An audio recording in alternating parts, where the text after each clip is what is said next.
Bismillahirrahmanirrahim. Assalamualaikum warahmatullahi wabarakatuh. Alhamdulillah, segala puji bagi Allah, pencipta langit dan bumi, yang maha pengasih lagi maha penyayang, menciptakan kita dengan kasih sayangnya, memfasilitasi kita dengan segala apa yang kita butuhkan selaku makhluk.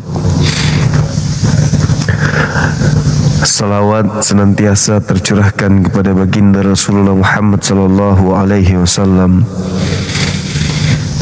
Beliau yang telah mengajarkan kita Islam sehingga kita bisa menjalani hidup ini dengan sempurna.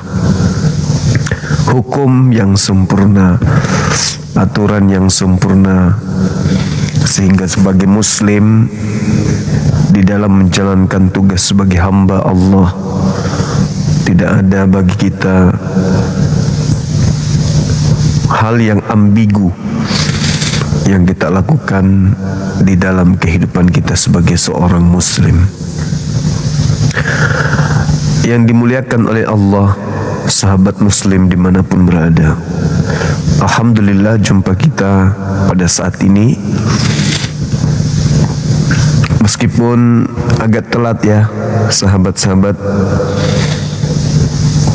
namun paling tidak kita jumpa kan. Kita masih ada ruang diberi oleh Allah untuk mengajak yang lain kembali kepada jalan Allah, menjalankan rutinitas ritual kita sebagai hamba, dan juga menjelaskan kepada mereka, saudara-saudara kita di luar Islam, untuk menjalani hidup ini sebelum datangnya masa penyesalan,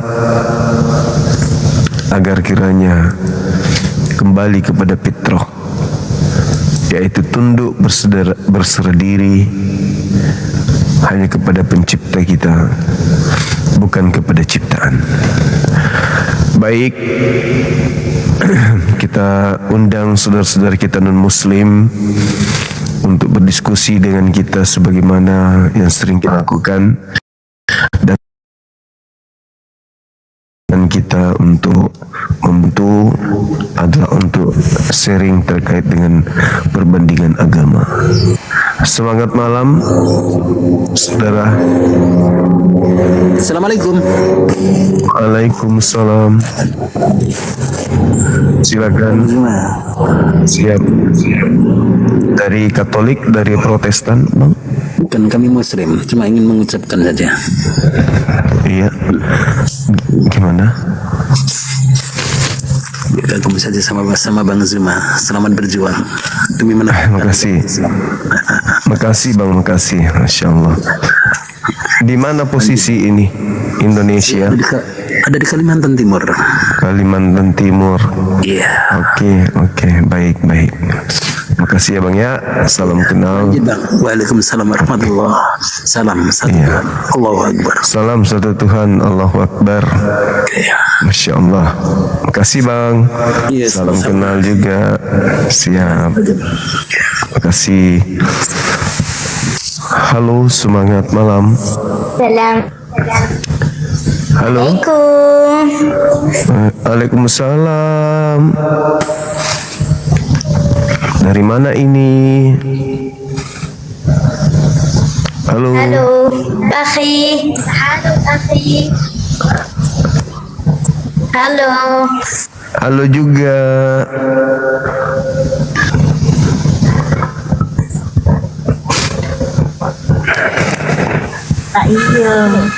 Assalamualaikum Bang Zuma.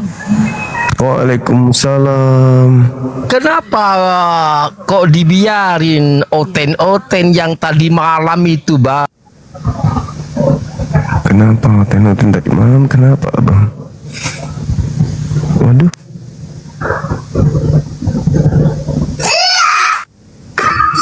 Nanti aja.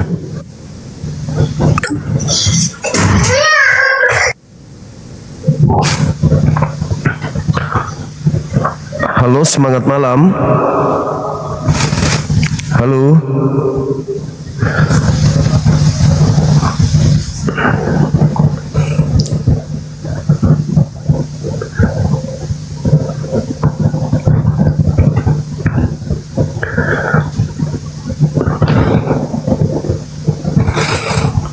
Sahabat-sahabat sekalian, Komal ini kita peruntukkan untuk berdiskusi lintas agama ya. Mohon untuk dimengerti. Jadi kalau merasa muslim, muslimah, berarti bukan lawan diskusi saya akan gitu ya. Kita tunggu non muslim untuk kita berdialog.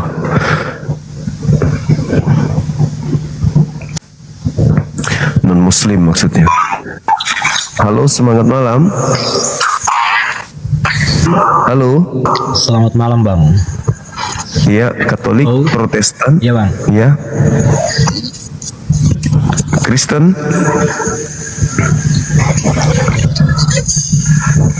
Belum Halo. bisa buka kamera Bang. Iya, dari Kristen. Akun baru. Halo, belum bisa buka kamera. Iya Bang. Di sini bisa kok. Pemberitahuannya bisa. Belum bisa Bang. Bisa. Itu tinggal diklik terima udah terbuka dia.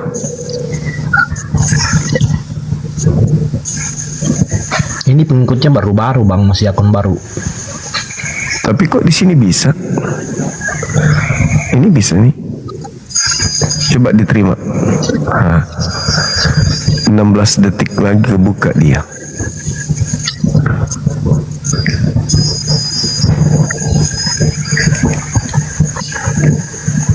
Enggak ada pemberitahuannya Bang.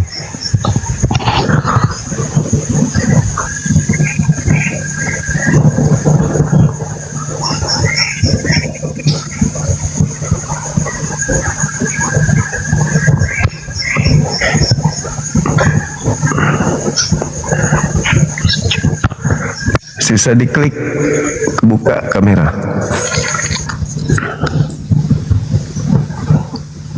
Bohong dia teman-teman. Bebas berbohong, segampang itu berbohong. Dikira nggak di ini, dikira nggak dimonitoring di sini. Di sini bisa diketahui loh teman-teman. Kalau Anda buka kamera bisa diketahui di sini. Kameranya bisa kebuka atau tidak di sini bisa diketahui. Jadi rekan-rekan sekalian, sahabat muslim dimanapun berada, tema ini terkait dengan penyaliban yang Al-Quran juga membahasnya.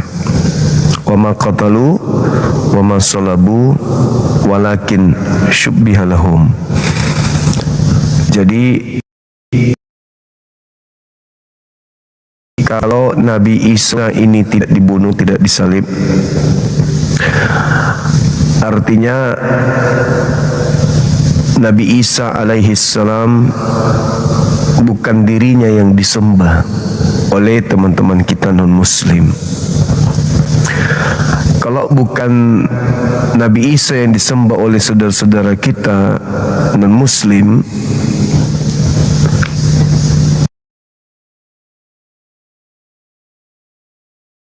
berarti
bagus kembali.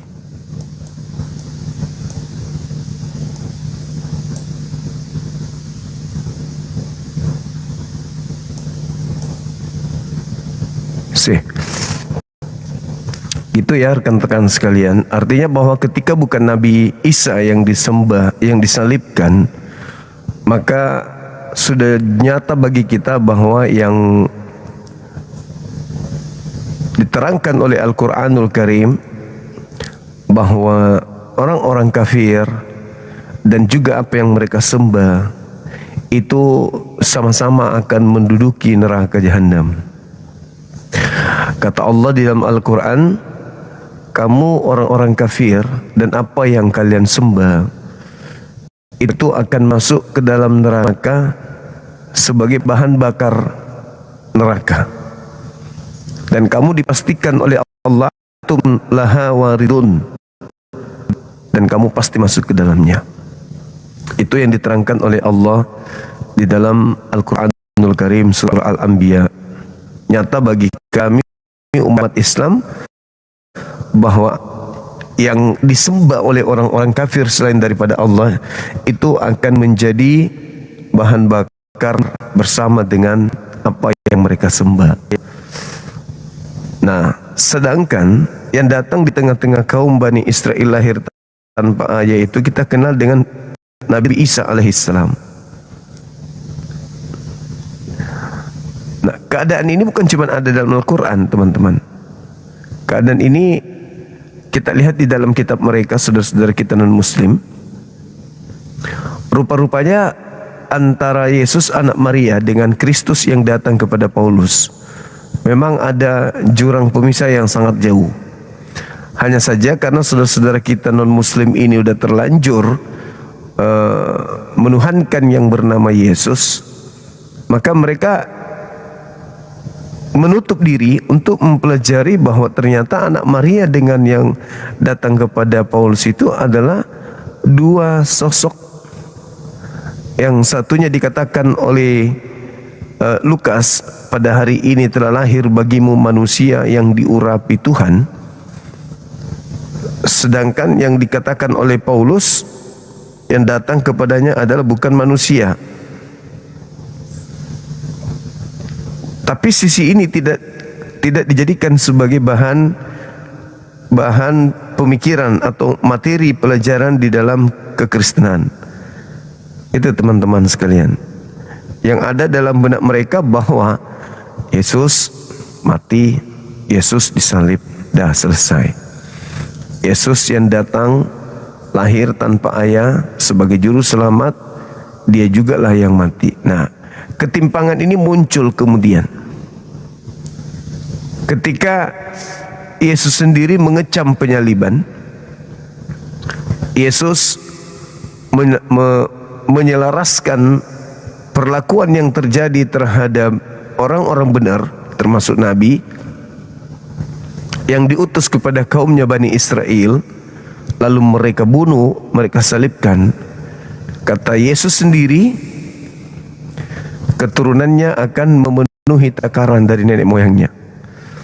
Nah, itu juga terjadi sahabat-sahabat yang dimuliakan oleh Allah ketika mereka berkata di dalam Matius 27 nomor 25, biarlah kemudian apa yang terjadi terhadap Yesus ini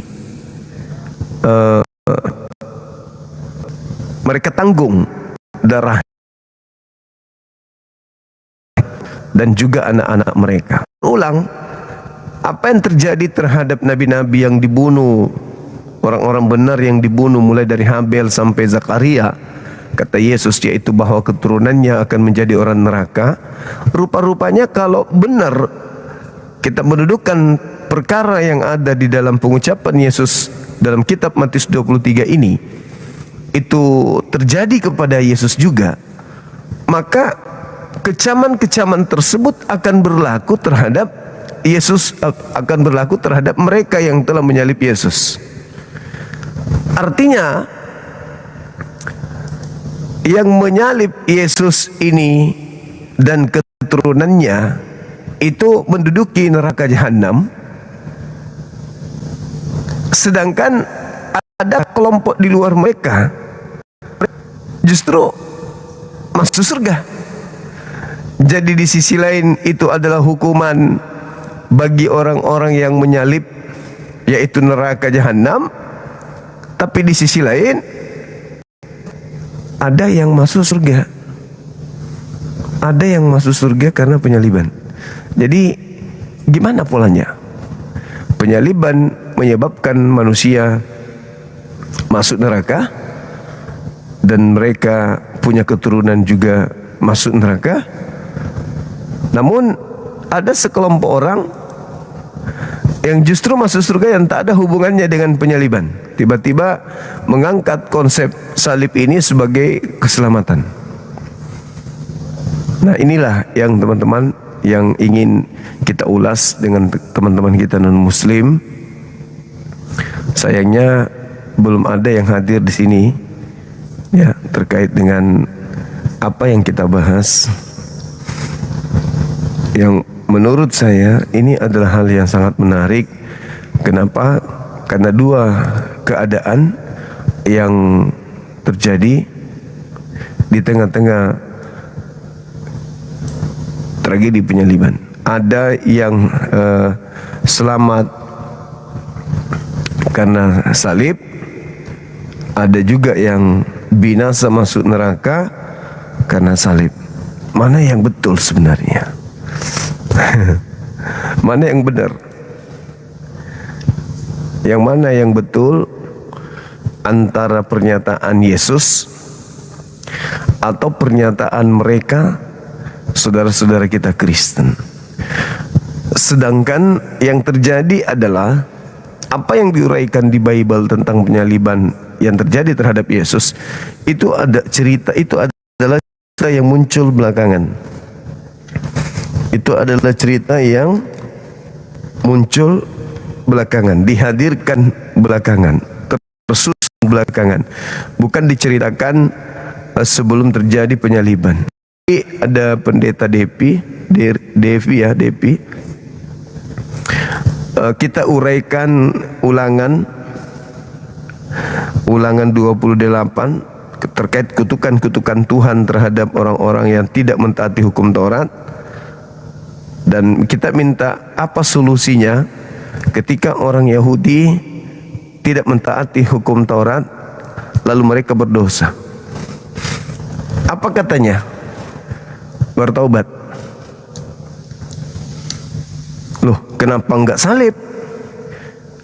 Atau kenapa enggak jadikan orang-orang benar yang sudah disalib lebih dulu sebelum Yesus sebagai simbol keselamatan, sebagai penebus dosa mereka? Kan sudah ada yang disalib sebelum Yesus.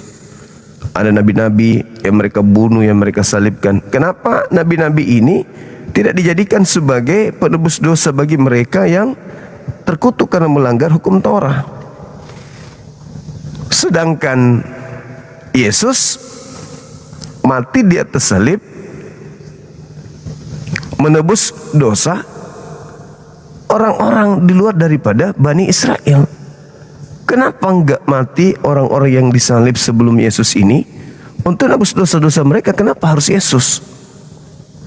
Kan Yesus sudah mengatakan, penuhi takaran dari nenek moyangmu, wahai ular-ular, wahai keturunan ular beludak.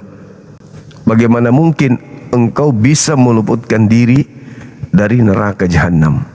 Yesus sendiri kok yang mengatakan itu. Makanya tema ini muncul. Mana yang benar?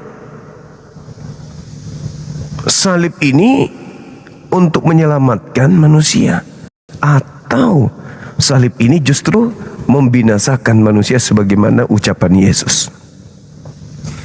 Nah, tadi kita telah menyaksikan bagaimana pendeta Devi ini malu semalu-malunya ketika dia mengatakan bahwa itu hukum Taurat dibatalkan karena Yesus telah menggenapinya. Padahal di Matius 5 itu bukan selesai setelah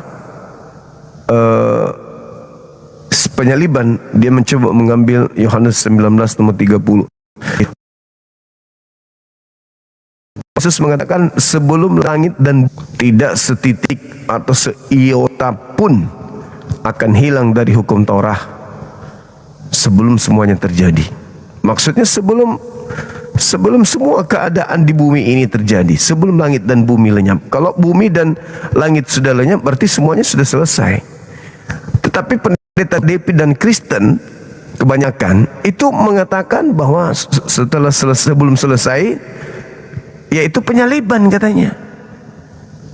Ini pemaksaan yang sangat luar biasa terhadap ucapan Yesus. Ucapan Yesus benar-benar digrogotin oleh mereka untuk mendudukkan semangat penyaliban yang mereka usung sebagai jalan keselamatan. Tapi mereka lupa bahwasanya setelah penyaliban terjadi, menandakan bahwa hukum Taurat itu dibatalkan. Apakah dibatalkan untuk orang Yahudi atau dibatalkan untuk non-Yahudi juga? Rancunya itu di situ. Kristus telah menebus kita dari kutuk hukum Taurat dengan jalan menjadi kutuk karena kita. Lah, kutuk karena kita. Sejak kapan orang di luar Yahudi ketika tidak menjalankan Torah, mereka kemudian mendapatkan kutuk? Kan yang dikutuk itu adalah orang-orang Yahudi. Sebagaimana Ulangan 18, sebagaimana Ulangan 27. Terkutuklah, terkutuklah, terkutuklah. Ini kok justru mereka juga ikut-ikutan terkutuk. Ternyata cek per cek, oh mereka ingin menjajakan penyaliban. Mereka ingin mengatakan bahwa kita punya dosa itu sudah ditebus dengan matinya dengan penyaliban. Nah, inilah muncul masalah besarnya. Yesus mengatakan penyaliban itu membinasakan. Sahabat Anita, barakallah, membinasakan. Tapi mereka mengatakan salib itu menghidupkan. Mana yang betul? Yesus atau kalian? Ini memang berat, teman-teman. Dan keadaan tadi sore itu ya membuat Kristen pasti berpikir, aduh, ini pendeta aja babak belur dibuat Bang Suma, gimana kita ya? Padahal sebenarnya bukan Bang Suma yang membuat mereka babak belur, bukan. Yang membuat mereka babak belur itu adalah mereka sendiri yang melawan pernyataan-pernyataan akurat Yesus di dalam kitab mereka sendiri. Jadi yang membuat mereka rusak ya adalah kekufuran mereka terhadap Yesus. Yesusnya mengatakan orang yang menyalib dan keturunannya adalah orang neraka. Saking dahsyatnya kelakuan mereka karena telah membunuh orang benar, tapi mereka justru mengatakan ya yang harus menjadi korban itu adalah korban yang sempurna, yang tidak berdosa, tidak bercacat. Alamak, artinya mereka diajarkan untuk melawan apa yang menjadi perintah Tuhan, jangan kau membunuh orang yang benar. Nah, di dalam Islam Allah Subhanahu wa taala menjelaskan innama jazaa'ul ladzina yuharibuna Allah. Di situ diterangkan dalam Al-Qur'an, sesungguhnya balasan orang-orang yang memerangi Allah wa rasulah, dan juga rasulnya, termasuk Nabi Isa tentunya, yang menjadi musuh Nabi Isa dan juga musuh Allah. Wa yas'auna fil ardi fasada, dan orang-orang yang membuat kerusakan di atas muka bumi ini hanyalah ayyuqattalu au yusallabu. Jadi mereka dibunuh, mereka disalibkan. Jadi di Islam itu diterangkan hukuman bagi mereka yang memusuhi Allah, membenci Allah, memerangi Nabi Isa, Rasul-Rasul Allah, itu dibunuh dan disalibkan. Ini yang diterangkan oleh Al-Quran. Lalu Allah mengatakan, zalika lahum hizyun fid dunya walahum fil akhirati azabun azim. Jadi orang-orang yang membanggakan penyaliban, di mana Allah mengatakan penyaliban itu adalah kehinaan bagi mereka yang membenci Allah dan Rasulnya, lalu ada orang yang menjadikan penyaliban terhadap orang benar itu sebagai simbol agama, ya, sedangkan yang disalib itu adalah kehinaan. karena mereka adalah orang-orang jahat, tetapi mereka mengusung penyaliban itu sebagai simbol keagamaan. Simbol keagamaan. Tapi ketika kita tanya, kalang kabut juga dia. Salib itu simbol apa? Salib itu untuk apa?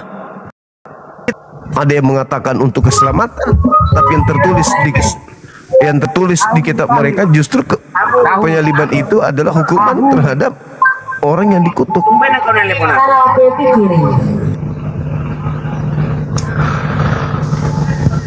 Justru yang tertulis di kitab mereka, yang mereka ambil dari orang-orang Yahudi,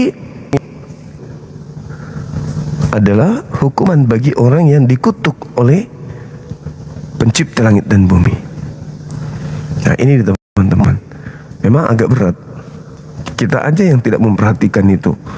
Tapi ketika kita mencoba untuk mengulas ini secara seksama, secara ilmiah, berbasis data, maka ya kewalahan memang. Pendeta-pendeta ini akan kewalahan. Pastor-pastor akan kewalahan. Apatah lagi mereka yang tidak memiliki ilmu, hanya modal doktrin gereja dengan khotbah bayar perpuluhan, akan semakin berat. Nah, apakah kita ingin memojokkan mereka? Enggak. Tugas kita memang menyampaikan kebenaran, meskipun pahit mereka harus menelan supaya hidayah itu datang. Tadi sore sebelum kita tutup, ada beberapa saudara-saudara kita non-muslim yang kita minta hadirlah ke sini. Ya, ini belum nampak, mungkin mereka masih belum monitor kali atau ada kesibukan. Kita tunggu-tunggu aja teman-teman sekalian.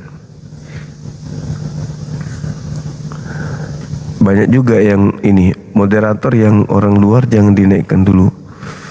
Mereka ini mau buka kamera menunjukkan keadaan mereka, nggak usah dulu dinaikkan.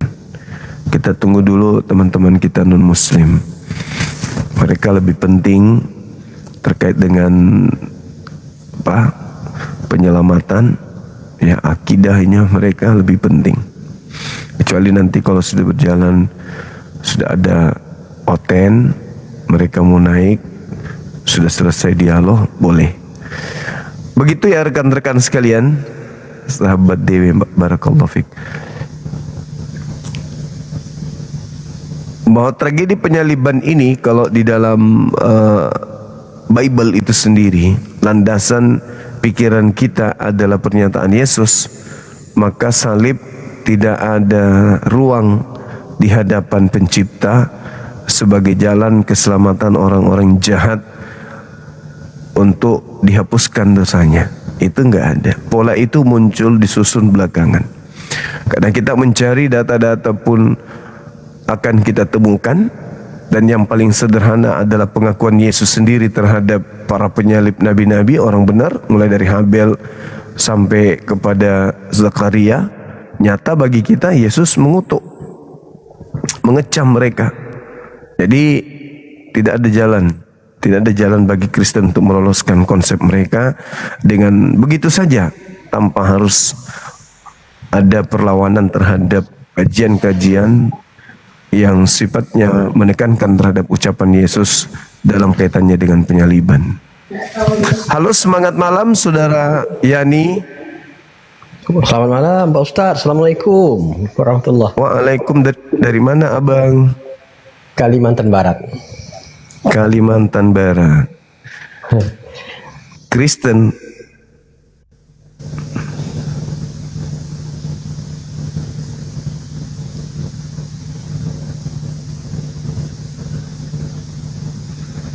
Silakan teman-teman ajukan permintaan. Gak usah sungkan. Kita diskusi pelan-pelan. Pelan-pelan kita diskusi membahas tema Halo, ini. Assalamualaikum Bang Juma. Waalaikumsalam. Ya abang, dari mana Bang Rifal? Dari Tangerang Bang Juma. Oh, dari Tangerang. Ya, Iya. sehat selalu Bang Juma. Semangat untuk memperjuangkan kebenaran Islam. Amin. Sehat bang, sehat. Alhamdulillah, makasih. Sehat. Sehat. Iya, sehat. Alhamdulillah. Mohon di tap-tap layarnya teman-teman sekalian. Kamu udah telepon mama? Tap layar, posting ulang, love orange-nya juga sebagai absen kita di sini. Ya, teman-teman sekalian. Sambil kita menunggu rekan-rekan kita dari non-muslim untuk mengkaji tema ini,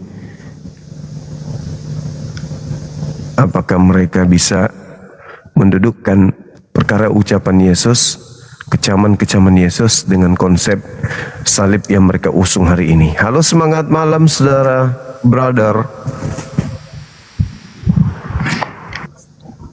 Halo. Halo abang. Ada onde-onde kah? Kok bisa terputus? Gak usah malu-malu dong. Masuk aja langsung.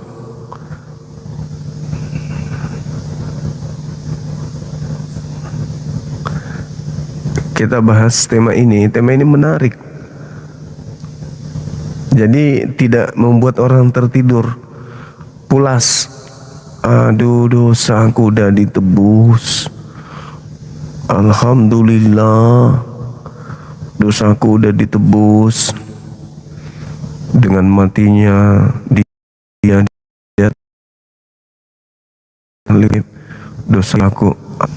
Nah, sekarang mari coba kita uji, benarkah? Kan gitu. Kalau cuman mengatakan seperti itu tanpa ada pembuktian, ya keliru juga.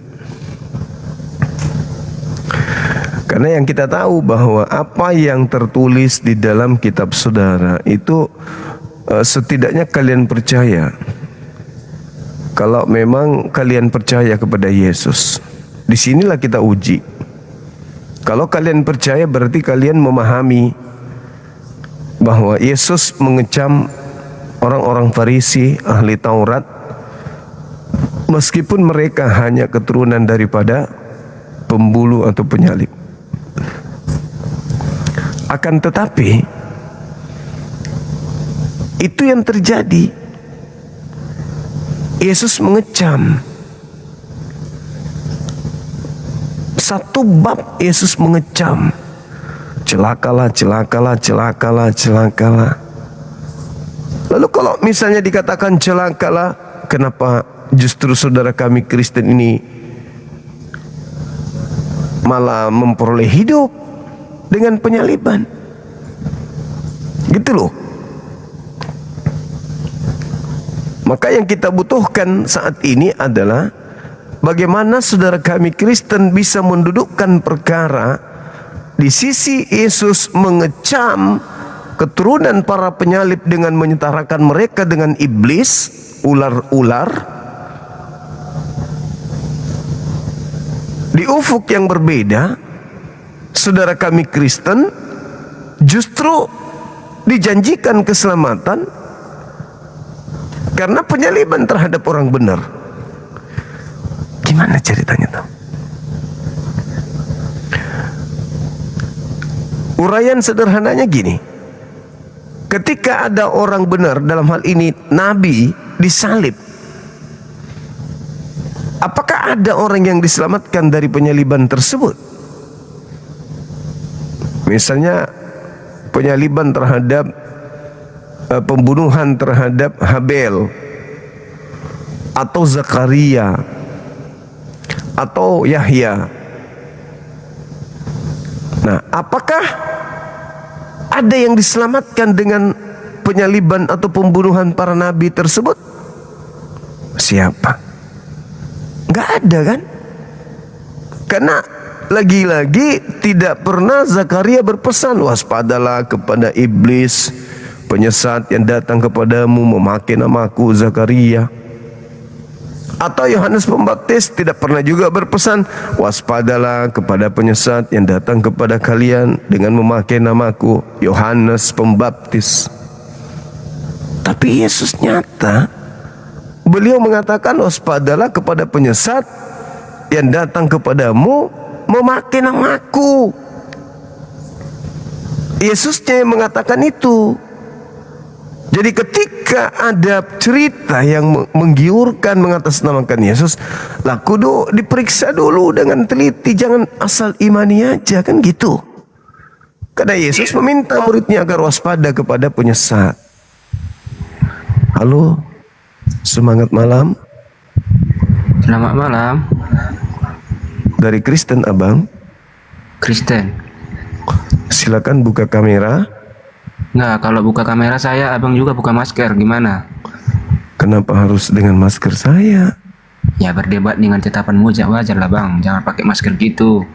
Kan mata.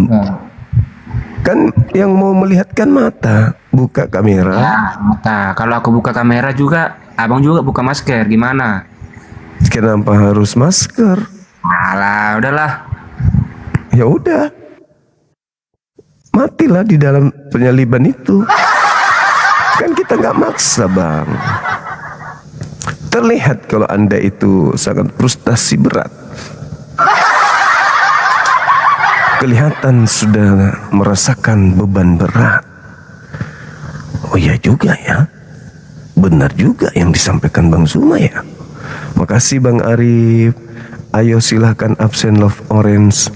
Bagi yang belum, jangan lupa. Bang Arif luar biasa. Kasih Love Orange-nya teman-teman, silahkan absen. Benar tuh, supaya kita bisa tembus. Itu kita sudah masuk Liga A1 loh, nomor 54. Wih, Masya Allah. Liga A1 kita di level ke 50-an. Ini 53. Masya Allah. Ayo. Absen dulu teman-teman. Biar kita bisa tembus dan Indonesia bisa menyimak perdiskusian kita. Bayangkan itu. Kalau yang PKPK bisa kita singkirkan, kita naik, ternyata yang di depan ini adalah dialog lintas agama. Kan keren teman-teman, keren kali pun. Ayo, absen Love Orange teman-teman. Begitu sahabat sekali. Halo, semangat malam. Halo Bunda Maryam. Ada onde-onde kah? Maaf, Waalaikumsalam. Lagi nggak pakai Iya. kerudung. Oh ya? Terus?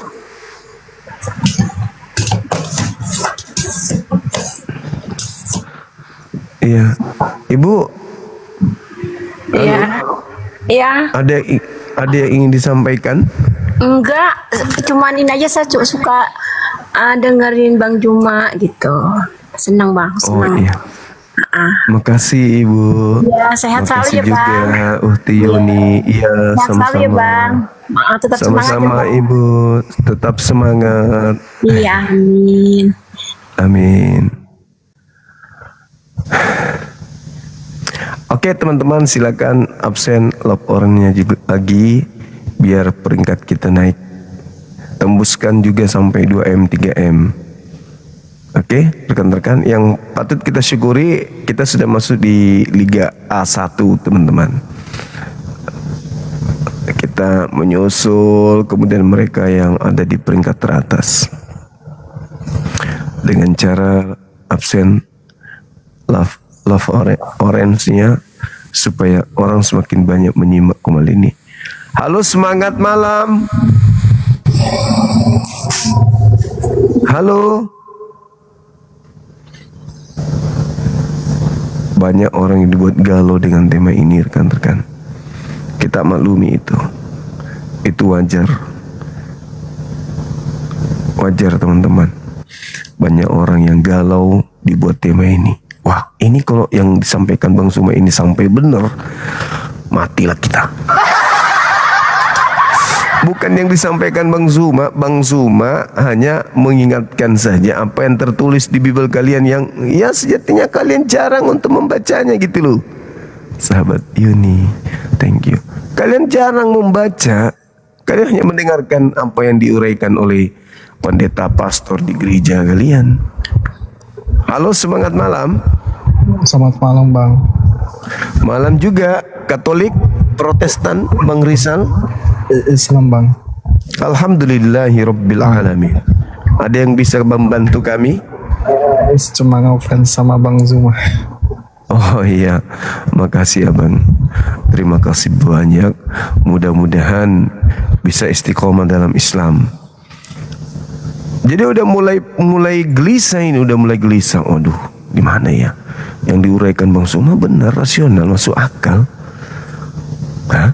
Apalagi murtadin ini, udah mulai cenut ini. Wah. Bang Zuma kok sampai pemahamannya sampai ke situ. Mulai gelisah teman-teman, mulai gelisah. Lama-lama rumah ibadah mereka kosong nih. Kalau mereka menggunakan akal menelaah apa yang tertuang di dalam kitab mereka yang mereka katakan ucapan Yesus. Sejatinya Yesus berkata kan harus didengar. Karena orang bisa memperoleh hidup kekal karena apa? Karena percaya kepada Yesus. Nah, Yesus menyatakan kecaman-kecamannya. Percaya nggak? Percaya. Berarti salib itu menurut Yesus memberikan hidup yang kekal atau kebinasaan yang kekal. Kalau percaya Yesus harus jujur. Mereka harus mengatakan menurut Yesus salib itu adalah kebinasaan kekal di neraka. Gitu dia. Jadi semakin berat langkahnya. Lah, salib ini kan dikecam oleh Yesus sebagai jalan ke neraka. Kenapa pula kami justru mengagung-agungkan salib? Sudah hancur, sudah di situ logikanya.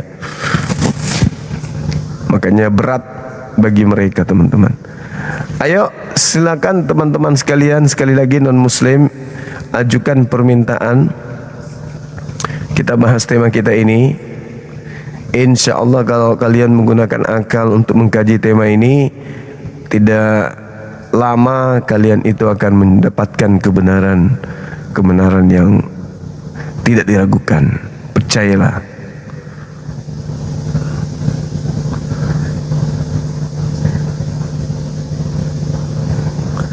Kita undang mereka satu-satu, teman-teman. Ternyata mereka harus diundang satu-satu. Semoga saja mereka mau menerima undangan kita ini. Iya toh? Supaya mereka bisa menyadari dengan pasti apa yang ada di dalam agama mereka itu tidak sesuai dengan apa yang mereka praktekkan hari ini. Halo, selamat malam. Halo. Loh, diundang kok malah lari. Undangan itu mahal, tidak sembarang orang aku undang naik, teman-teman. Hanya orang-orang tertentu yang Bang Zuma undang. Giliran diundang lari. Tapi memang dari sejak kemarin ku tengoknya. Ayo, mana lagi? Ini si Jerry Bulolo, kemudian pendeta siapa? Dede Sugigi. Hampir setiap saat saya undang, tapi sibuk sendiri aja di Komalnya.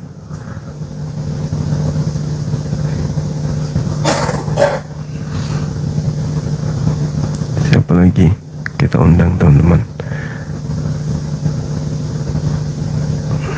Ini Rikar yang suka maki-maki kita undang juga.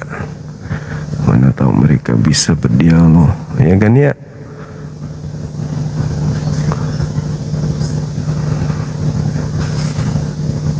Jujur itu memang berat, teman-teman sekalian. Jujur itu berat. Tidak semua orang bisa jujur terhadap kebenaran. Kita undang lagi Riani yang katanya murtadin. Mudah-mudahan diterima.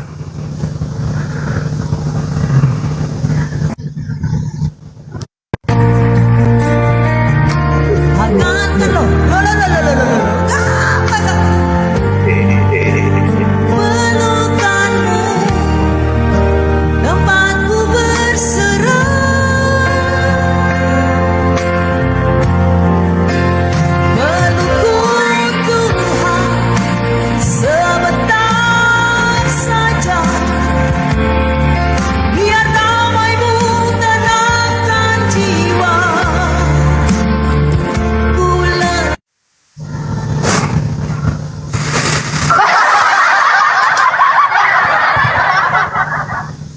Diterima rekan-rekan sekalian. Tapi dia lagi karaokean. Lagi karaoke. Kata adik saya yang istrinya mualaf, gimana mereka nggak merasa nyaman di tempat mereka? Kenapa emangnya?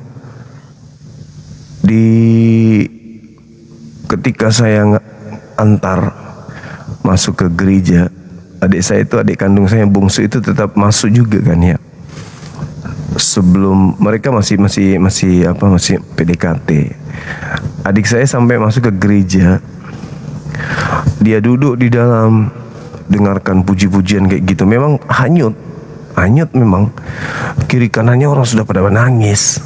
Dia pun agak ternyuh. Dibilang, memang benar-benar lah gitu, masuk ke dalam soundnya itu bikin tembus hati yang paling dalam.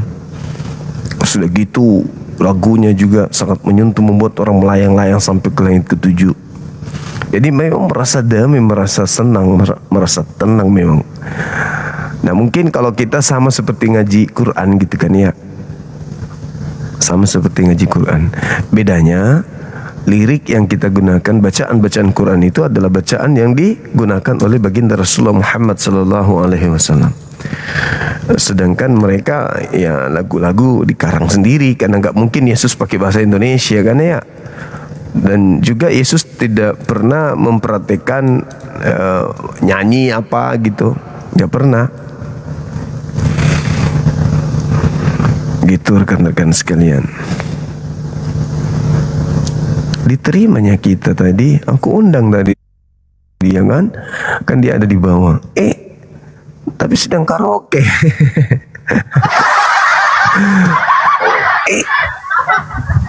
Halo, semangat malam. Halo. Ya, assalamualaikum, Bang Duma. Oh, waalaikum. Dari mana ini, Bang? Ini dari Aceh. Ini mohon saran dari Bang Suma. Mungkin ilmu Bang Suma itu tingkatnya tinggi tentang kekristenan. Saya orang Islam, tapi ada kawan tuh orang Banda Aceh, dia kan berkawan dengan saya. Bagaimana saya mengarahkan dia kan mau nanya bagaimana tuh Islam itu, tapi dia nggak setuju. Waktu saya telepon dia selalu orang tuanya dia blok nomor saya. Tapi dia pengen ketemu, apa yang harus saya kasih paham sama dia? Pahamkan aja surah Al-Ikhlas, Bang. Al-Ikhlas, surah Al-Ikhlas, pahamkan ke dia. Lalu suruh bandingkan dengan konsep ketuhanannya, mana yang masuk akal. Konsep ketuhanan di Islam yaitu Al-Ikhlas, atau konsep ketuhanan di mereka firman menjadi daging, Tuhan lahir, Tuhan disalib, Tuhan dibunuh, Tuhan diperanakkan. Itu dibandingkan aja dengan surah Al-Ikhlas. Dia sudah menyentuh, memang sudah menyentuh, tapi ada dia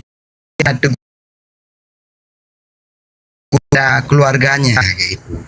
Memang kebanyakan dari teman-teman kita yang sudah mengenal Islam pelan-pelan akan dimusuhin atau dilarang, dicegat oleh keluarganya. Itu udah biasa itu. Oh, udah biasa. Ya. Makanya sukar kali saya. Padahal dia udah keinginan tuh untuk memeluk Islam. Tapi bagaimana tuh kita memberi solusi dia supaya dia yakin lagi ya? Ya itu tadi gitu, yang saya katakan surah Al-Ikhlas. Tapi kita harus membekali diri, cara kita menjelaskan, cara kita memotivasi, cara kita memberikan edukasi supaya pesan kita itu benar-benar sampai gitu. Sudah bilang saya sama dia, dengar tuh Bang Zuma, dengar tuh di YouTube, di TikTok, ikut Bang Zuma tuh. Biar paham lagi. Syukurlah. Ilmu kamu tentang kurang, tapi tentang ilmu Islam tanya rukun iman, rukun Islam, syarat salat tuh, batal salat tuh bisa mungkin kan ya kayak gitu. Ya oke lah Bang Zuma kayak gitu. Terima kasih. Oke.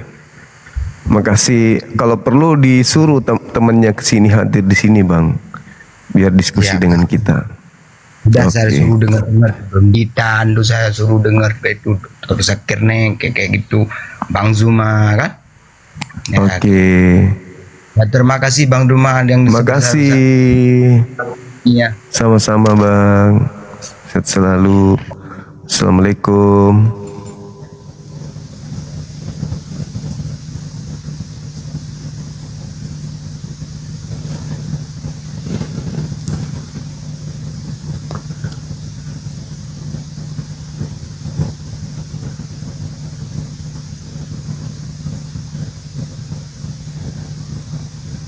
Mereka pada sibuk semua nyanyi-nyanyi ya, rekan-rekan sekalian. Pada nyanyi mereka. Sebuah lagu ujian.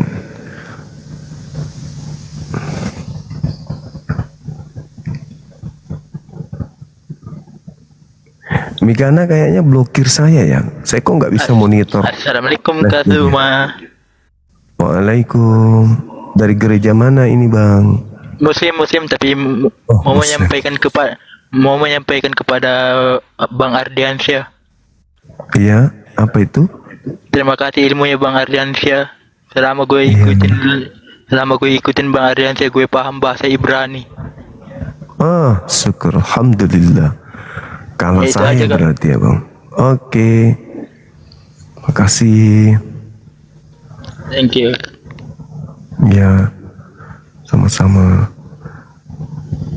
Halo, semangat malam. Ikut turun dia. Silakan teman-teman sekalian. Tadi itu sudah nyanyi, sudah selesai nyanyi kira-kira ya? Masih nyanyi nggak ya?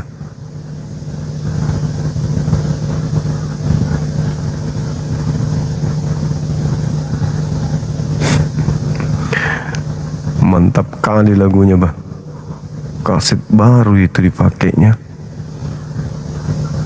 Kunci G, maksudnya di kunci G tadi tuh nadanya.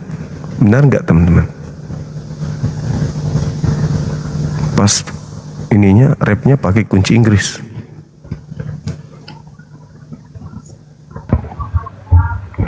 Halo, semangat malam.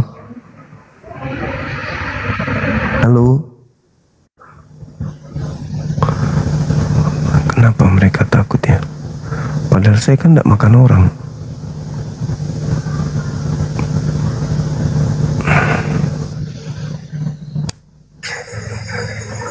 Halo, semangat malam. Semangat pagi. Buka kameranya, silakan. Rusak kamera aku semua. Kenapa bisa? Jatuh kodong tadi, na pecah. Yoko dong. Iya. Belum baru cari uang kamu ganti nih. Oko dong, kasihannya Kamase. Kamase. Tapi anak Tuhan katanya. Oh, tidak apa-apa aja. Iya, kenapa ndak minta langsung sama papi? Papi siapa? Kasih anak. Papi Yesus. Oh, jangan manja. Hah? Tidak boleh. Kok jangan manja? Tapi ada doa, ada ucapannya, apapun yang kau minta dalam nama aku katanya. Jangan minta-minta. Atau jangan-jangan tuli. Tidak, Ju. Terus kan ada, kalau ada yang meminta apapun kau minta dalam nama aku, atau jangan-jangan itu ucapannya hanya untuk Bani Israel saja.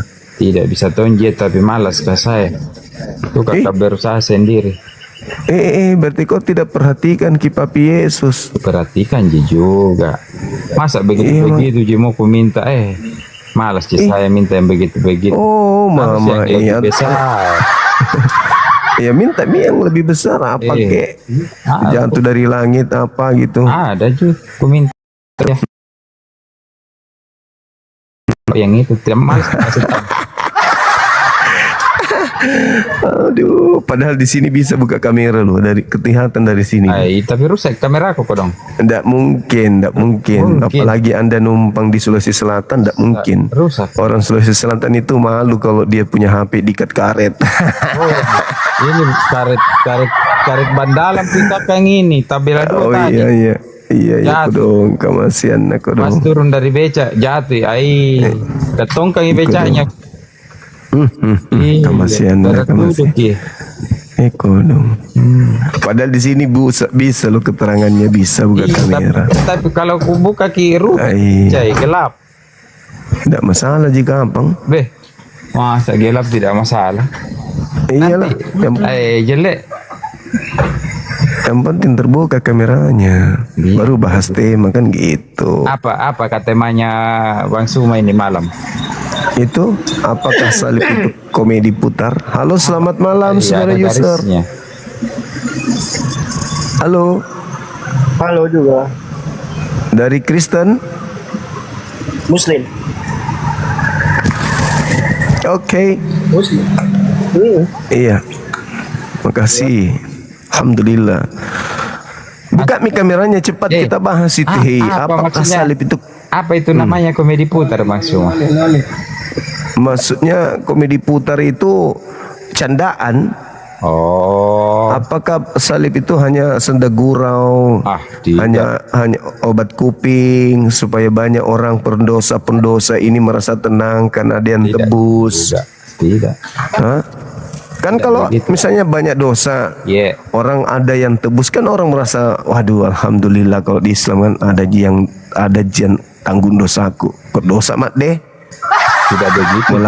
Melakukan mat deh. Kalau Banyak sudah sekali dosaku ini kok dong. kalau sudah ditanggung, lu bikin lagi berdosa sama kau itu.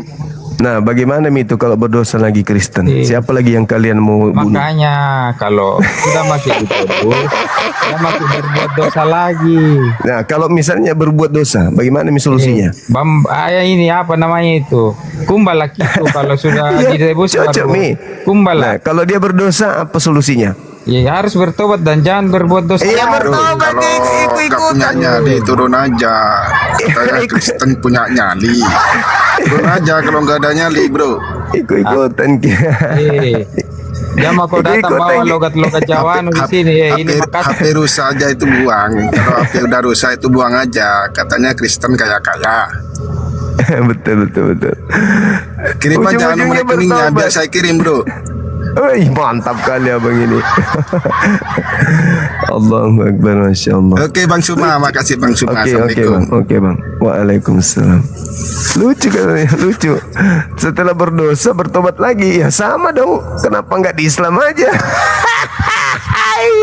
Masalah generasi. Oke.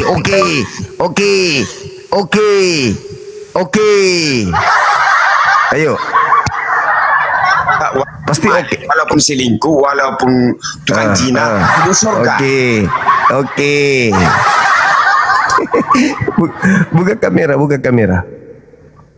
Walaupun dia tukang selingkuh, pezina, ya. Ya, kalau di Kristen kita bukan lagi hamba, tapi kita adalah anak, tidak terikat lagi oleh hukum. Jangan lagi kau mau diperhamba. Kita sudah dibebaskan dari penghambaan. Ya bebas dong. Lebih parah di agamamu. Udah bukan hamba Tuhan. Nah, berarti ya Anda terikat lagi aturan. Nggak jadi. Tadi kan ada Oten yang HP-nya kan rusak itu katanya. Nggak bisa on cam. Oh iya. Kalau ada alasan Oten open kamera rusak, suruh ke saya aja, saya gratisin. Baik bang. Kasih kameranya kasih kaca riben. Kan gitu bang ya. Makasih saudara Firdian. Ayo teman-teman muslim silakan naik, jangan alasan kamera lah. Masa 2026 kamera rusak, nggak masuk akal. Alasan aja ini teman-teman ini. Tapi kan memang boleh berdusta kan dalam segala hal demi kemuliaan Tuhan. Halo, semangat malam. Halo, teman dekatnya Papi Yesus. Bentar. Iya. Silakan buka kamera. Ini teman akrabnya Papi Yesus ini. Maria Magdalena. Beliau juga yang ke goa cari mayatnya Papi Yesus. Tidak dia temukan. Lalu dia juga yang lalu dia juga yang pergi melapor ke 11 murid Papi Yesus. Kata mereka, nggak ada lo di ini mayatnya. Timnya. Halo Bang Riki. Halo. Ada saingan saya Bang Riki. Kenapa nggak pakai masker Bang? Bentar. Dari Katolik. Muslim. Dari Katolik. Hah? Muslim Bang, Muslim. Terus mau warisan. Halo Saudara Saung. Halo, Assalamualaikum. Waalaikumsalam. Ada yang bisa kalian bantu?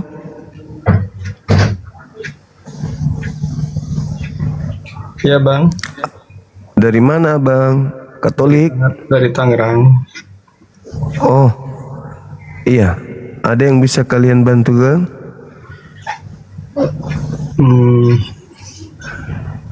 Sementara belum ada Bang. Iya. Ada yang ingin Ustadz yang kalau pagi.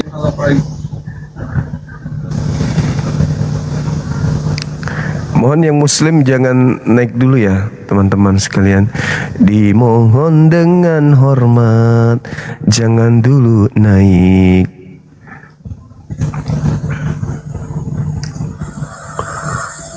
Halo, semangat malam Om Sarman.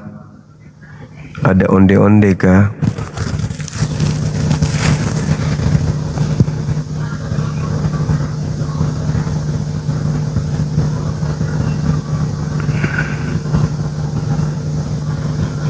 Jangan ngamuk-ngamuk lah teman-teman. Ayo non muslim naik. Buka kamera tapi ya kita diskusi. Bang Zuma, kalau ada muslim yang naik, biar dia naik, nanti dia berhadapan sama Kristen. Kenapa ini muslim pada mau naik semua? Mau apa sih? Iya tahu. Keren tahun. Marai. Berhadapan Bang Zuma. Iya marai. Kita naikkan biar mereka saling berhadapan. Betul juga teman saya ini.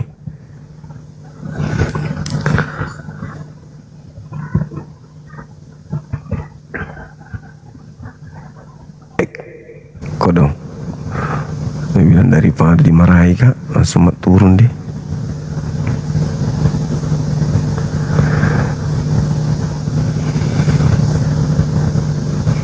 Buka itu kamera tak bosku, jangan makin malu-malu bedeng.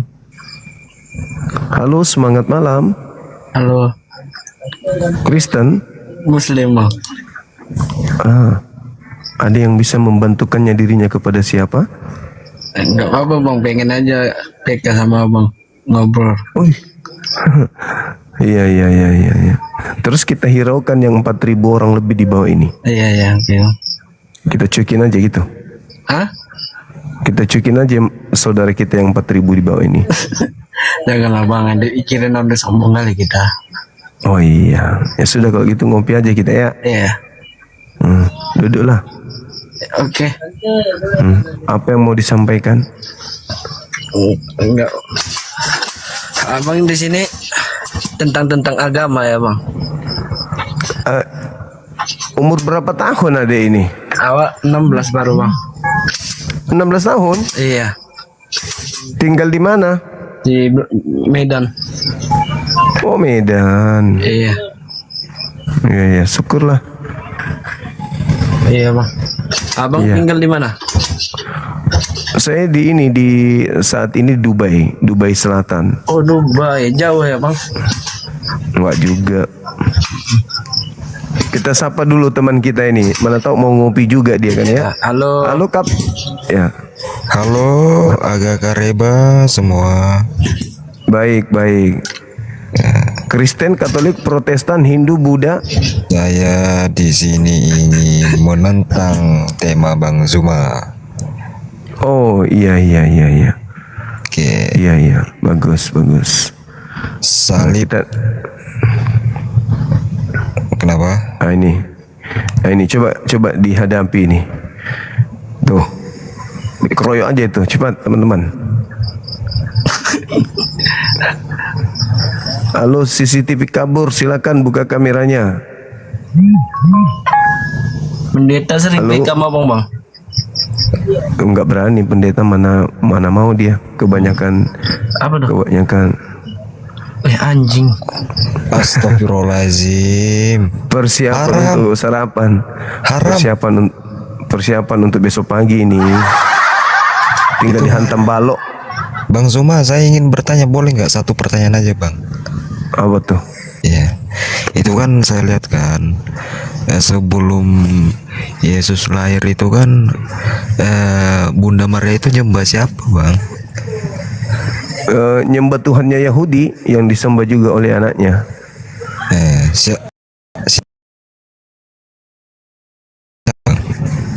Mereka menyebut. Oh iya. Jadi dia nggak menyembah Allah ya? Orang Yahudi menyebut Tuhan mereka dengan Hasem. Tetapi Mereka kok mengenal. setelah Yesus lahir Allah itu dia abad disebut ke-7 Tuhan, gitu. pinada. Salah Gimana? jawabannya di Suma. Gimana? Abad ke-7 baru ada Allah. Kalau Yesus abad keberapa? Tidak tahu, tapi abad ke-7 ada Allah. Bagaimana? Gak nyambung. CCTV ini gak nyambung Bang. Kalau semisalnya abad ke-7 Nabi Adam yang nabi pertama itu Yesus itu Nabi Isa kan? Bukan. Siapa bilang Nabi Isa? Orang Kristen mengatakan. Kristen mengatakan bukan. Nabi Bukan. Tapi ajaran Nabi Isa Nabi Isa diambil. itu orang Arab. Nabi Isa itu nomor Mereka 24. tidak mengakui Nabi Isa, tapi ajarannya mereka pakai. Ajaran yang mana yang dipakai? Nama-nama gereja kalian itu bernama Gereja Isa Al-Masih. Di mana? Coba tunjukkan. Banyak. Banyak mana semua. Pati kanak-kanak ini semua ini. Jangan begitu, Deng. Saya bukakan kona di YouTube buka, Mas. Mau juga saya buka Google. Ada itu yang kawin, orang Islam kawin sama kambing. Tidak ada itu. Coba kubukakan semua. Jujur Baki, Jamaki berbohong dalam 3 hal. Oknum gila, orang gila itu berarti karena di Islam dilarang. Tapi Islam siapa bilang dilarang? Nah, orang kawin di Islam itu kawin dengan binatang tidak dihukum. Karena orang gila masa mau dihukum? Tidak. Kalau di Alkitab itu dihukum mati. Kalau di Al-Quran itu boleh, tidak apa-apa kalau kawin dengan binatang. Makanya ada yang kawin dengan kambing. Coba Ki di Google tamu di situ baru muncul toh. Ketik Maki kawin dengan kambing. Manusia kawin dengan kambing muncul gitu. Ada ustadznya yang kasih kawin Ki.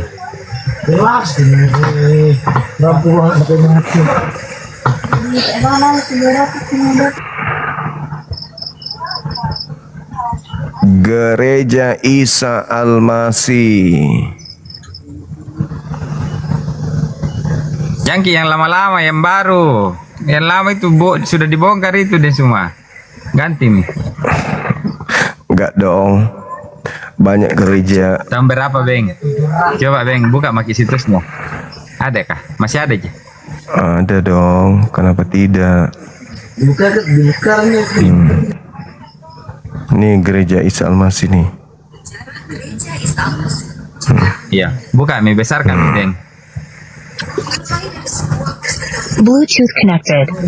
Di persekutuan doa berkembang menjadi gereja Singling KW atau gereja Roh Kudus. Wah. Sejarah gereja Isa Al-Masih, Jemaat Pringgading. Dimulai dari sebuah persekutuan doa. Dari persekutuan doa berkembang menjadi gereja Singling Kahwe atau gereja Roh Kudus. Persekutuan doa tersebut pertama-tama Gereja Roh dilaksanakan Kudus. di rumah Bapak Roh Kudus itu apa? Roh Kudus itu kan dalam Al-Quran asalnya. Oh, Nah, asal dari Isa Al-Masih diambil. Habis itu gereja Roh Kudus. Apalah agama kayak begitu? ada juga Roh Kudus di Islam kah, Deng? Nah, sumbernya kata Roh Kudus itu dari Al-Quran, justru di Bible itu nggak ada. Nah, bagaimana ceritanya? Nah, duluan ada Alkitab baru Al-Quran. Nah, sekarang Biblemu itu bahasa apa yang lebih duluan dari Al-Quran? Bahasa apa? Bahasa apa? Arab. Bahasa Arab. Iya, Bible bahasa di Arab itu ada dulu Alkitab baru itu baru Quran Bible bahasa Arab itu nanti di abad ke-9. Tapi ku dengar-dengar cuma ada katanya itu tulisan Quran itu dimakan kambing. Kalau tulisan Al-Quran dimakan kambing, ada yang dibakar. Terus apa tulisannya? Ada Al-Quran yang dibakar. Nah kan di karang-karang jika kembali itu baru jadi Quran. Oh, kalau dia Al-Quran itu dikarang, maka dia akan sama nasibnya Bible. Tidak sama. Tidak sama. Memang Kenapa sekarang ini memang tidak sama. Sekarang ini memang tidak sama. Maksud saya, sekiranya Al-Quran itu karangan, maka nasibnya akan sama dengan Bible. Setiap saat direvisi, diperbaiki, dikoreksi, diperbaiki, direvisi, dikoreksi, direvisi, dikoreksi. Ya isinya, apanya lagi? Kalau bukan isinya, apanya lagi? Itu terjemahannya. Bukan aslinya yang direvisi, terjemahannya. Berarti ini terjemahan. Ini terjemahan. Apakah ini firman Tuhan?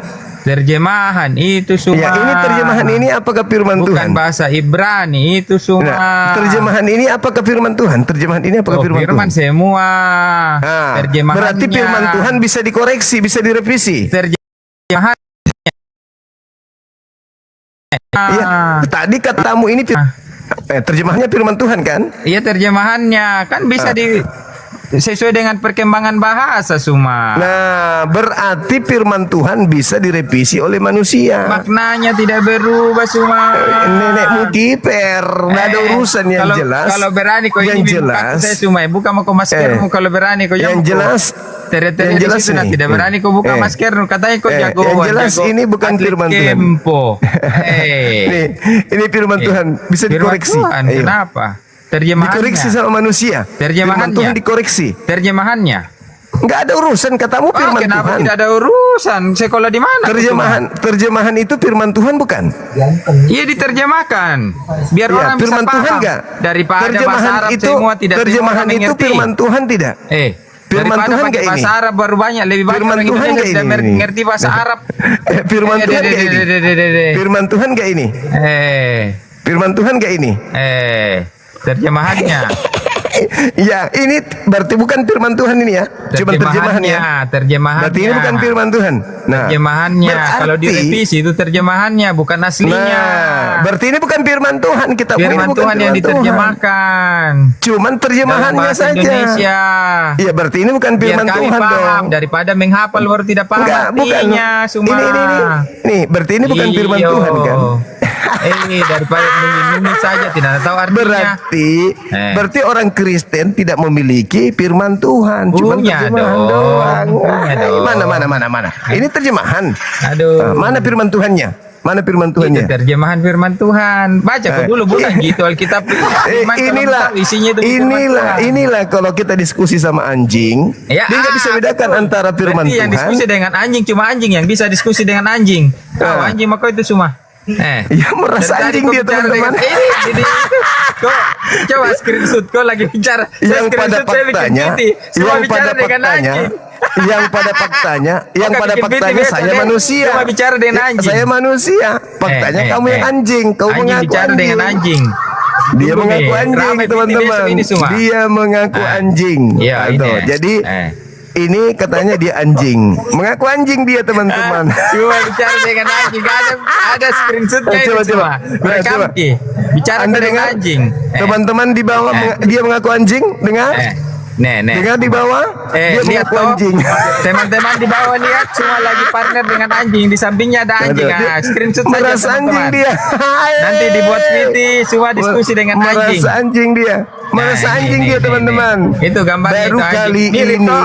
Cuma satu baru pakai kali masker, satu tidak pakai ini masker. Saya dengarkan Miripnya, ada cuma- orang mengaku anjing. Cuma Coba. mirip sekali kok, cuma dia tidak pakai masker. Ambil masker dulu, mau tahu pakai masker ini temannya semua biar mirip. Baru Ki. kali ini teman-teman ada orang Carikan mengaku masker hitam anjing. tahu biar mirip Ki.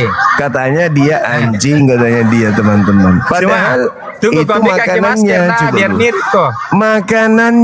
Makanannya ini teman-teman, ini makanannya ini. Ini makanannya. Carikan ini tahu kalau dulu dia lagi masker, lapar, masker hitam. kalau dia lagi lapar ini sebentar lagi dia makan ini. Sebentar lagi dia makan. Semua dia catat ini. Mirip sekali ke semua. Kasihan kali. Semua mirip semua. Allahu Akbar. Allahu Akbar. Allahu Masya Akbar, Allah. mirip nah. Ternyata dia miripnya. mengaku anjing, Aduh, teman-teman sekalian. Jidatmu sama Gak semua. malu dia mengaku anjing, sama, rekan-rekan Ki. sekalian. Jidatmu semua. Allahu Akbar. Sama-sama dia dengan anjing, makanannya Mas, juga Mas. anjing. Ya ampun, dia Emak dulu, ciuman sama Mas. anjing, teman-teman. Emak Dia dulu, ciuman Mas. sama Mas, anjingnya, Mas. teman-teman. Ciuman sama anjing. Dah semua.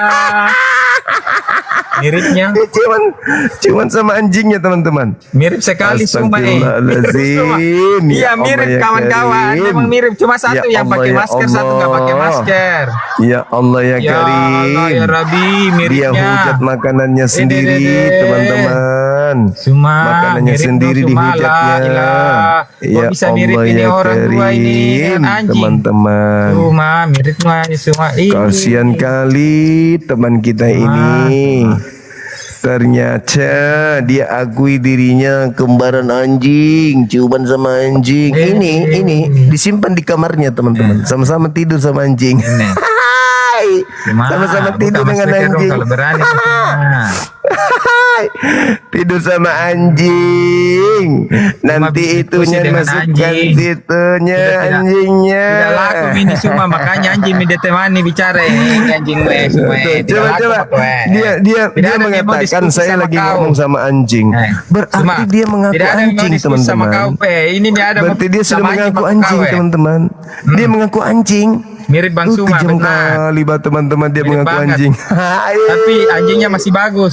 Mengaku Nggak pakai anjing, masker. dia mengaku anjing. Cuma ini lagi nutupin apa sih Mengaku maskernya anjing. semua? Teman-teman ngaku anjing dia. Malu dia ngaku anjing. Cuma. Kasian kali. Kenapa kau pakai Aduh, masker semua? teman-teman Masker, katanya sekalian. kau ganteng. Mengaku anjing dia, teman-teman. Oh, Katanya ganteng. Buka masker dong. Kemasiannya. Ngaku anjing katanya ganteng. Ngakunya anjing ternyata dia kongkong. Suma tidak ada yang mau temani. Makanya bikin-bikin diterima mi juga. Tidak ada yang temanya kalau dong diskusi. Bosan orang dengar Dia kongkong, ternyata dia kongkong. Emosi dia, teman-teman. Cuma kongkong bermasker. Dia mengaku anjing, teman-teman. Katanya kita diskusi sama anjing. Berarti dari tadi yang ngomong anjing. Miripnya matamu semua. Coba lihat lebih baik ke matamu mirip. Kasihan. Miripnya mata anu. Saya kok bilang mirip, tapi kau yang memakannya. Boleh nggak di Kristen makan anjing? Ku tanya dulu. Boleh nggak di Kristen makan anjing? Hai, malu dia, teman-teman sekalian. Yang baik aja gimana? Ya, silakan. Buka kamera, kita diskusi. Silakan. Ya diskusi yang baik aja kok pakai gitu ah. Nggak Ya itu cocok temanmu Kristen gitu loh. Kristen dilawan gitu loh. Agama warisan penjajah gitu loh. Buka kameranya, Bung. Silakan.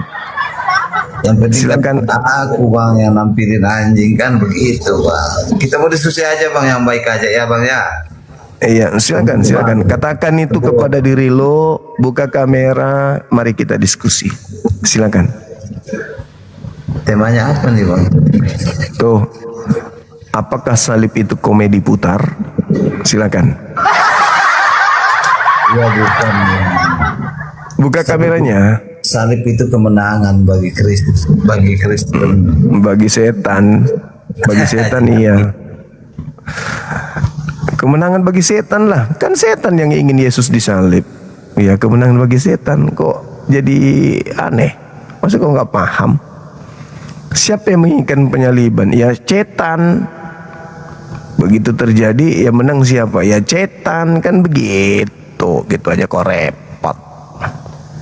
Ayo teman-teman yang muslim tolong dibatalkan dulu permintaannya, terlalu banyak permintaan juga ini.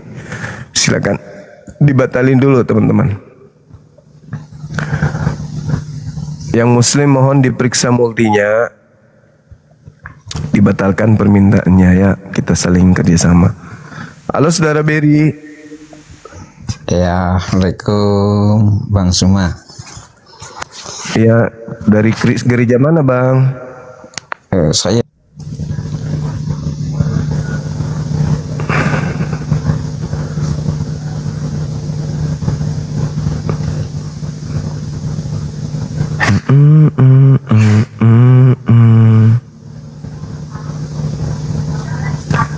Markepot minta permintaan Markepot. Anda baru pulang dari Roma kan Markepot?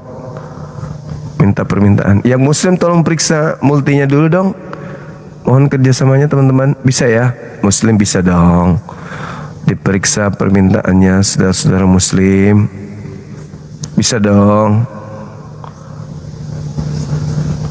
Terlalu banyak permintaan saudara-saudara. Silakan dibatalkan dulu permintaannya.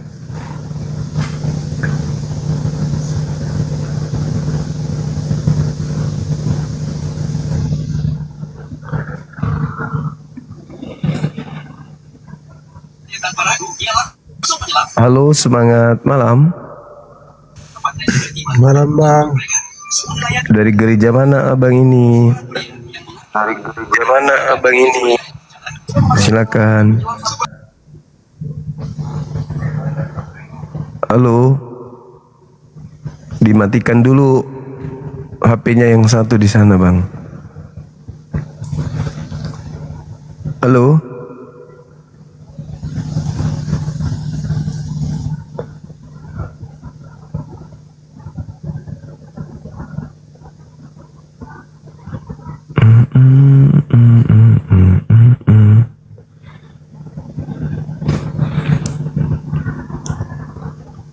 Halo, semangat malam. Semangat malam. Halo. Kodong. Ses saja ki.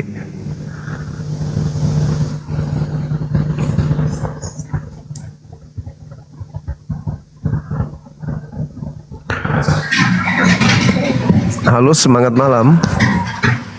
Yo, selamat malam Bang. Iya, gereja mana Bang?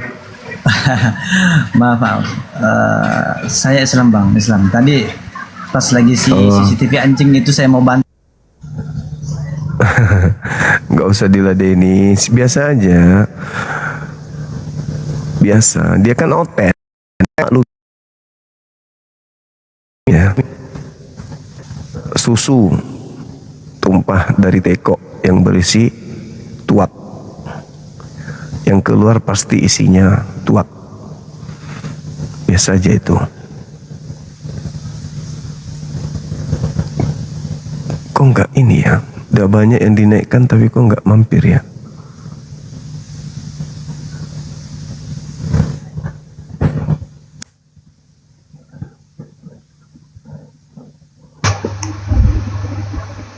Halo, semangat siang. Iya, selamat malam Bang. Assalamualaikum. Waalaikumsalam. Dari gereja mana Saudara Sandi? Oh, saya Islam Bang. Oh iya. Ya Bang.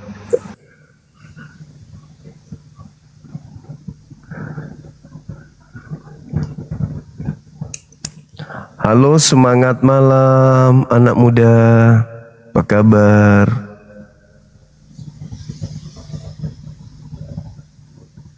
Nggak ada suaranya.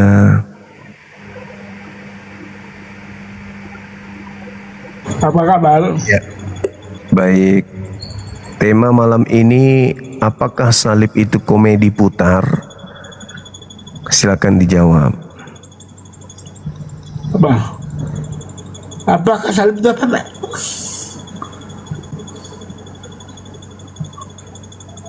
Halo. Halo. Apakah salib apa kau bilang? Apakah salib itu komedi putar? Bukan komedi, salib itu lambang kemenangan. Kemenangan siapa? Lambang kemenangan. Kemenangan siapa? Atas dosa. Loh, Kemenangan atas dosa. bukannya iblis yang mau menyalib Yesus? Yang karya Bapak, Pak. Karya Loh, Bapak bukannya, cuma. berarti Bapak Anda iblis. Berarti karya, berarti iblis dong bapakmu. Kalau Bapak di surga nggak iblis. Iblis Allah yang iblis Allah. Lu, mulai.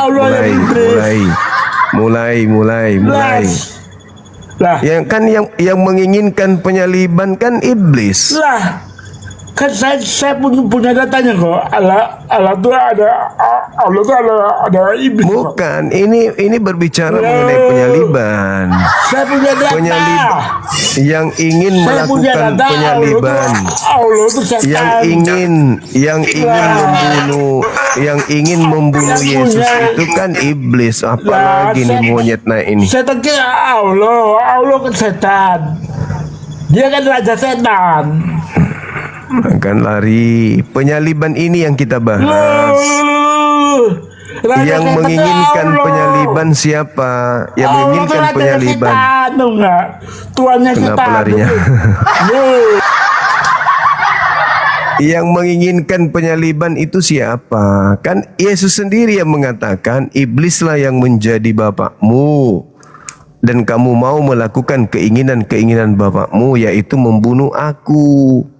Pertanyaannya, kalau iblis ingin menyalib Yesus dan berhasil iblis menyalibkan Yesus, maka salib itu kemenangan iblis. Betul tidak? Itu pertanyaannya. Kan yang mau Yesus mati kan iblis. Yang mau membunuh Yesus iblis atau Bapa Elohim? Coba dijawab dulu. Yang ingin membunuh Yesus iblis atau Bapa Elohim? Coba dijawab.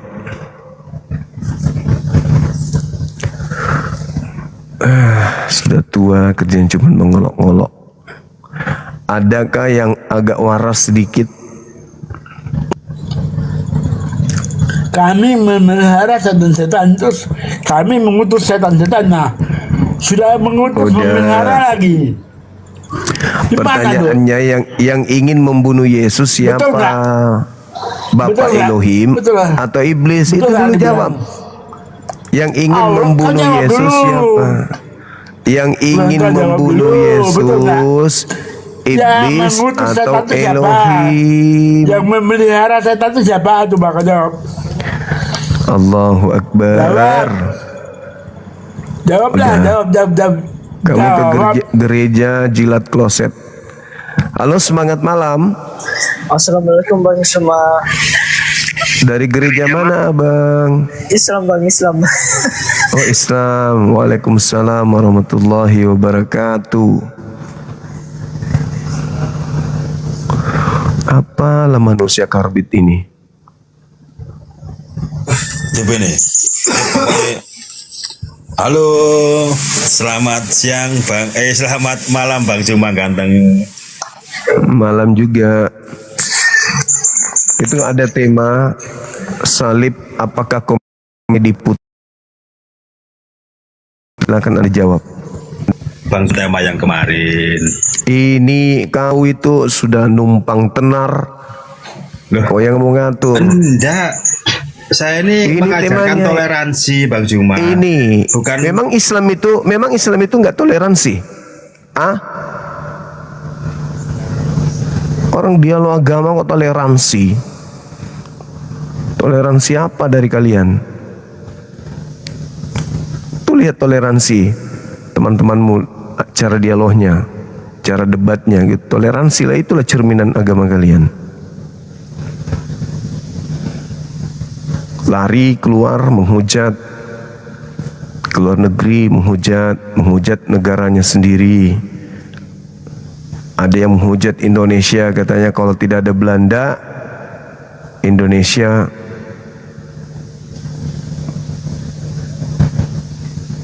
masih miskin, Indonesia masih tertinggal. Apalah itu?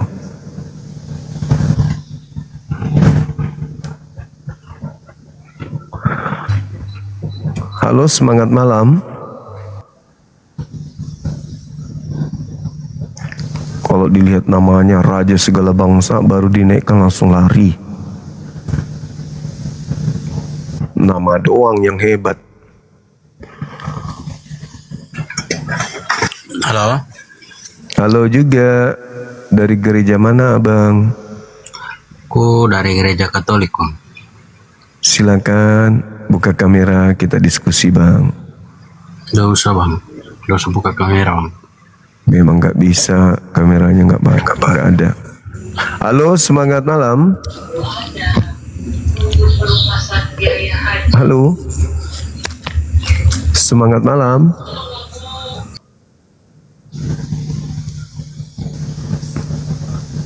Gak ada yang sehat, teman-teman. Semuanya masih gangguan.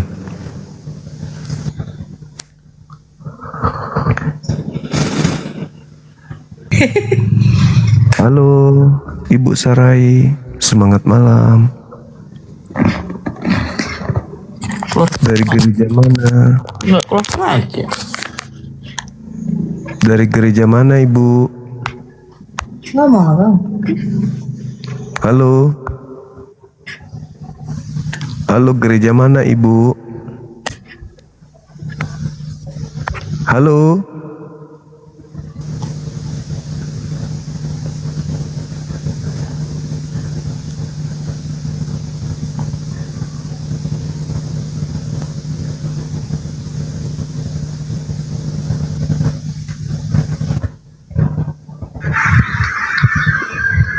Halo, semangat malam.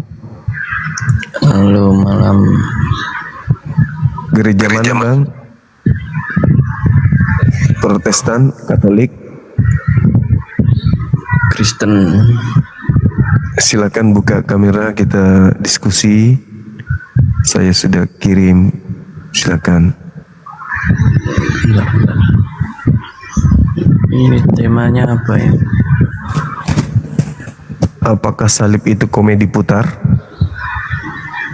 Silakan buka kamera. Silakan buka kameranya, Bang. Kita bahas. Silakan. Buat apa buka kamera, Bang? Memang aturan diskusinya itu di sini begitu.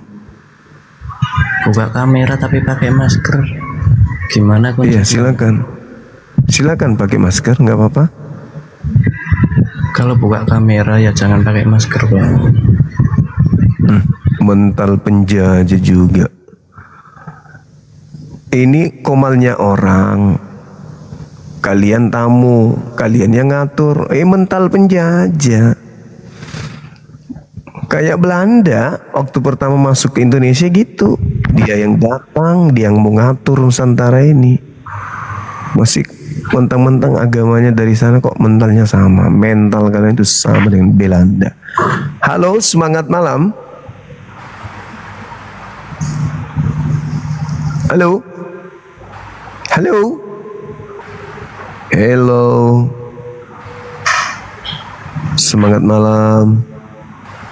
Ada onde-onde kah?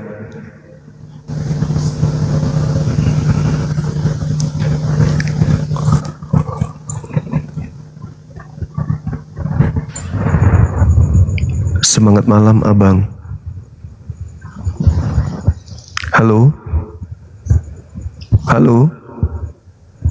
Semangat malam.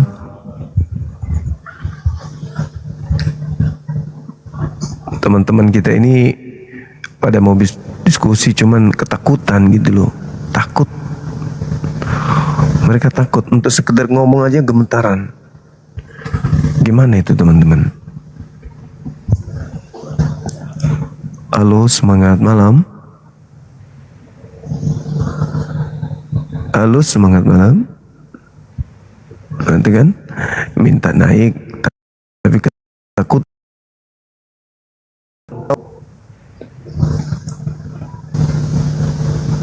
Takut ngomong mereka gemeteran.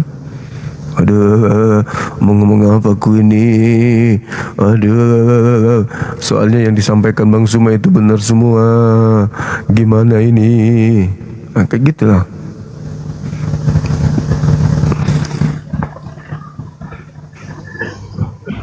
Halo, semangat malam. Halo.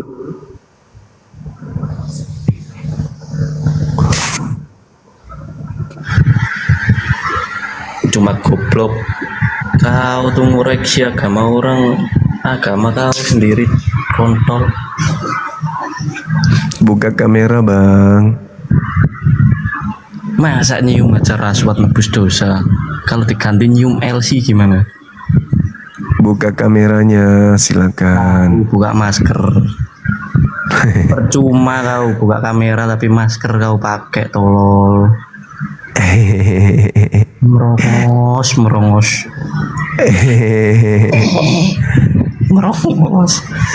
Cuma merongos. Sakit kali hatinya. Kau tuh koreksi agama orang tapi agama kau sendiri tuh. Sakit hati kali dia. Aduh, Bang Suma mengguncang oten se-Indonesia. Sampai yang datang itu cuman bisa memaki doang.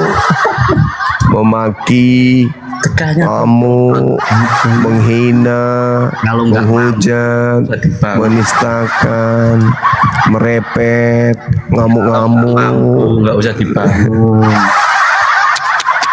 Jangan kau ke jalan bawa jaring ngemis-ngemis minta lo buat pembangunan masjid. Nggak mampu, nggak usah dibangun, cuma gembel. Kasihan, sakit hati kali. Kebenaran diungkap, ngamuk semuanya. Tuh kabur lagi dia Bang Zuma. Udah Bang. Oke, abangku, makasih. Bener oten saya dikeroyok di. Allahu Akbar, Masya Allah, Masya Allah. Semakin mereka menghujat, menista, memperlihatkan, itulah wujud ya asli mereka sebenarnya. Untung kita itu mayoritas. Kalau mereka yang mayoritas, udahlah selesai kita. Bayangkan ya teman-teman, kalau mereka mayoritas ya, saya buka komal seperti ini, pasti udah hancur nih rumah. Udah hancur ini pasti. Habis rumah saya ini. Halo, assalamualaikum bosku. Waalaikumsalam. Itu bisa saya pastikan teman-teman. Hancur rumah saya ini, hancur. Tetapi cobalah kita lihat ya, mereka ini bom aman kan? Rudy Yohanes aman kan? Bang Sum. Dari gereja mana Bang? Oh, tanda gereja. Aku engkapi OT matu. Kalau ada OT yang keras baru kesini saya. Emang Anda siapa? Punya nama rupanya Anda. Emang situ siapa Bang? Panitia. Halo, semangat malam. Selamat malam Bang Juma. Malam juga. Dari Kristen Ibu? Saya Kristen. Oke. Mari kita buka kamera, kita diskusi baik-baik. Silakan. Emang sih buka kamera? Iya Ibu. Di sini aturannya buka kamera boleh, pakai masker boleh. Ibu mau pakai jilbab juga boleh. Bang Juma aja nggak mau buka masker, gimana saya mau buka kamera? Ibu bisa pakai masker juga. Saya nggak ada masker. Ya pakai ini aja, pakai apa gitu, tisu atau apa gitu. Pakai helm. Helmnya juga nggak ada Bang Juma. Ya udah kalau gitu pakai apa ya? Pakai ini, kain horden Ibu, diikat ke belakang ini kan bisa. Silakan. Saya cuma mau nanggapi gini aja Bang Juma. Kita nggak usah Iya, debat buka ya. kamera aja. Iya sebentar dulu. Buka kamera dulu, baru ditanggapin Ibu, kan gitu. Gampangnya ini. Ini kan cuman pertanyaan doang. Apakah salib itu komedi putar? Kenapa pertanyaan ini muncul? Karena salib itu adalah hukuman bagi orang yang dikutuk oleh Tuhan. Dan Yesus mengecam para penyalib dan juga keturunannya sebagai orang neraka. Kok tiba-tiba dari Kristen penyaliban itu adalah keselamatan? Itu nyambungnya di mana, Ibu? Nah, saudara kami Kristen lah yang bisa menjelaskan itu polanya seperti apa, menyambungkan antara kecaman Yesus terhadap salib dan euforia Kristen terhadap salib, sangat bertentangan laksana langit dan bumi. Nah, Ibu buka kamera, jelaskan kepada saya biar saya paham. Silakan. Sebentar. Oke.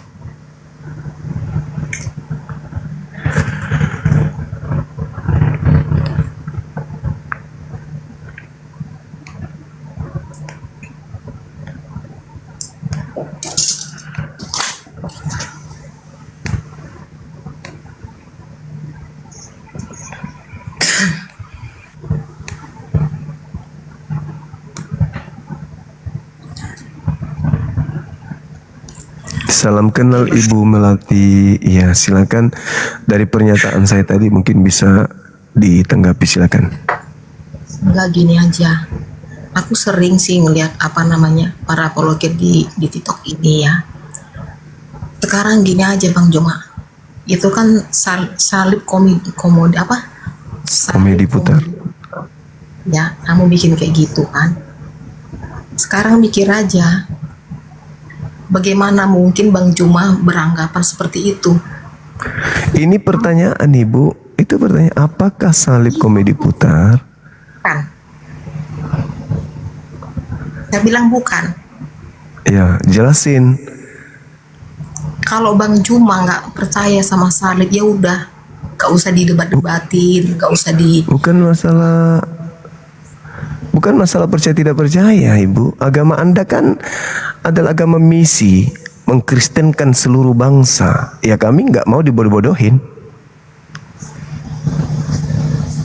Harus dijelaskan ke kami apa salib itu. Baru bisa jualan di wilayah kami. Kok jualan produk gagal? Kan percuma. Bisa nipu orang kan?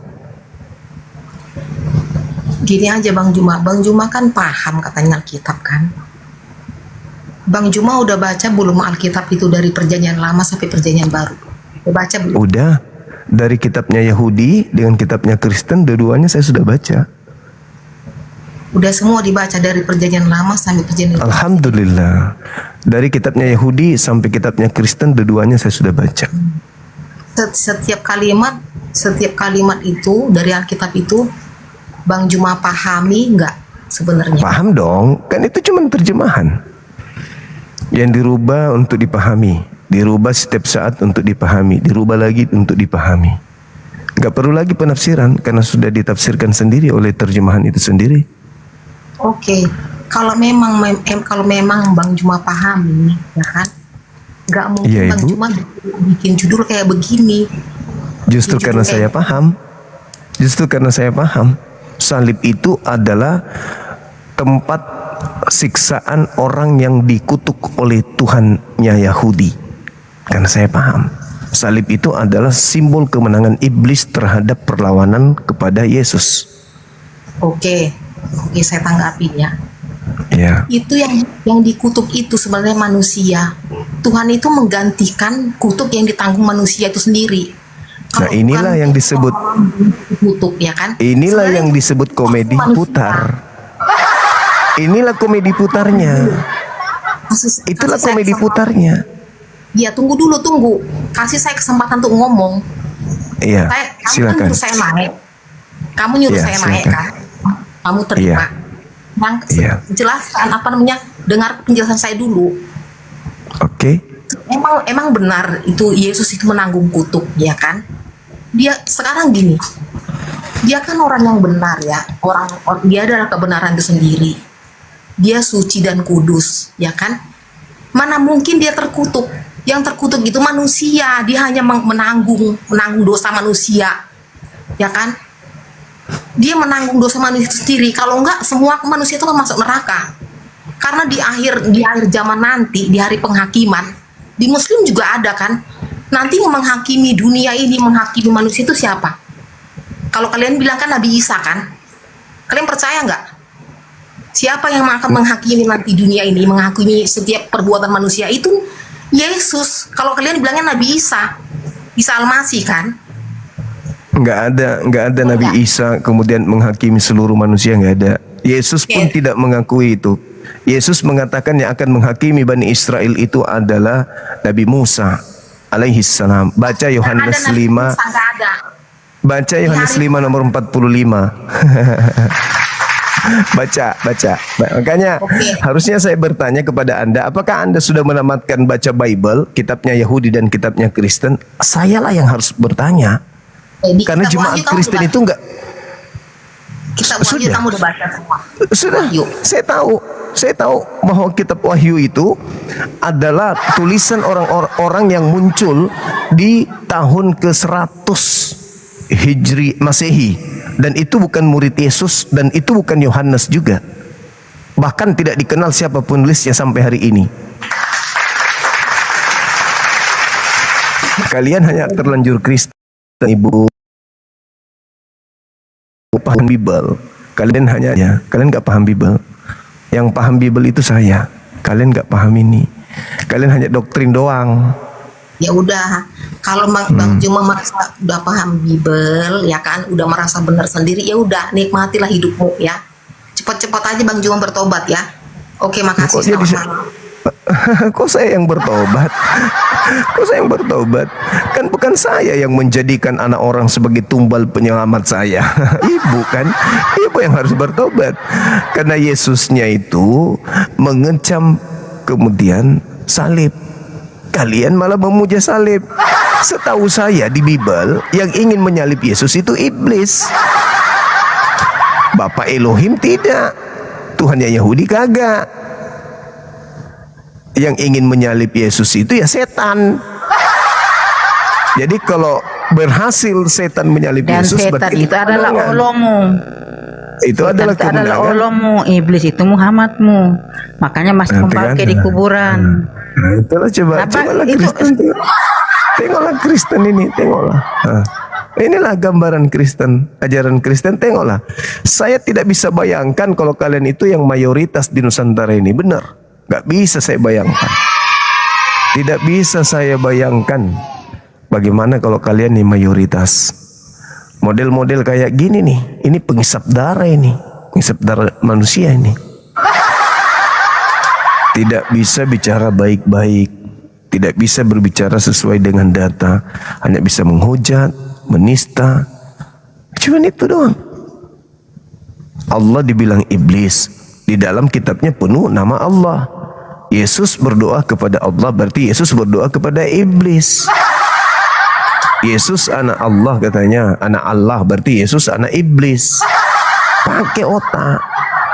Pakai otak. Bicara itu pakai otak. Karena nama Allah itu dicatat masuk ke dalam Bible. Gitu loh.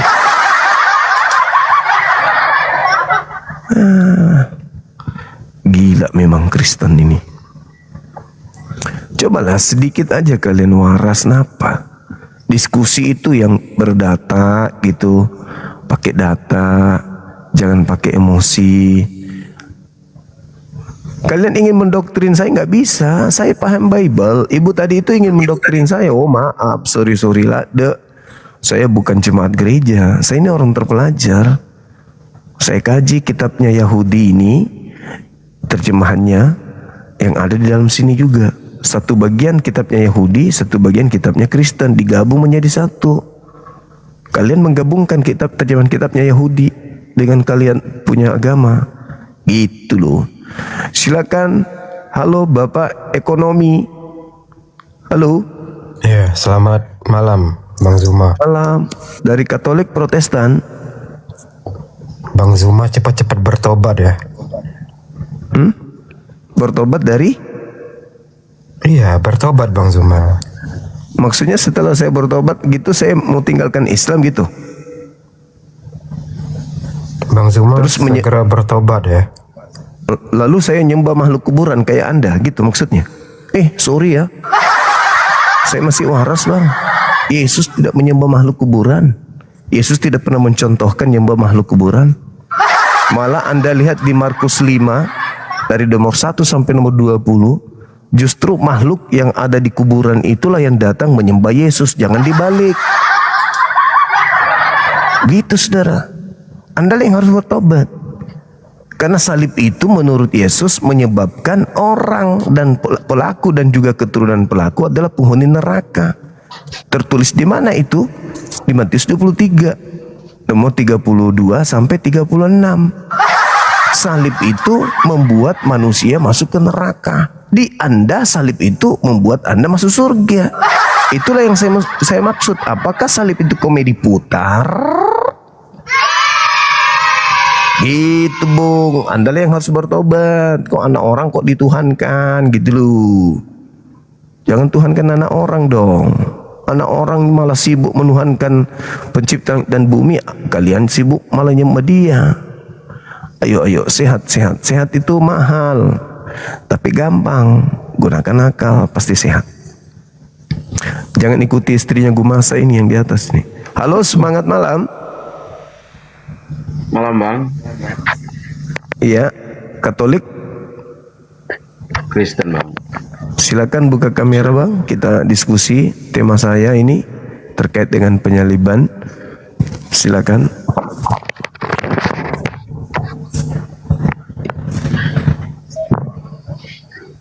Maksudnya ini gimana Bang? Buka kamera, kita diskusi. Oke. Biarkan istrinya Gumasa duduk di atas itu untuk menjadi saksi. Ini ada tema Bang, pertanyaan. Setelah saya baca Bible, tidak sesuai dengan kenyataan yang ada di lapangan dengan pernyataan Yesus terkait salib.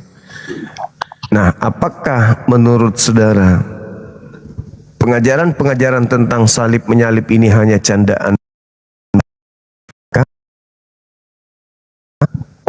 Karena konsepnya adalah tindakan yang dilakukan kepada orang benar akan menyebabkan pelaku dan keturunannya menjadi orang neraka. Nah, kenapa di Kristen justru penyaliban ini menjadi keselamatan, padahal yang mau menyalib Yesus kan iblis. Iblis yang ingin menyalib Yesus. Berarti apabila Yesus berhasil mereka salibkan, berarti penyaliban itu adalah kemenangan bagi iblis, Bang. Silakan.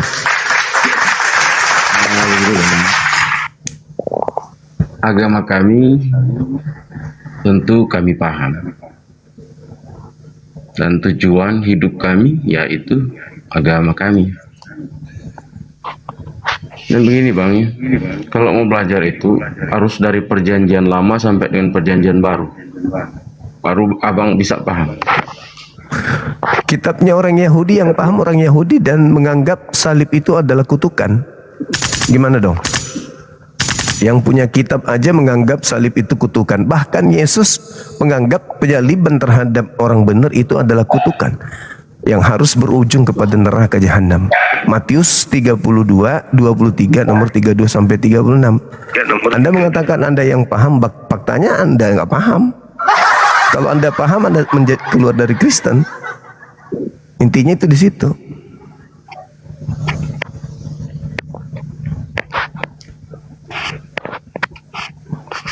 Justru karena saudara-saudara kami tidak paham Bible, hanya doktrin gereja doang, makanya masih di situ. Kalau kalian mempelajari Bible dengan seksama, Tidak juga bang. Amin. yakin percaya kalian akan meninggalkan agama kalian.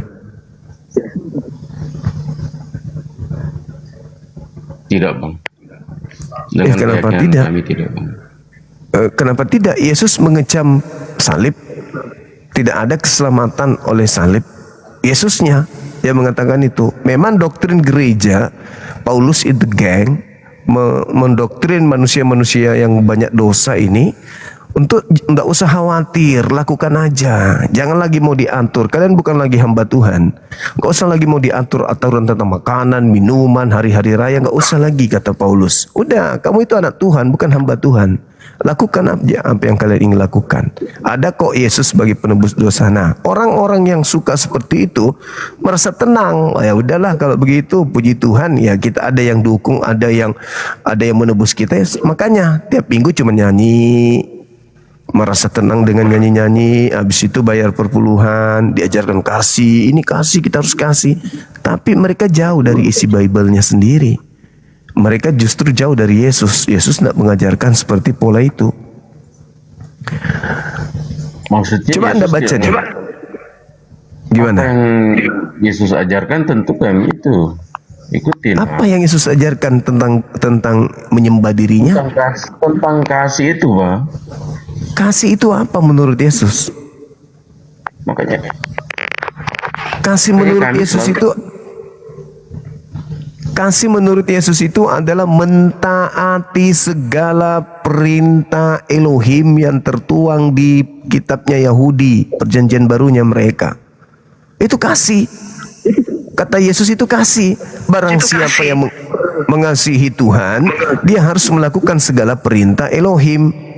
Nah, mana perintah Elohim yang Kristen lakukan? Ada? Enggak ada. Apa yang Kristen lakukan? Perintah Elohim. Ibadah minggu, nyembah Yesus, makan babi, tidak bersunat, Natalan. Itu bukan perintah Elohim. Gitu loh bang. Jadi gitu bang. Saudara kami Kristen itu cuma terlanjur Kristen doang.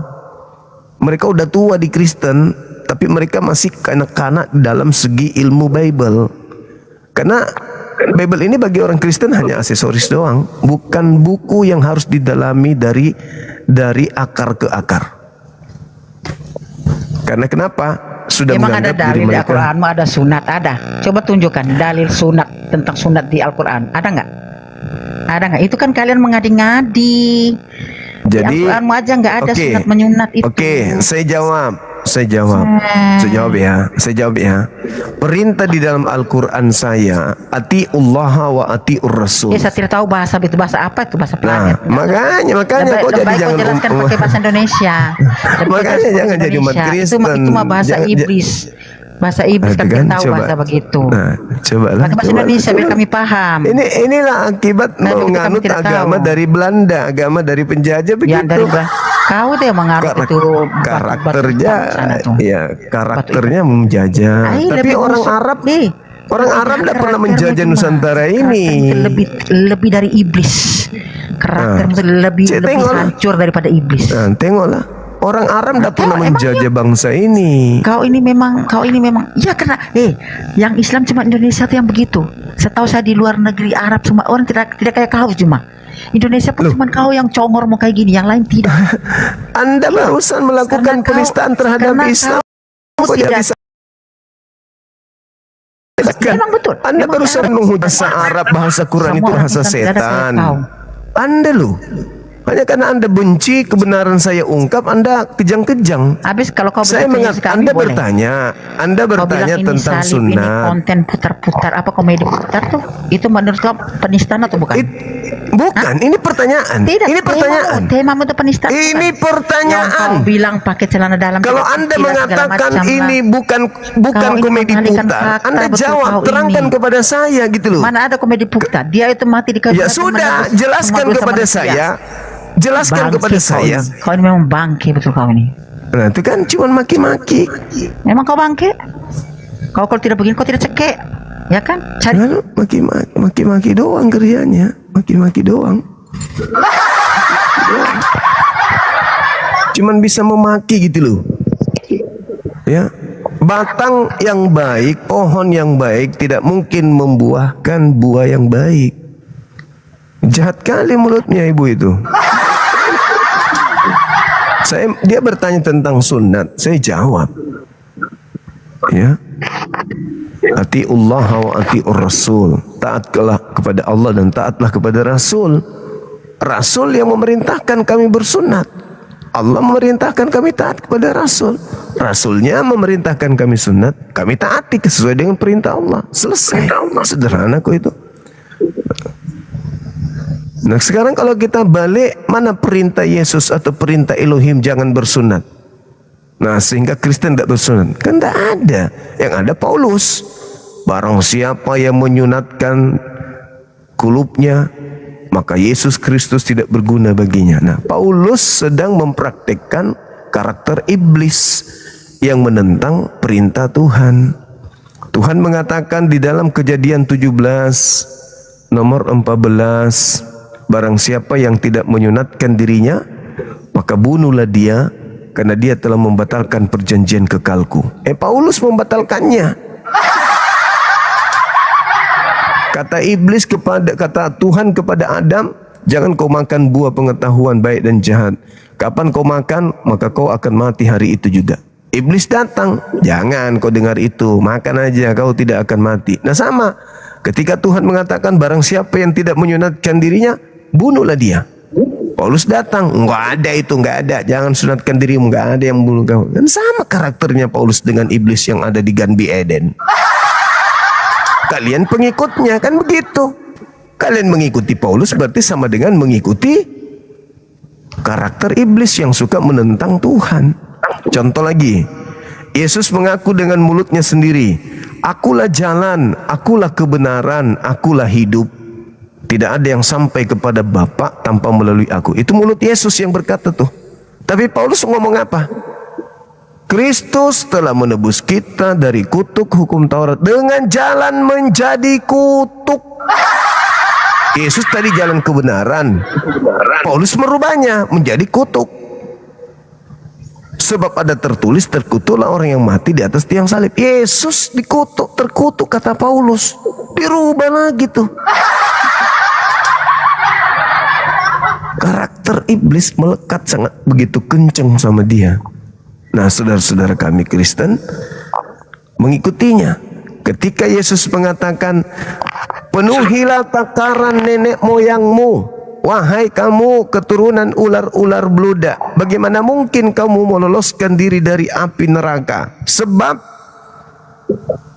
aku mengutus nabi-nabi, orang benar, ahli Torah, separuh kalian salibkan dan kalian bunuh.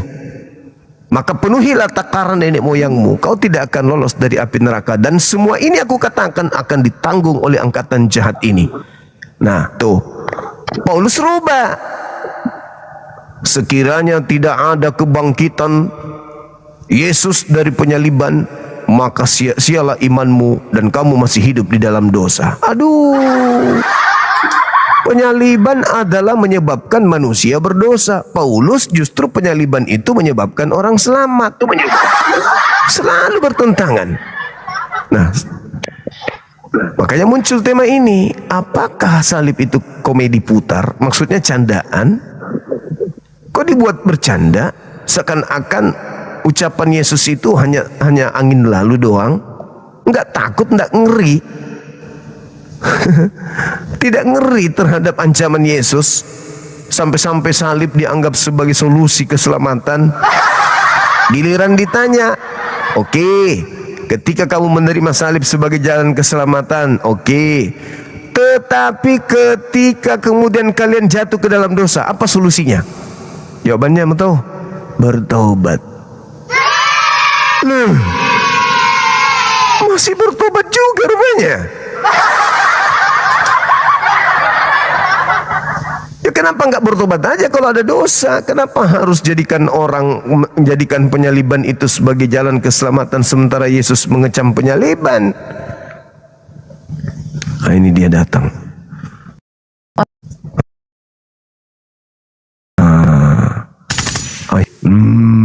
Mama Halo Papi Yesus. Iya bang. Papi Yesus kah? Iya. Ini kedatangan yang keberapa? Yang keempat. Serius? Ini Muslim? Kristen bang. Oke, silakan buka kamera. HP-nya HP jadul bang. Tapi kok saudara mengaku Kristen tapi kok kedatangan keempat? Gimana sih? Aku ajarannya ikut Islam Kristen bang. Maksudnya? Aku Kristen tapi ajarannya aku Islam.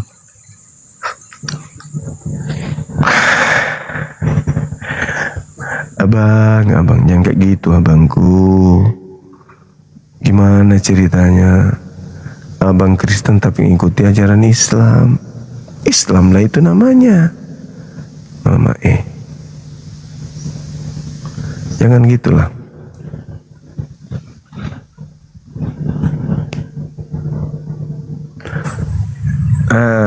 Ini lagi saksi mata. Halo, semangat malam Apostolos Yohana. Halo.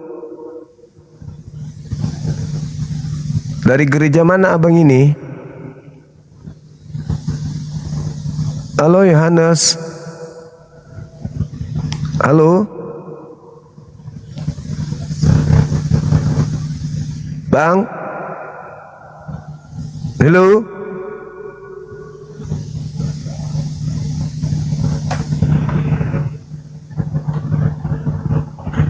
Cakep kali pirangnya, bah. Ganteng, pirangnya bagus.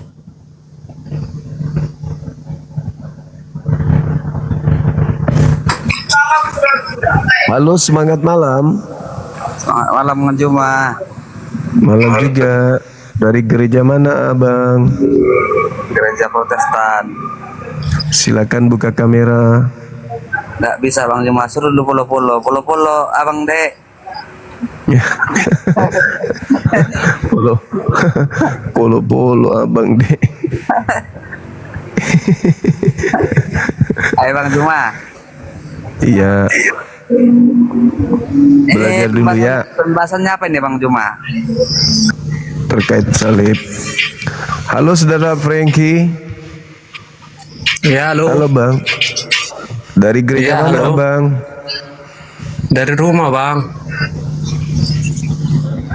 Dari rumah mau kemana? Mau tidur bang. Tadi pas nengok HP lagi juga abang kan, jadi posisi di rumah bukan dari gereja. Oh iya sorry.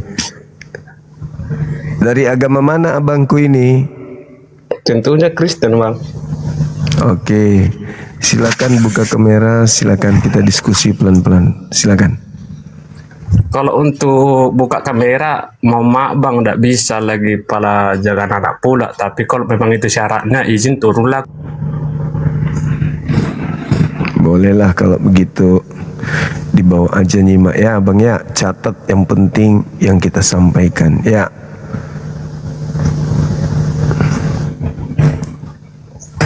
Kok diturunkan Bang Juma?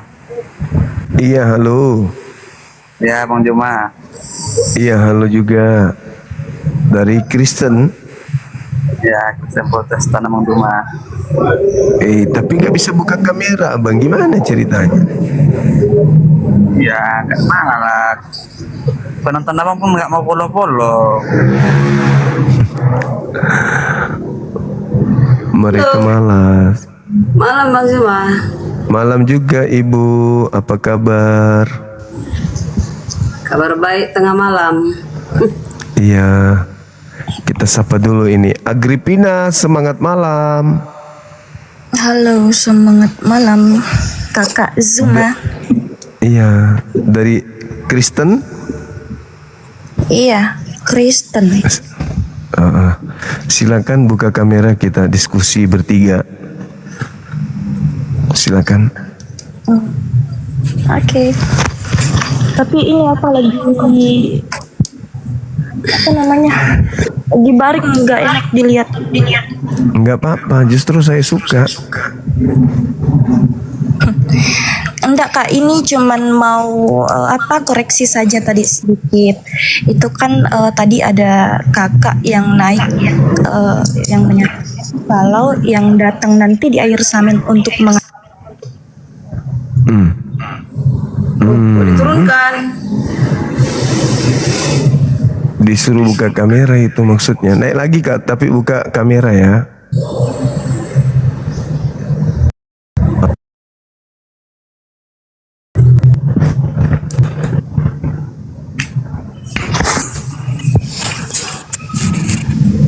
Buka kameranya Kak.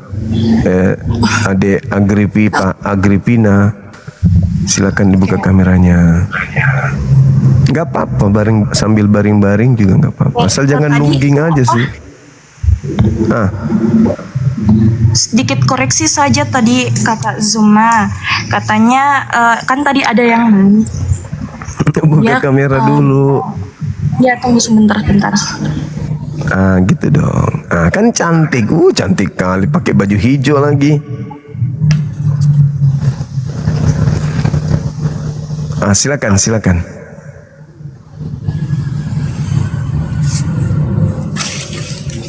Termute itu, Dek. Termute.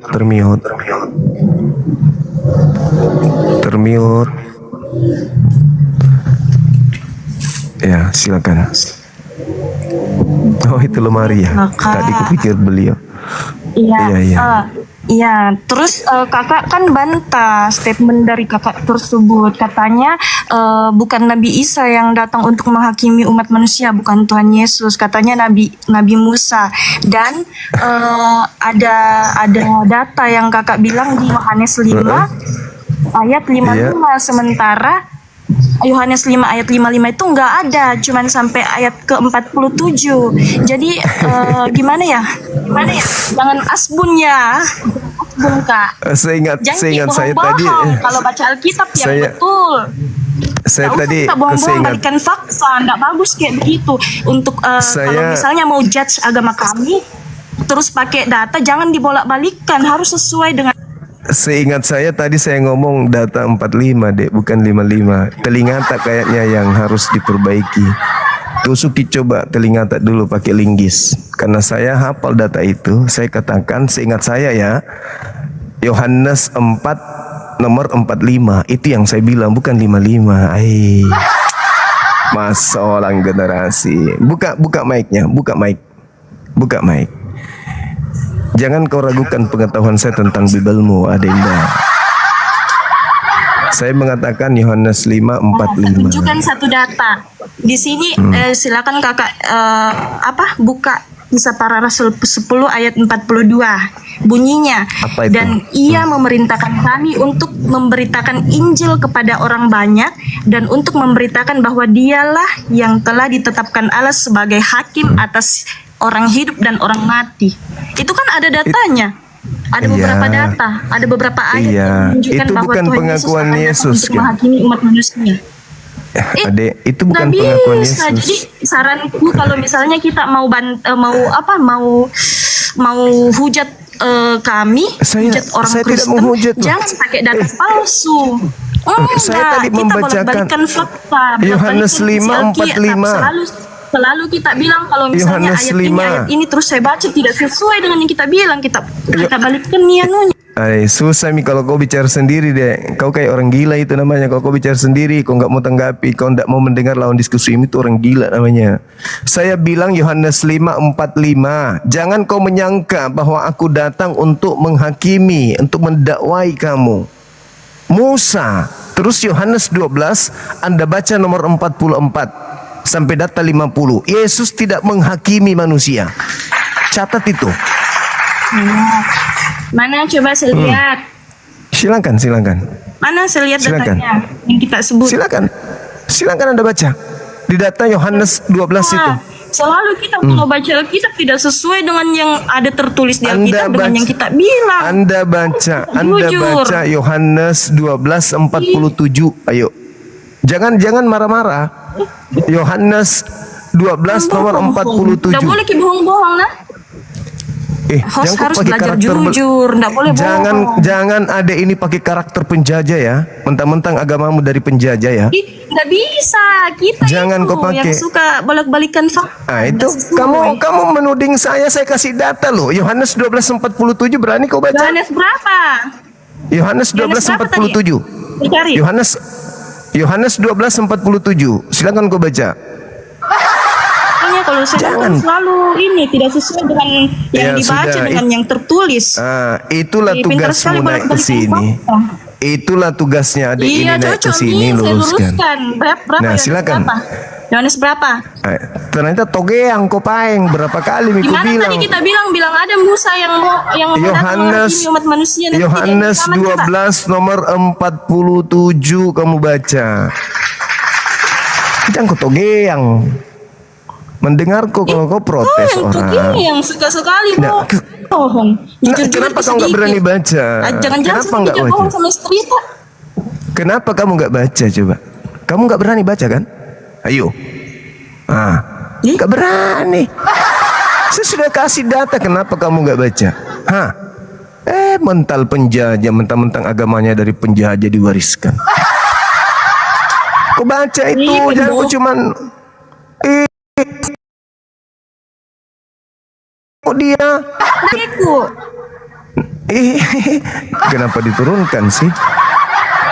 Kita nggak mungkin menerima yang baik. Selalu diturunkan kalau Anda lagi. Biarkan dia naik lagi kembali. Jangan selalu diturunkan. Selama dia tidak menghujat, nggak apa-apa. Biar anak-anak seperti ini sotak. Minta lagi permintaan adek, biar ku jelaskan samamu. Jangan kau marah-marah. Tadi saya menanggapi orang itu bahwa yang akan datang adalah Nabi Isa alaihissalam. Saya bilang, Yesus mengatakan, jangan kau menyangka aku datang untuk apa? Mendakwai kamu. Musa yang akan mendakwai kamu.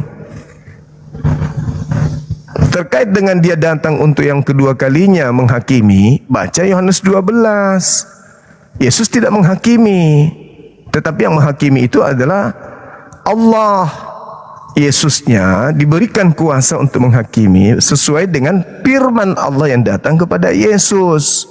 Yesus sendiri yang mengatakan itu. Mana dia? Naik lagi sini, jangan emosi. Kenapa diturunkan sih Om? Naik lagi.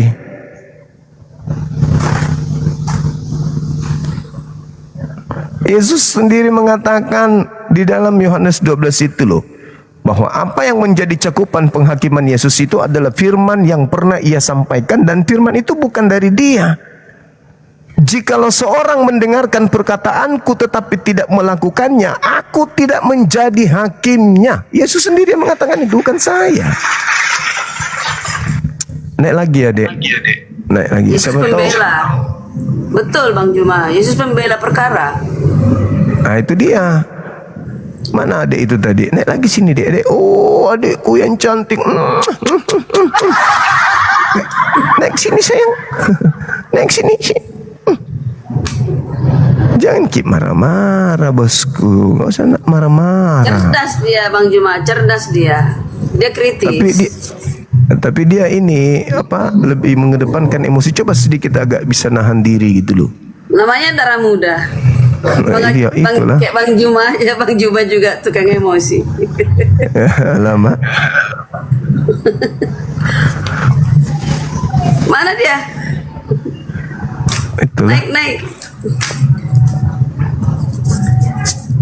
Oke Bang Juma, aku ada silakan. ini aja lah, santai aja lah ya. Itu saya akui bahwa Bapa di surga lah menjadi hakim. Yesus pembela perkara.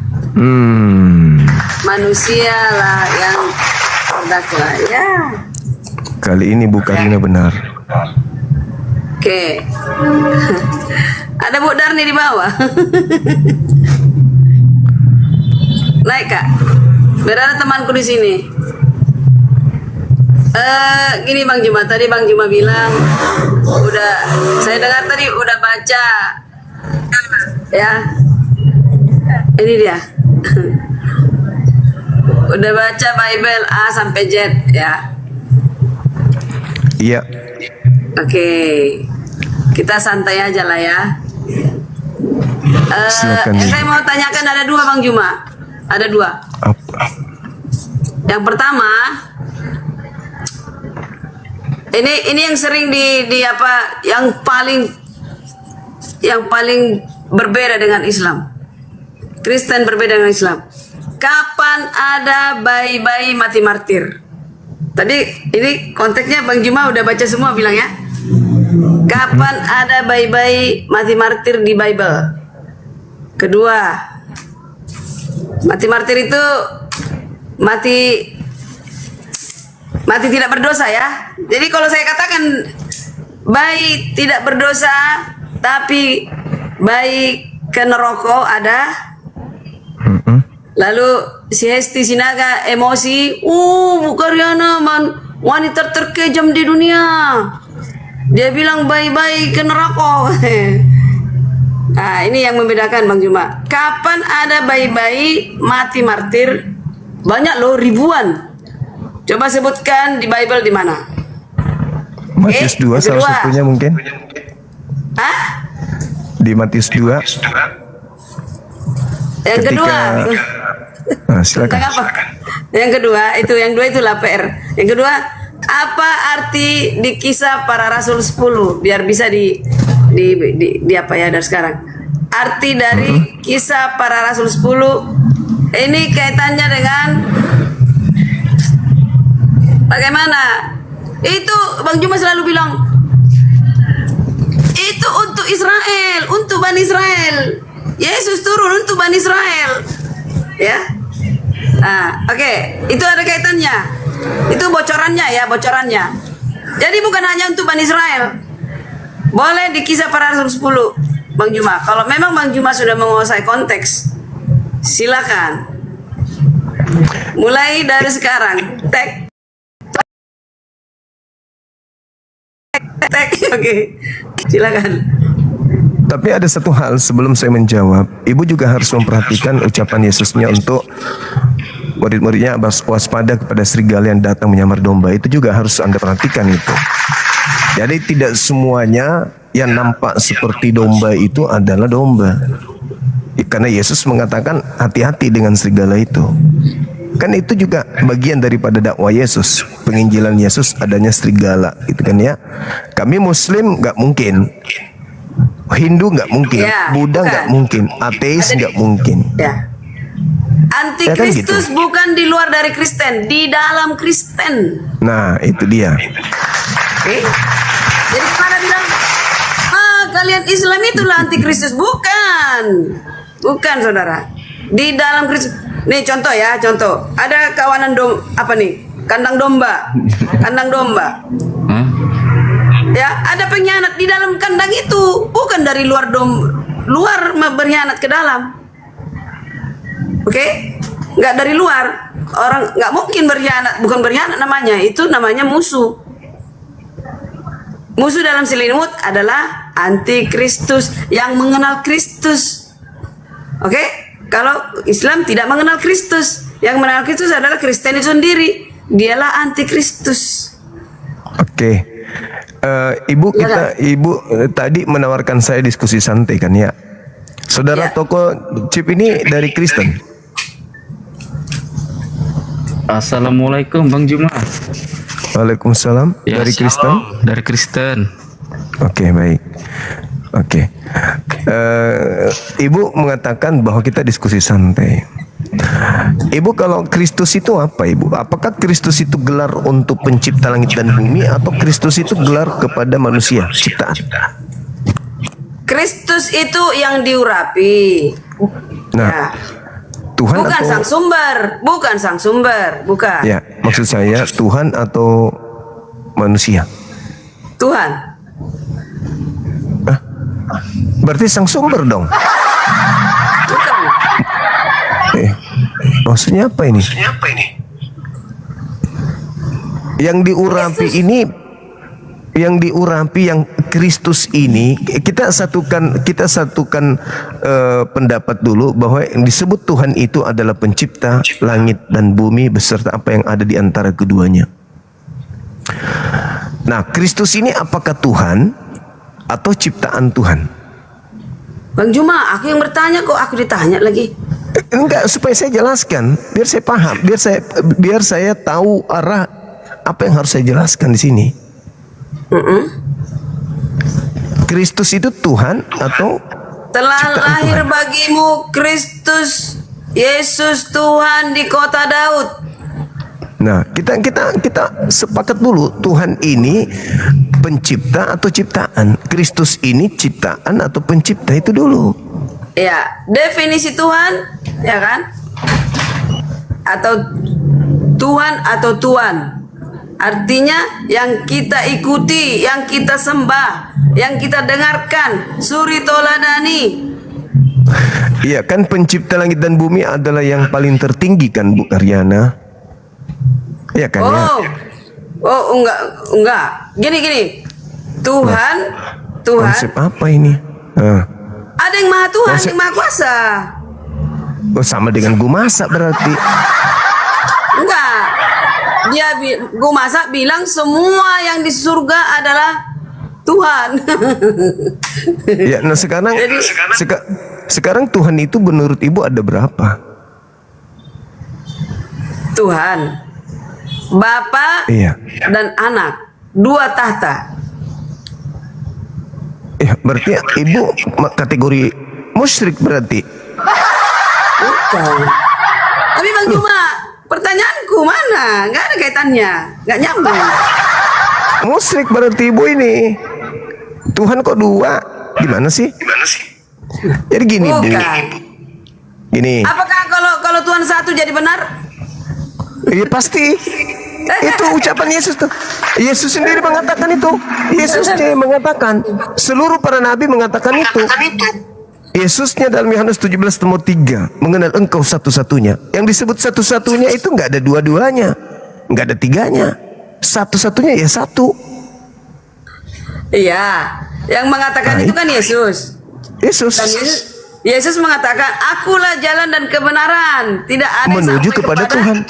Ya. Kepada yang satu-satunya itu. Yesus meninggikan Bapa di surga. Ya itu sudah berarti cuma satu-satunya Tuhan, yaitu yang ada di surga, yang ada di langit. Tapi dikatakan kepadaku diberi kuasa di surga dan di bumi. Nah, kalau dia diberi kuasa berarti Bang Juma, ada yang memberi.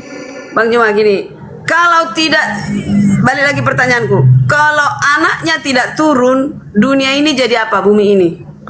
Tidak mengenal Bapa. Kata siapa? Orang-orang Yahudi sudah mengenal Tuhan mereka. Anda Yeremia 31:30 ada yang mengajar kepada saudaranya, kepada yang lain, kenalilah Tuhan, sebab mereka telah mengenal aku. Baik kecil maupun besar mereka telah mengenal aku. Makanya orang Yahudi itu mereka tidak membuat karikatur Tuhan, tidak mesti harus ada bentukan Tuhan, karena mereka sudah mengenal Tuhan, bahwa Tuhan itu tidak serupa dengan apapun. Ya sudah, kita mau apa? Masa kita mau bentuk jadi orang? Kitabnya mereka yang mengatakan kok 2 Samuel 7:22 bahwa jadi, pencipta tidak serupa dengan apapun. Bang Juma mengakui Allah atau Bapa atau Sang Penguasa mengutus anaknya, bukan mengutus kayak ini ya, mengutus manusia sempurna kepada orang berdosa, benar? Iya, mengutus para nabi kepada kaumnya masing-masing, itu udah benar itu. Bukan, itu mengutus manusia dosa kepada manusia dosa. Kalau nabi itu manusia berdosa. Manteminya. Nabi kok manusia berdosa? Makanya, gimana cerita? Bang Juma, bagi kalian nabi itu maksum. Bagi kami nabi itu tidak ada yang sempurna. Semua. Loh, kenapa Tuhan milih? Kenapa Tuhan salah pilih berarti Tuhan? Tuhan itu sudah memilih manusia-manusia yang bisa pegang amanahnya. Beda, Gitu. beda. Dipilih untuk keselamatan jiwanya, bukan dipilih berarti dia suci. Itu Bang Juma, itu perbedaan kita ya. Oke, kita hargai perbedaan. Maksud saya tadi itu aja Bang Juma. Kalau Bang Juma mengakui Bapa mengutus manusia sempurna, ya, meninggalkan kemuliaannya, yaitu mengosongkan diri, sehingga dia lahir ke bumi ini dengan manusia sempurna tanpa dosa. Tidak ada diutus Bapa di sorga manusia dosa ke manusia dosa. Tidak bisa manusia dosa menuntun orang berdosa. Paulus sendiri yang mengatakan Yesus itu berdosa, kok jadi sekarang Yesus tidak berdosa, gimana sih, Di Bu? mana? Di mana buktinya? Buka. Di mana buktinya Yesus berdosa? Yohanes 5 nomor 12 kan Yesus sendiri, Paulus sendiri mengatakan. Sorry, Roma 5 Coba nomor bacakan 12. ayatnya Bang Juma. Saya penasaran ayatnya Ya. seperti apa. Baca aja. Saya kan udah menunjukkan. Ya, silakan. Jangan sok paten. Bacakan ayatnya Bang Juma. Saya belum ukur Anda loh. Gak apa-apa. Silakan Anda baca. Ayat mana tadi? Error juga ini. Tapi jangan lupa, Kirain. jangan lupa ya Silakan. pertanyaan itu tadi ya Bang Juma. Roma 5 berapa? Roma 5:12. Yesus adalah orang yang berdosa. Kalian belajar di gereja, belajar di sekolah minggu, belajar di STT, belajar apa rupanya? Ini ya, kita baca ya. Roma 5 ayat 12. Adam dan Kristus. Sebab itu sama seperti dosa telah masuk ke dalam dunia oleh satu orang, dan oleh dosa itu juga maut. Demikianlah maut itu telah menjalar kepada semua orang, kepada Bang Juma, Karyana, semua. Karena semua orang. Semua orang. Yesus orang atau bukan? Ku tanya dulu kalian. Ku tanya dulu. Yesus orang atau bukan? Ini situ Ini yang judulnya di bawah ini. Saudara dan Toko. Kristus. Saudara Toko, Yesus orang atau bukan? Yesus orang dalam tubuh manusia. Sudah selesai. Udah, gagal sudah. Dia sebagai orang yang suci, gagal. Gagalnya di mana Bang Jum? Biar boleh saja itu di mana? Tadi Anda sendiri yang membaca dalil, Anda sendiri yang menyebut Yesus orang. Paulus mengatakan seluruh orang sudah berdosa. Iya betul. Anda ngingkar lagi. Komedi putar juga kan? Komedi putarnya di mana ini sekarang? Yesus itu berdosa atau tidak? Yesus tidak berdosa, manusia suci. Tadi Roma 5:12 yang masih hangat di bibirmu mutar-mutar, itu kau lupa dalam waktu sedetik. Saya bacakan ya. Sebab itu silakan kau. Sebab itu sama seperti dosa telah masuk ke dalam dunia melalui satu orang, dan melalui dosa itu juga maut. Demikianlah maut itu telah menjalar kepada semua orang, karena semua orang telah berbuat dosa. Semua orang. Ya. Semua orang. Yesus orang. Yesus orang. Roh Allah yang masuk ke dalam tubuh orang. Sekarang Yesus berdosa nggak menurut dalil itu? Seharusnya tidak berdosa, tetapi karena dia masuk Seharusnya ke kita, dia menanggung kita. matamu. Coba saya tanya Itu balik dia dong. Semua orang, kenapa kamu panas? Kau patahkan dulu itu argumennya Paulus. Bukan lo, Mamat, diam lo, tenang, sabar ya. Emosi dia, emosi. Emosi saya santai kok. Emosi. Halo Bang Juma, jangan emosi ya Bang Juma ya. Jadi Anda sudah membaca dalil Yesus itu adalah orang berdosa menurut Paulus. Jangan kau ingkari itu dalil. Jawabannya Bang Juma di Roma di bawah. Roma 15. Bang Juma. Ada jawabannya. Jawabannya di Roma 5. Di Roma 5 ayat 15. Nih, saya baca ya. Ini jawabannya. Tetapi karunia pelanggaran Adam. Sebab jika karena pelanggaran satu orang, semua orang telah jatuh di dalam kuasa maut. Jauh lebih besar lagi kasih karunia Elohim dan karunianya, besar, Yesus, yang dilimpahkannya atas semua orang, satu orang, yaitu dilimpahkan dosa itu kepada, yaitu Yesus Kristus. Amin, terpuji Tuhan Yesus, dia menang. Sudah jelas itu. Jadi bukan manusia dosa dia. Dosa kalian itu, Bang Juma, makanya dia dikorbankan Bang Juma. Dengarkan. Anda membaca dalil. Data 12-nya kemudian dosa menjalar ke seluruh manusia. Tetapi Tuhan memilih satu manusia untuk melimpahkan kemuliaan, yaitu Yesus. Ya. Iya kan? Nah, sekarang permasalahannya adalah kemuliaan yang datang kepada Yesus itu adalah kemuliaan pemberian Tuhan. Baca Yohanes 1 nomor 14. Kemuliaan Yesus adalah kemuliaan dia berikan. Sedangkan dosa sudah menjalar dari Adam kepada seluruh umat manusia. Dalil, nggak bisa Anda pungkiri itu. Makanya ketika Anda mengatakan bahwasanya Yesus itu tidak memiliki dosa, sudah hapus itu nomor 12-nya, karena seluruh manusia itu memiliki dosa dari Adam alaihissalam. Itu data yang ada dalam kitab saudara. Adam alaihissalam itu di mana tertulis ya? Nggak ada sih. Adam alaihissalam itu nggak ada. Saya lihat di sini tertulis kayak gitu. Ya, saya menyebutnya penghargaan kepada manusia pertama karena saya adalah keturunannya. Kejadian 3 nomor 15, aku akan mengadakan permusuhan antara keturunanmu dan keturunan Adam dan keturunan iblis. Ya. Siapa yang menghujat Adam berarti dia keturunan setan. Kamu marah karena saya mengatakan Adam itu keselamatan atasnya. Kamu marah? Marah dong. Enggak marah dong. Enggak marah. Kamu nggak marah? Nggak marah. Sekarang apakah Adam bersalah menurut Anda? Kalau menurut saya Adam tidak bersalah. Berarti nggak ada dosa waris ya? Dosa waris ada. Bersalah. Berarti bersalah dong. Menyesal. Bukan menyesal ibu. Yesus turun untuk melakukan rekonsiliasi ya ibu. Adam nggak bertobat ibu. Dosa tetap jalan. Aduh, parah. Dosa tetap jalan, tapi iya, dosa tetap berjalan. Kalau kamu bilang tidak bersalah, ngapain dosa tidak berjalan? Dosa tetap berjalan, lalu datang Tuhan Yesus melakukan rekonsiliasinya supaya dosa tersebut dihapuskan, dosa keturunan itu. Masalahnya tidak ada dosa dihapus, diampuni. Ya, dan tiba-tiba datang si kawan yang dari Mekah itu mengaburkan isi Taurat. Itulah kejadian sebenarnya. Loh. Oke, saya mohon Bu Karyana izinkan saya mau uji orang ini. Saudara, hukum Taurat itu berlaku untuk siapa? Kutanya dulu. Untuk manusia.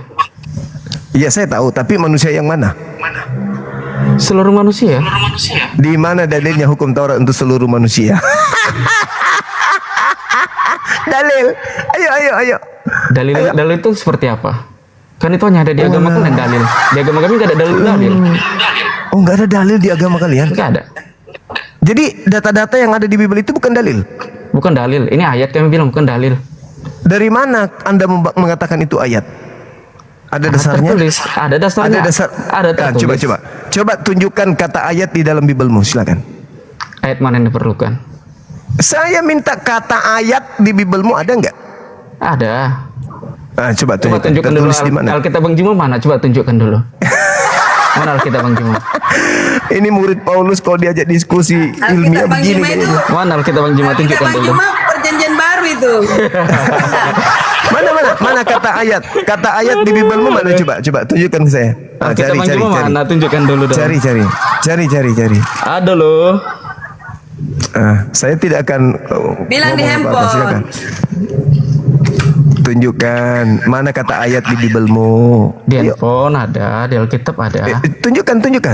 Di data nomor berapa itu ada kata ayat? Kamera belakang buat. Ajarin suaminya Bu. Suami ibu ini sudah gemeteran tapi dipaksakan so hebat. Jangan grogi ya Bang Juma. Yang grogi kamu, suaramu gemetaran tuh. Jangan sedih lah Bang Juma gitu aja Bang Juma. Bang Juma. Gemetaran, suaramu gemetaran loh. Ada nggak Tuhan yang bisa bangkit dari kubur Bang Juma? Yang bisa bangkit dari kubur itu hantu, setan, suster ngesot, pocong dan seterusnya. Itu setahu saya. Dan murid-murid Yesus juga mengatakan bahwa yang bangkit dari kubur itu hantu. Cakep. Dalilnya jelas. Lukas 24 nomor 37, murid-murid Yesus menganggap yang keluar dari kubur itu hantu. Kan bisa dibaca ayat selanjutnya Bang Juma. Bukan tertulis. Enggak ada urusan.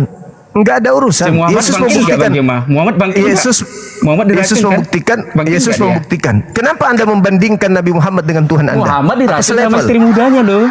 Apakah selevel? Apakah selevel? Beda levelnya Tuhan Antara- kami lebih tinggi loh. Nah, terus Beda kenapa Anda level. membandingkan Tuhan Anda dengan Nabi saya? Ya dibandingkan lah, biar jangan terlalu. Kenapa bisa?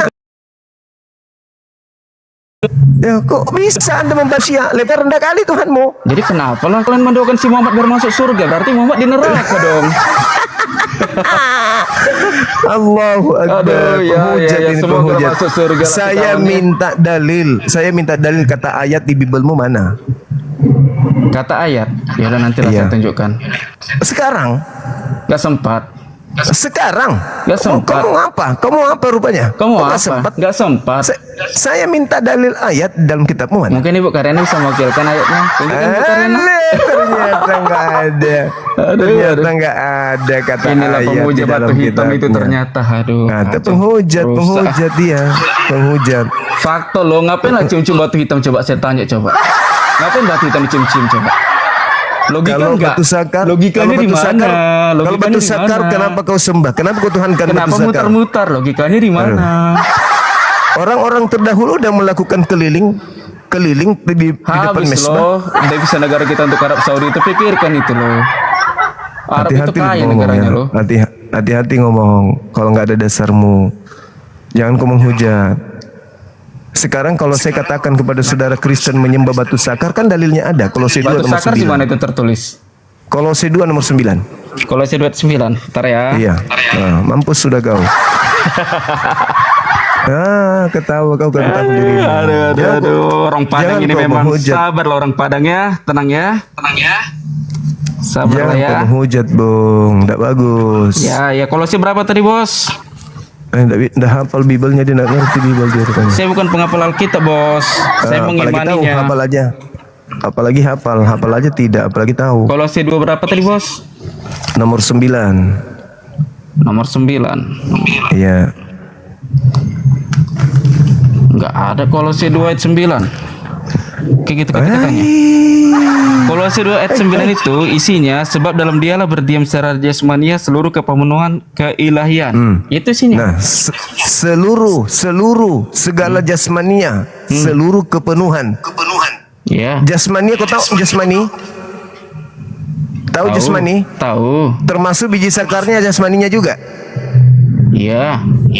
Bagus. Kamu sudah sadar kalau selama ini kau menyembah batu sakar? Sudah sadar kau? Nggak ada tertulis. Sudah sadar? Nggak ada tertulis. Sudah sadar kau, Dek? Nggak ada Sadar tertulis. kau, Dek? Nggak ada Itu tertulis. kepenuhan keelohian itu. Dalilnya tuh. Sadar kau, Dek? Sadar? Oh, mama, akhirnya sadar juga penyembah batu sakar ini. Wow, mama. Nggak ada terbaca itu. Lah, segala jasmania, kepenuhan secara jasmania. Tentang apa tuh? Artinya mulia. Ya, mulia. Coba itu mulia. Kau sudah sadar kau? Yang memuliakan batu sakar kau sembah, weh. Kau jangan menghina, kau jangan menghujat. Agamamu siap pasang badan. Jangan. Ya, siap. Nah, begitu dong. Gak usah kau menghujat, santai aja. Tugasmu tadi itu Ya. mencari data di kitabmu, ada nggak kata ayat. Kau kan mengatakan di kitabmu tidak ada dalil, yang ada ayat. Nah, saya tanya, mana kata ayat di kitabmu? Inilah. Ada nggak? Dalil juga nggak ada. Dalil juga nggak ada tulisannya di kitab kami. Ayat ada nggak? Ayat juga nggak ada. Nah, ya sudah. Lalu kau ingin mengatakan apa lagi di kitabmu itu? Allahu Akbar. Makanya deh, kalau ilmu masih minim, jangan Anda mencoba untuk untuk mengambil sebuah pengajaran sedangkan kamu sendiri nggak paham Bible. Nanti kau ditertawakan dan kau dimarahi sama orang-orang Kristen gitu loh. Masih lebih masuk akal Bible loh bang. Iya, nggak ada urusan. Kau mau uji Bible? Kau mau uji Bible dengan Quran saya? Boleh. Boleh ya? Boleh. Oke, kita uji ya. Ya silakan. Nah, Oke. Apakah firman Tuhan itu bisa dikoreksi oleh manusia? Firman Tuhan tidak bisa dikoreksi oleh manusia. Oke. Bisa direvisi oleh manusia? Direvisi tidak bisa. Berarti ini bukan firman Tuhan ya? Bibelmu ini? Ada direvisi di situ. Hai, setiap saat ini Bibelmu direvisi. Itu memperbarui terjemahan loh Bang Juma. Nah, berarti ini bukan firman Tuhan kan? Firman Tuhan. Kenapa bisa direvisi? Supaya semua umat mengerti apa yang mau difirmankan. Berarti Tuhanmu nggak paham kalau ada orang yang tidak mengerti firman-Nya, maka dia harus dibutuhkan manusia untuk memperbaruinya. Betul? Ya wajib. Ada original teksnya. Nggak mungkin kita original teks. Contohnya lah kita buat bahasa Yahudi, sementara dari negara lain nggak ngerti bahasa Yahudi, buat apa dibaca-baca? Yang saya tanya ini, yang saya tanyakan ini kitab ini bahasa Indonesia. Apakah ini firman Tuhan? Betul. Kenapa dikoreksi? Supaya semuanya mengerti ya artinya. Berarti bukan firman Tuhan karena bisa dikoreksi. Dikoreksi terjemahannya. Dikoreksi terjemahannya. Firman Tuhan udah dijawab. Ayo. Ya, firman Tuhan itu ya merah. Tapi semua merujuk kepada Tuhan. Hancur. Semangat. Hancur. Jadi gini. Oke, Semua lanjut, merujuk Karina. kepada keilahian. Semua merujuk kepada Tuhan. Ya. Jadi kalau direvisi Bang Juma, ada original teksnya yang asli, manuskripnya. Jadi wajar kalau orang Batak mengartikan begini, orang Jawa mengartikan begini. Ya itu terjemahan seluruh dunia. Ketika RAI merevisi, ya wajar. Oke, baik. Kita masuk ke original teksnya. Original teks kitab Lukas itu bahasa Yunani kan Ibu? Yang komen tenang aja ya, jangan terlalu bising ya. Pertanyaanku enggak di Santai aja yang komen ya. Oke. Pertanyaan Ibu tadi tentang kisah para rasul 10 kan? Ya. Oke. Saya jawab begini Bu. Kisah para rasul itu tidak diketahui tahun berapa ditulis. Itu adalah buku kedua dari Lukas. Buku pertamanya ditulis antara tahun 62 dan seterusnya. Ada yang mengatakan tahun 80-an. Bapak-bapak gereja mula-mula mengatakan tahun 60-an. Nah, di situ diterangkan di dalam KPR 2 di buku kedua dari catatan Lukas.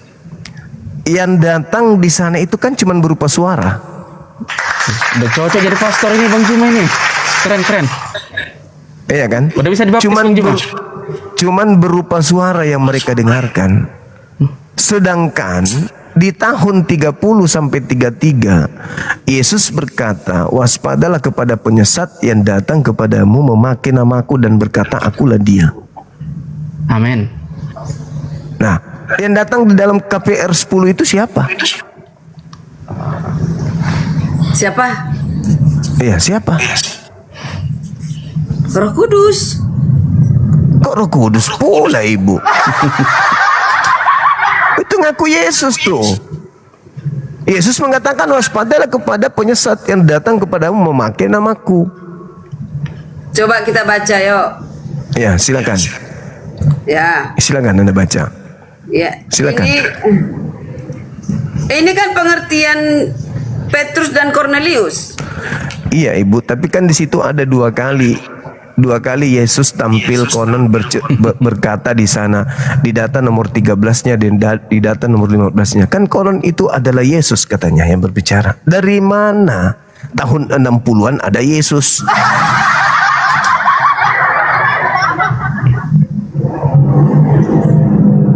Sementara Yesus mengatakan waspadalah kepada penyesat yang datang kepadamu. Nah, Yang kita petik di sini dan kesimpulan apa Bang Juma? Itu maksud saya. ada suara kedengaran mengaku Yesus Ibu. Yang Ibu ingin katakan kan ini perintah Yesus kepada seluruh bangsa kan ya. Perintahnya, cakupannya sebagiannya daripada itu. Tetapi kan itu bukan Yesus yang datang. tetapi memakai nama Yesus. Untuk apa? Untuk menangkap semua, menjerat semua, menjadikan semua orang menjadi penyembahnya, pengikutnya.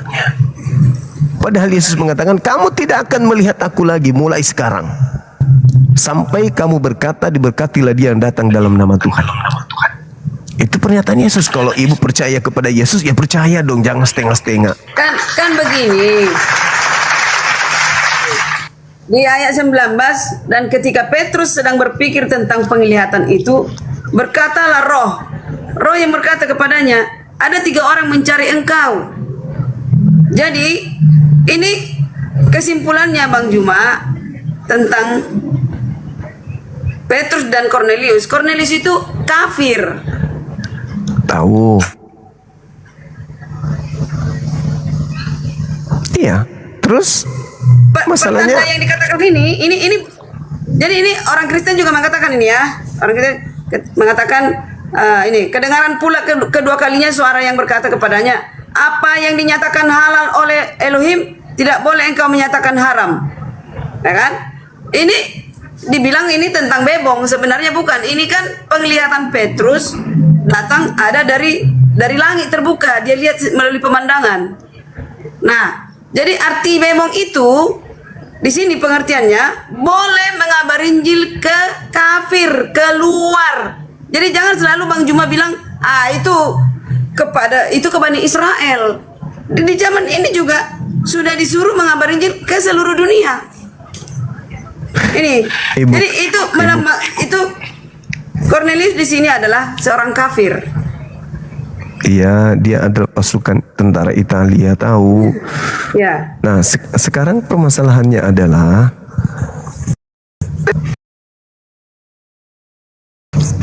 di sini aneh, bisanya Cornelius tidak kenal sama Petrus, tapi roh yang membisikkan, lalu Petrus ada tamu 3 orang. Loh. Jadi bertautan, tidak saling kenal. Ini yang luar biasa di sini. Kita baca perikop ini, luar biasa loh. Nah, bisa seorang orang kafir percaya kepada Petrus hanya melalui roh. Ayo kita baca.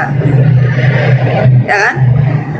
Jadi sesuatu yang di luar dari penalaran manusia.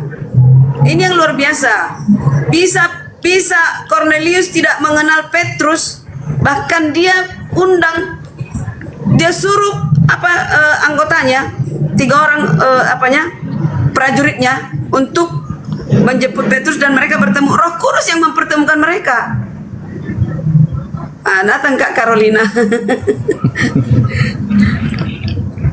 Ya, jadi gini Bu, Yesus kan di tahun 30-an sudah mengatakan kepada murid-muridnya, akan datang penyesat memakai namanya. Penyesat ini melakukan tanda-tanda dahsyat, melakukan kekuatan-kekuatan, melakukan mujizat-mujizat. Jadi kalau ada yang seperti itu, ngapain heran sih? Kan Yesus yang sudah mengatakan penyesat itu dibekali dengan senjata tanda dahsyat, mujizat-mujizat, kekuatan-kekuatan. Ya, jadi itu hal biasa. Sekarang permasalahannya yang harus ibu-ibu dan bapak-bapak pahami adalah, apakah Yesus pernah berpesan agar waspada kepada Yesus yang palsu? Kan begitu. Percaya nggak ucapan Yesus itu? Di sini belum ada yang palsu Bang Juma. Yang akan datang itu yang palsu. Benar ya Kak Carolina? Belum ada yang palsu. Belum ada. Datang ke Ibu baca Matius 24 nomor 4 nomor 3. Akhir zaman. Kok akhir zaman gimana tuh? Selalu akhir zaman. Datang loh Bang Juma. Selalu akhir zaman. Selalu akhir zaman. Selalu akhir zaman. Sekarang begini, tolong dengarkan saya dulu. Orang yang hidup di zaman Yesus, sesaman dengan Yesus, minta petunjuk kepada Yesus. Guru, apa tanda kedatanganmu? Tanda kedatangan loh yang diminta. Apa kata Yesus? Waspadalah kepada penyesat yang datang kepadamu. Datang kepada siapa? Datang kepada mereka yang sedang bertanya. Datang nggak? Kalau tidak datang berarti Yesus pembohong. Harus datang di abad itu. Belum pernah terjadi itu. Lah berarti Yesus berbohong. Itu nanti akhir zaman, nanti akhir zaman. Kok di akhir zaman pula? Kenapa Anda lari ke akhir zaman? Kenapa lari ke akhir zaman? Kalau sudah ada dikatakan yang datang kepadamu. Jadi ketika ada orang berkata ada Mesias di sini, jangan kamu jangan percaya. Pertanyaannya adalah, tunggu dulu, sahabat, nanti Anda tanggapi. Ketika Yesus di Bukit Zaitun, 11 muridnya berkumpul di sana. Oke, dikatakan apabila ada orang berkata kepadamu ada Mesias di sini, ada Mesias di sana, jangan kau percaya. Sebab Kristus palsu dan nabi-nabi palsu akan datang melakukan mujizat, tanda-tanda, kekuatan sekiranya mungkin menyesatkan orang pilihan juga. Selesai. Setelah itu mereka turun dari bukit. Beberapa puluh tahun kemudian terjadi, Paulus datang mengatakan kepada murid, "Hei, aku bertemu dengan Mesias ketika aku ke Damsyik." Pertanyaan saya, nasihat Yesus kepada muridnya percaya atau jangan percaya? Zaman Paulus itu belum zaman akhir zaman, Bang Juma ya. Dan Paulus sudah jangan ke akhir zaman dulu. Ananias juga ditemui. Yesusnya berkata, apabila ada orang berkata ada Mesias di sini, ada Mesias di sana, jangan kamu percaya.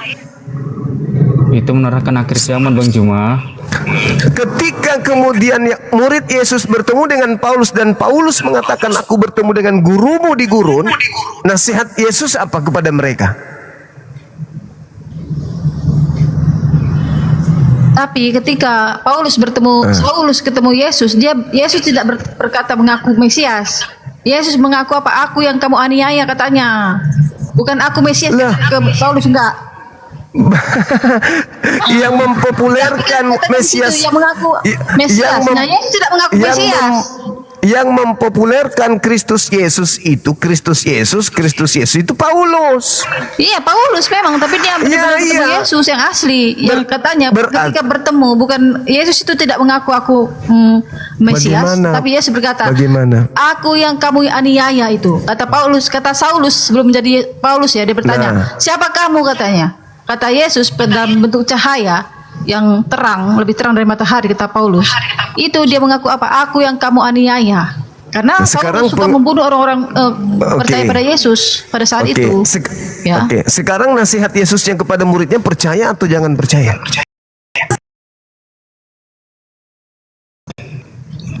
Muridnya.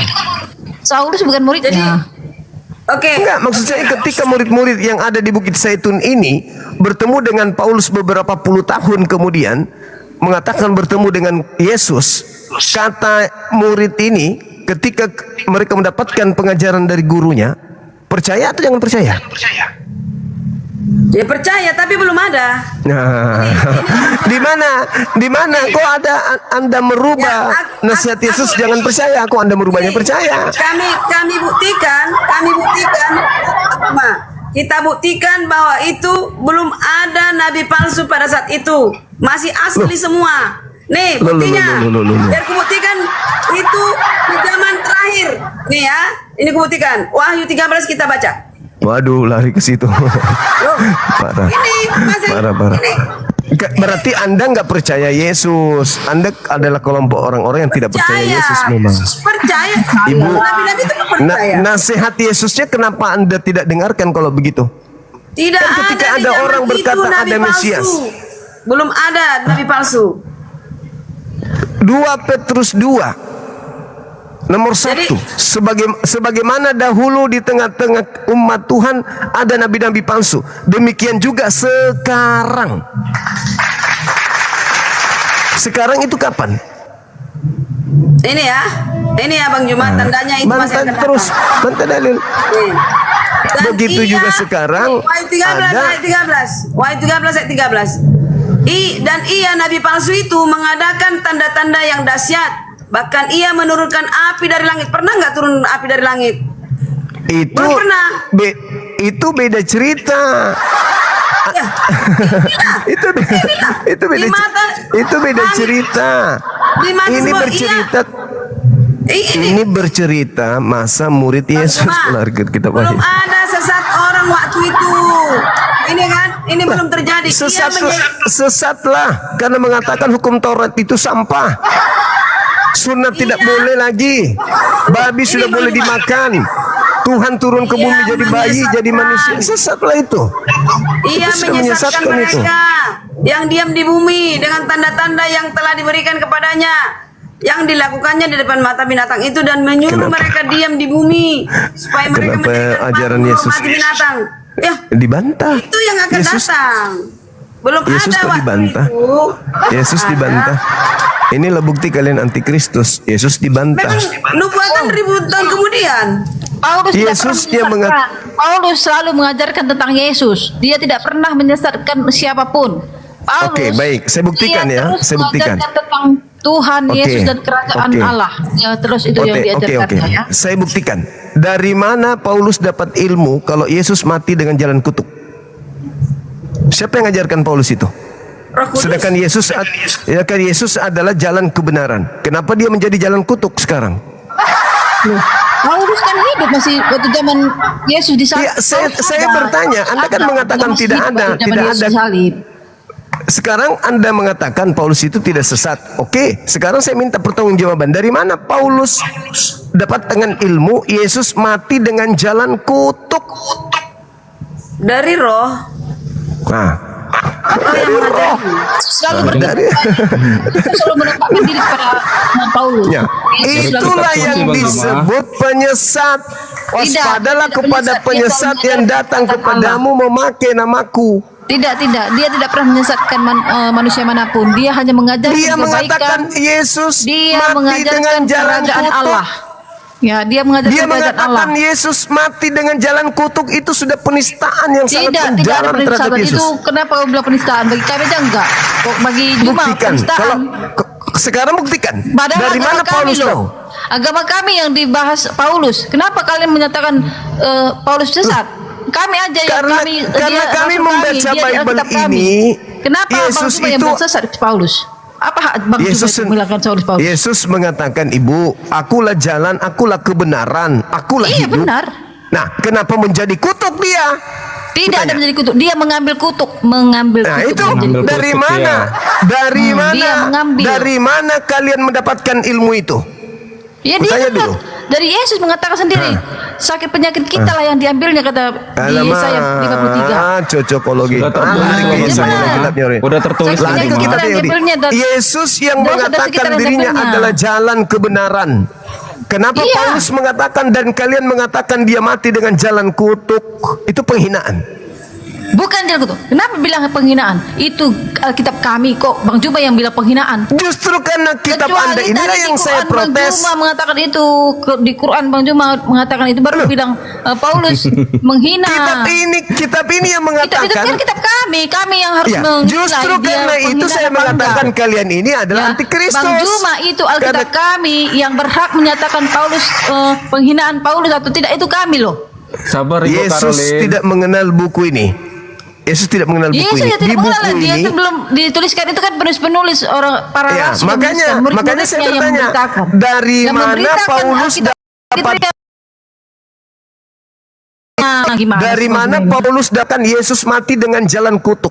Sudah dikasih tahu. Pak Saulus itu adalah Saulus masih hidup waktu zaman Yesus disalib. Saya tidak peduli yang saya tanya. Ya, dari mana? Dari mana Paulus mengetahui? Dari mana Paulus mendapatkan ilmu? Dari mana Paulus belajar sampai mengatakan Yesus mati dengan jalan kutuk? Ya, itu dari dia mengenal Yesus dari Roh Kudus. Yesus selalu menyertai Paulus, sehingga Paulus itu Bang Juma menghidupkan orang mati loh. Paulus itu menghidupkan orang mati ketika ada orang jatuh dari ketinggian dua lantai, ya. Itu udah biasa itu. Itu biasa. Yesus, itu karena Tuhan menyertai. Bahkan Yesus Paulus itu tidak mati diracun. Penyesat itu bisa bermujizat. Tidak ada beda penyesat itu. Yesus yang mengatakan itu. Paulus Yesus selalu mengatakan itu. Memberitakan tentang Yesus dan kebenaran. Tidak pernah dia Penyembah-penyembah yang sesat tidak pernah. Ibu, Justru kalau Anda dia melakukan- menghardik orang-orang yang di sana di jemaat-jemaat yang menggunakan menyembah Yesus Allah lain. mengatakan Ya. bahwa nabi palsu bisa bermukjizat, Tidak, itu bernubuat, beda. mengusir Mujizat setan. Paulus itu dari Yesus Kristus, dari Roh Kudus. Dia selalu menjalankan kebenaran sekarang dan pertanyaan kekudusan. saya Anda baca Dan dong, Yesus, Anda Paulus selalu jawab dong. mengajarkan kebaikan. Tetapi Kalau kebaikan- kalau kebaikan, yang kenapa namanya Yesus- penyesat itu melari dari ajaran Yesus itu. Kalau dia mengajarkan kebaikan, kenapa dia mengajarkan Yesus mati dengan jalan kutuk? Memang kayak gitu lah, dia ambil kutuk. Dari Manusia, mana dia ilmunya mengambil kutuk. Yesus mati dengan jalan kutuk? Tidak apa-apa. Memang iya dia mengambil kutuk itu kami, dia maunya. mengambil kutuk Itu manusia. maunya. Tidak apa-apa. Itu maumu. Yesus mengatakan apa di Yohanes 16? Apabila roh kebenaran itu datang, Roh Kudus itu datang, dia akan memuliakan aku, bukan menistakan aku. Itu kan nanti datangnya kedua. Kok nanti lagi? Ketika Kok Yesus nanti naik ke lagi? surga baru memuliakan Selalu dia. begitu. Di Yohanes 16 nomor 7, 8, 9, 10 sampai 6, 7, 15 dikatakan begini. Aku memang harus pergi, sebab kalau aku tidak pergi maka roh penghibur itu tidak akan datang. Dan kalau dia sudah datang, roh kebenaran itu atau Roh Kudus itu, dia akan memuliakan aku. Apakah dengan mengabarkan Yesus mati dengan jalan kutuk itu memuliakan Yesus? Kedatangan kedua itu Bang Juma.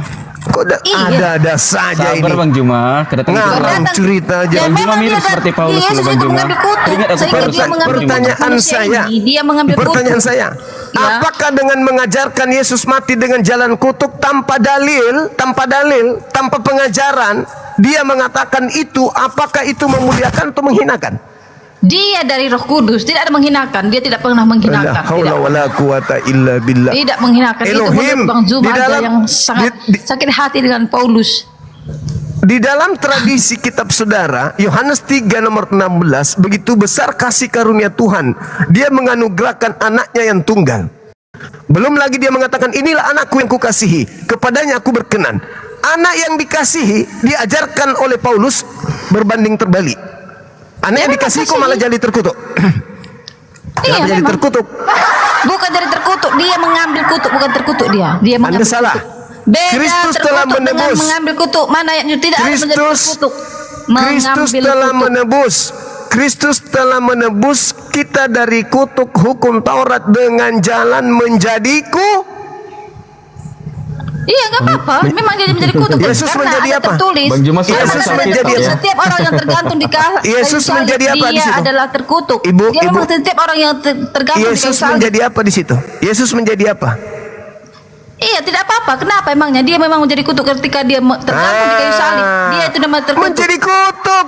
Karena Dari dia mengambil mana kutuk manusia. ilmunya? Dia yang mengambil kutuk. Saya nggak urus itu. Dari mana Ya uruslah ilmunya? semuanya berhubungan. Jadi jangan Dari ambil mana setengah-setengah ilmunya? aja. Dari mana ilmunya kalian mengatakan Yesus itu mati dengan jalan kutuk? Dari mana ilmunya? Karena zaman Yahudi yang namanya tersalib, orang yang tersalib itu namanya orang yang terkutuk. Itu adalah Nah tuh, penghinaan demi penghinaan kalian lontarkan kepada Yesus. Adat istiadatnya orang Yahudi. Setiap orang yang Makanya disalib Yesus itu orang yang mengatakan, terkutuk. enyahlah daripadaku, aku tidak mengenal kalian, kalian semua adalah pembuat kejahatan. Siapa yang membuat kalian? Tidak ada. Sekarang yang kalau membuat Anda kejahatan tidak dalam berbuat dirimu. kejahatan, Ya, Yesus dari itu mana tidak pernah ilmunya? berkata begitu. Dari Yesus mana ilmunya? menghardik nabi-nabi Manusia palsu. suci Yesus kalian katakan mati dengan jalan kutuk. Dari mana Dia ilmunya? mengambil kutuk manusia. Dia mati dengan jalan kutuk. Iya, jalan kutuk lah. Dia mengambil kutuk kita manusia ini. Pertanyaannya, Dia dari kudus. mana ilmu kalian? Dia Dari mana ilmu kudus, kalian dia mengambil kutuk memfitnah Yesus? manusia.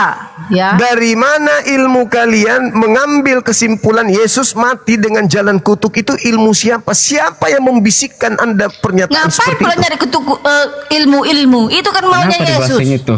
Dia datang ke dunia ini untuk Untuk mengambil dosa membuktikan bahwa manusia. kalian ini adalah anti Yesus, anti Tidak ada Kristus. Yesus. kalian. Itu framing wajah. Kalau Tidak kalian ada Yesus. bukan Kami anti mencintai Yesus Kristus. kalau Jadi- kalian Kami mencintai mengasihi Yesus, Tuhan kami dengan kenapa benar dan Anda kudus. mengajarkan dia mati dengan Sabar jalan Bu kutuk? Caroline. Bang Juma Tidak percaya sama ada itu. Yesus. Itu asumsi Kenapa? cuma Bang aja Juma itu. percaya sama Kenapa Yesus. Anda Kami. mengatakan Dan sok bahwa Yesus mati dengan jalan mengagung-agungkan kutuk? Yesus, Itu ilmu padahal dari mana? kalian tidak percaya Sebentar dulu. Kami justru percaya manusia suci. Kata Yesus, Ketika dia barang siapa mengatakan Yesus tidak disalib, dialah orang penyesat itu. Siapa Kata siapa? Itu kata siapa? Itu kata siapa? Itu kata siapa? Kata Yesus. Tunjukkan dalilnya. Silakan. Mana? Jangan di-mute, jangan di-mute, jangan di-mute, jangan di-mute. Tunjukkan kepada saya. Barang siapa yang tidak percaya kalau aku disalib, maka dia adalah penyesat. Mana dalilnya? Tunjukkan. Di mana tertulis? Jangan di-mute, jangan di-mute. Buka mic-nya, buka mic-nya. Ayo, ayo. Di mute siapa itu moderator yang mute. Tolong tunjukkan di mana dalil data yang Anda sebutkan tadi. Tertulis di mana? Barang siapa menyatakan Yesus tidak dikutuk, dialah nabi palsu. Tidak disalib. Silakan, silakan. Silakan, silakan. Silakan. Silahkan Bang Toko Cipit dulu. Enggak akan bisa, ilmunya masih minim. Kalau enggak ada ilmu. Ibu Caroline, Bang Juma sudah mengakui kalau dialah pengikut Yesus sebenarnya, kita antikristusnya. Jadi biar Bang Juma mempelajari Alkitab. Benar, enggak ada masalah, enggak ada masalah dengan itu. Dia enggak disalib kepada Amin ya Bang Juma ya. Setiap orang yang tidak disalib bukan bagi Yesus. Silakan Anda. Setiap orang yang tidak disalib bukan pengikut Yesus ya. Silakan Anda tunjukkan dalilnya kalau itu pengakuan Yesus. Awalnya Paulus itu seperti Bang Juma ini loh Ibu Caroline. Ya, silakan. Dia. Amin. Yesus tidak pernah jadi Paulus selanjutnya Bang Juma ya. Paulus itu tidak pernah membantah ajaran Paulus. Paulus itu tidak seperti saya bantah ajaran Paulus. Saya tidak pernah membantah Yesus. Doa saya semoga Bang Juma jadi perpanjangan tangan Yesus. Paulus itu tidak pernah membela Yesus. Kalau saya membela Yesus, Paulus tidak pernah membela. Amin. Bang Juma membela Yesus. Amin. Amin. Paulus sangatlah membela Yesus. Dia memberitakan Yesus tentang yang Yesus. dibela Paulus adalah Yesus lain. Bang Juma calon pendeta. Amin. Mantap. Yesus lain di Pendetamu tidak ada apa-apanya dibandingkan saya. Pendetamu yang harus belajar sama saya. Sekarang Anda tunjukkan. Jadi pendeta Bang Juma. Tunjukkan di mana dalilnya Yesus berkata, orang yang tidak percaya kalau dirinya disalib itu adalah orang yang sesat. Tunjukkan. Itu adalah penyesat. Karena Yesus sendiri berkata, aku menyerahkan nyawaku bagi domba-dombaku, kata Yesus. Yesus sendiri mengatakannya. Yesus sendiri. Mana yang pernyataan tadi kalau tidak percaya penyalibannya Yesus itu adalah penyesat? Barang siapa yang percaya, dulu. Barang siapa yang mengatakan tidak disalib, penyesat dalam Alkitab. Bentar. Mana dalilnya? 1 Yohanes 4 2 ayat. 1 Yohanes 4 ayat 2 sampai 3. 1 Yohanes 4. Ya. Apa? Kasih tunjuk sama Pastor Juma. 4 ayat 2 sampai 3 dan 2 Yohanes 1 ayat 7 disebutkan bahwa siapapun yang tidak mengaku bahwa Yesus Kristus telah datang sebagai manusia ya. Tunggu. Barang siapa mereka menyaksikan bahwa betul kata Pastor Juma ini. Semangat ya. 10 ayat 39 bersaksi bahwa mereka menyaksikan dibunuh di sana. Taruh dulu. Aduh, Pastor ini Pak Pastor ada ayatnya, ada ayatnya. Sampainya rambutnya ibu lurus, tidak ada dalil itu. Ada. Enggak ada. Ya. Enggak ada. Yesus tidak pernah berkata tentang itu. Yesus, makanya aku bilang tadi, apakah salib ini komedi putar? Ayo. Kata Yesus, apa namanya? Penyaliban Yesus Kristus adalah peristiwa sentara. Berdasarkan selamatan, pandangan yang menyangka bahwa Yesus tidak disalibkan dianggap sebagai ajaran sesat atau penyesat ya. Itu bukan ucapan Yesus. Tetapi itu dia tanda-tanda nabi palsu. Ya. Sementara di Kisah Para Rasul 10:39 bersaksi bahwa Yesus menyaksikan langsung bahwa mereka menyaksikan langsung Yesus disalib dan dibunuh ya. Kisah Rasul 10:39. Jelas. Itu bukan ucapan Yesus. Itu ungkapan Lukas, bukan ucapan Yesus. Iya, tetapi memang begitu. Barang siapa yang menyatakan Yesus tidak disalib, dia penyesat itu, nabi-nabi palsu. Itu bukan ucapan Yesus. Yesus sendiri berkata, aku menyerahkan nyawaku bagi domba-dombaku. Yesus sendiri menyerahkan nyawanya. Itu bukan masalah penyaliban. Tapi Yesus disalib, benar-benar salib. Makanya itu barang siapa mengatakan Yesus tidak disalib, dialah penyesat itu. Padahal Yesus itu disalib benar-benar disaksikan. Hancur sudah. Ya, disaksikan dia disalib. Kristen makin Yang jauh dari Tuhan Yesus, jauh setelah Yesus disalib, naik ke surga 600 tahun setelah Yesus mengatakan Yesus tidak disalib. Dan berarti kan penyesat. Marah. Sekarang Tidak yang ada Anda harus marah-marah, saya nggak selesaikan. marah-marah. Di mana ilmu Iya, Yohanes yang itu tadi, didapatkan Yohanes, Paulus, Yesus mati dengan jalan kutuk itu ilmu dari mana Paulus dapatkan? Itu Dari yang Roh Ibu harus Kudus. selesaikan. Dia diilhamkan oleh Roh Kudus. Dari Roh Kudus kata Ibu. Sedangkan Iya. Yesus mengatakan ketika Roh Kudus datang memuliakan aku. Ya memang dia memuliakan, tidak harus memuliakan. Kata Yesus, barang siapa penuh Roh Kudus akan mengaku Yesus Tuhan, akan bisa mengaku Yesus Tuhan. Itu dia tandanya. Setiap orang yang kepenuhan Roh Kudus, tandanya dia bisa mengaku Yesus Tuhan. Itu Jadi dia. begini, Pak Pastor, izin Pak Pastor. Kalau Roh Kudus yang benar itu kerjanya memuliakan Yesus. Pak Pastor, izin. Yang datang kepada Paulus itu, barang siapa kepenuhan Roh Kudus akan memuliakan aku, tidak ada. Yesus mengatakan roh kebenaran itu datang akan memuliakan aku. Itu ucapan Yesus sendiri di dalam kitab saudara. Kata Yesus, Yohanes. barang siapa kepenuhan Roh Kudus akan melakukan pekerjaan-pekerjaan yang dikerjakan Yesus di dunia ini, bahkan Yohanes melebihi 16. Yohanes 16 lebih dari Anda Yesus baca. kerjakan di dunia ini, yaitu mujizat-mujizat. Yohanes 16 Anda baca. Apabila roh kebenaran itu datang, Roh Kudus itu datang, penghibur itu datang, maka dia akan memuliakan aku. Bagaimana Allah mungkin memuliakan Anda dia, mengatakan Yesus? Dia memberitakan kalau tentang memuliakan, Yesus. kalau Iya. memuliakan, kenapa Paulus yang datang kepadanya mengatakan Yesus mati dengan jalan kutuk? Apakah itu memuliakan? Itu dia memberitakan memang Yesus disalib. Dia memang Apakah benar itu mengatakan Yesus memuliakan? disalib. Dengan mengatakan Yesus mati dengan jalan kutuk, apakah itu memuliakan? Itu adalah budaya orang Yahudi. Ketika orang disalib itu disebut dikutuk. Nah, sekarang orang yang disalib menurut tradisi Yahudi itu orang benar atau orang salah? Dia pada itu memang orang terkutuk di salib itu. Orang setiap orang disalib dikutuk memang. Kenapa memang enggak ada yang lucu, Karena salib Yesus kami diselamatkan, karena salib Yesus kami beroleh hidup yang kekal. Sungguh mulia salib Yesus, itu dia. Kami memuliakan salib Yesus. Salibmu yang ku muliakan ya. Karena salib Yesus kami menerima hidup kekal. Saudara, ya. Ngantuk. Gimana ceritanya nih? Aduh, parah. Yang satu sudah nyerah, udah lari, tinggal 2 orang nih. Belum nyerah loh Bang Juma. Dan orang ini tersiksa dengan logikanya sendiri. Allahu Akbar, Masya Allah. Yang dibawa takbir Bang Juma. Halo Bang Juma. Ada parah. Dari mana ketika Yesus mengatakan apabila roh kebenaran itu datang maka tugasnya adalah memuliakan aku. Paulus kedatangan roh, tapi roh itu menghinakan Yesus. Berarti itu bukan roh kebenaran. Di mute itu Ibu Caroline. Parah.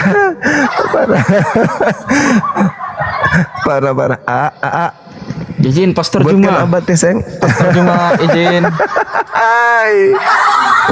Masa orang generasi hancur sudah. Halo Pastor Juma izin. Iya, gimana Jemaat? Gimana? Itu kenapa kita kok bahas Roh Kudus tadi Bang Juma? Ya.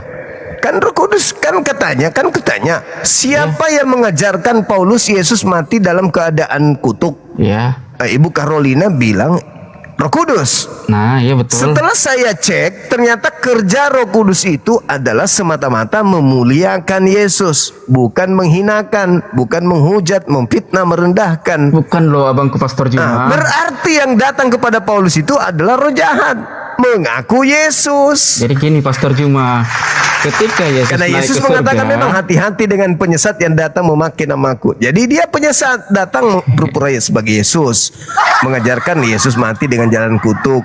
Bagaimana mungkin manusia suci mati dalam keadaan kutuk? Izin Pastor Juma sebentar. Jadi gini, pada saat Yesus naik ke surga dia mengirimkan Roh Kudus orang untuk Yahudi melihat Yesus disalib, dia mengambil dia jalan kutuk. Memang begitulah dia. Kan Paulus itu awalnya orang Yahudi tidak menerima Yesus, menganggap Iya, Yesus sekarang- itu adalah sekarang- Mesias palsu saat itu. Sekarang Yesus itu adalah manusia yang dikasihi, di mana Tuhan berkenan kepadanya. Lalu Tuhan mengatakan dia adalah kemuliaan sejak sebelum dunia dilahirkan, diciptakan, Yesus sudah dibuatkan kemuliaan. Yohanes 8, Yohanes 17, Yohanes 1:14. Lalu kenapa Paulus ini mengatakan manusia mulia ini semulia-mulianya manusia adalah Yesus? Kenapa Paulus mengatakan dia mati dengan jalan kutuk? Memang harus Iya, memang dilalui dia lihat, seperti dia itu. perhatikan, Memang dia kan masih dilalui. hidup pada zaman itu. Dia hidup zaman perhatikan, itu. dia melihat, dia perhatikan. Iya, awalnya kan dia orang Yahudi yang menganggap Yesus itu menghujat Allah karena dia menyamakan dirinya sebagai anak Allah. Nah, ketika Saulus ini bertobat dari membunuh orang-orang yang mengikut Yesus, maka dia disebut Paulus. Nah, dari situ dia kesaksian tentang Yesus, bagaimana Yesus itu disalib. Karena bagi orang Yahudi, orang yang disalib itu adalah orang yang dikutuk. Begitu dia. Ya. Tidak ada yang lucu. Ketawalah kau sebelum ditertawakan nanti di akhirat. Itu calon Paulus loh, Ibu. Itu Paulus selanjutnya nih. Amin, amin, amin. Aku menunggu kabar Bang Juma mengabarkan Injil, membawakan firman. Itu yang saya tunggu Bang Juma. Amin ya Bang Juma ya. Amin, amin, amin. Amin. Dalam nama Yesus Kristus. Dulunya Paulus Juma seperti ini. bertobat dalam nama Yesus dan dibaptis. Saya tunggu jadi Pastor Juma namanya ya. Aduh, parah. Pastor Juma.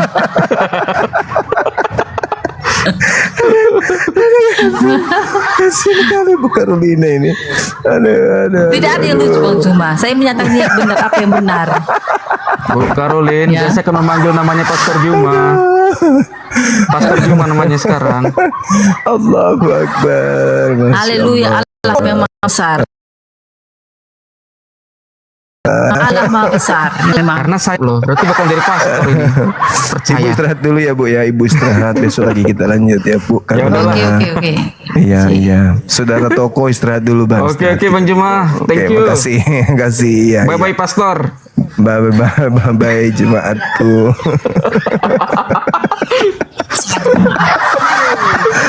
Semangat Pastor. Amin, nanti ku baptis dalam nama Yesus Kristus. Halo. Jangan nanti aku baptis dalam nama Bapa dan Terus. Ya. Iya. Ibu istirahat dulu, istirahat. Ibu istirahat dulu. Aduh. Maaf Bang Jum. Astagfirullah. Bang Jum. Allahu Gelap di Akbar. sini. Masya Allah. Tunggu dulu Bang. Pusing aku. Lihat jemaat-jemaat saya nih ada rada aneh. Allahu Akbar. Masya Allah.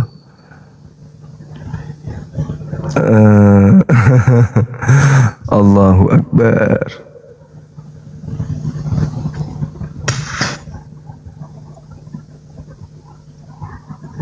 Gelap di sini Bang ini.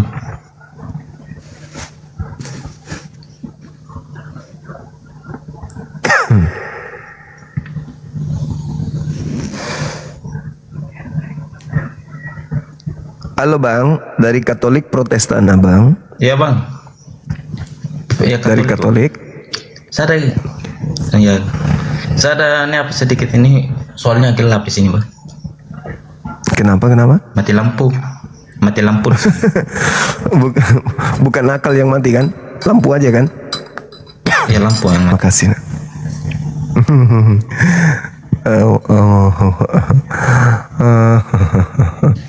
Lucu jemaat-jemaat saya ini, aduh.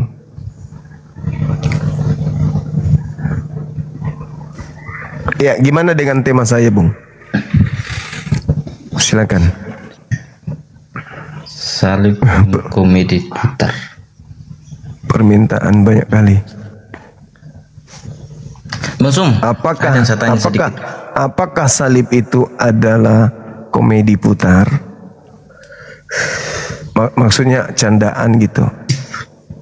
Bukan, tidak. Oke. Kalau buka kamera dulu, silakan Bang. Soalnya gelap di sini Bang Sum. Masalahnya banyak yang ini Bang, banyak yang minta permintaan. Oke. Gelap di sini Bang. Ini saya nanti kamera ini. nanti kalau sudah nyala lampu. Oke. Semangat. Ini apa? Ya. Soalnya sebentar jam 3 baru apa? Sebentar jam 3 baru nyala kembali lampunya di sini. Oke, Soalnya oke, di Bang, oke. PT sini. Siap. Semangat malam saudara Elik Elin.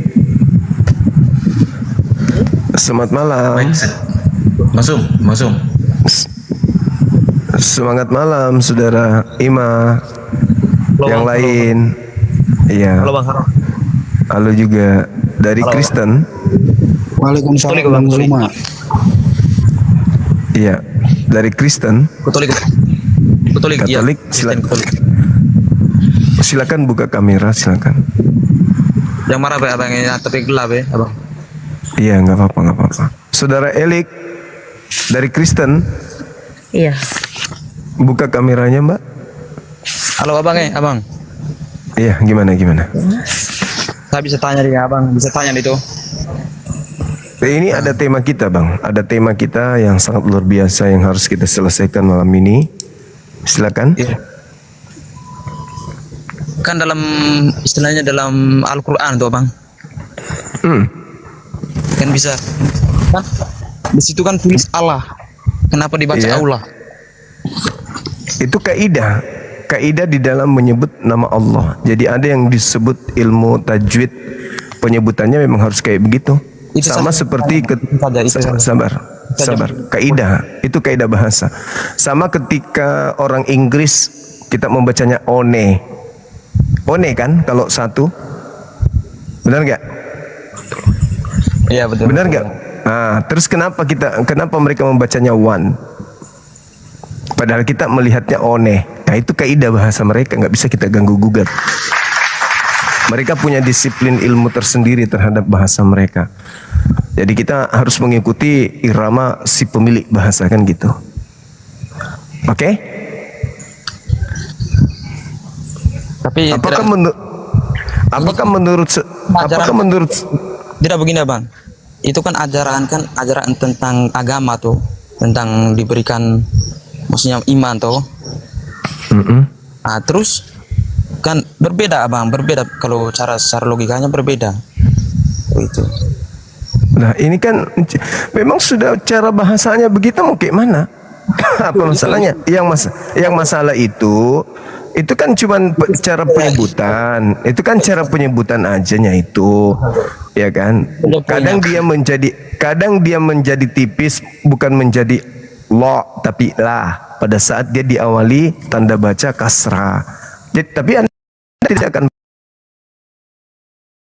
masuk ke ranah itu punya juga Allah Bang, bisa juga Allah. Tapi kami kan jelas, tapi kalian yang merusak nama Tuhan kami. Itu loh. Kalian mengambil istilah nama Tuhan kami masuk ke Bible padahal tidak ada hubungannya dengan kalian. Saya tanya bukan saya benci, bukan.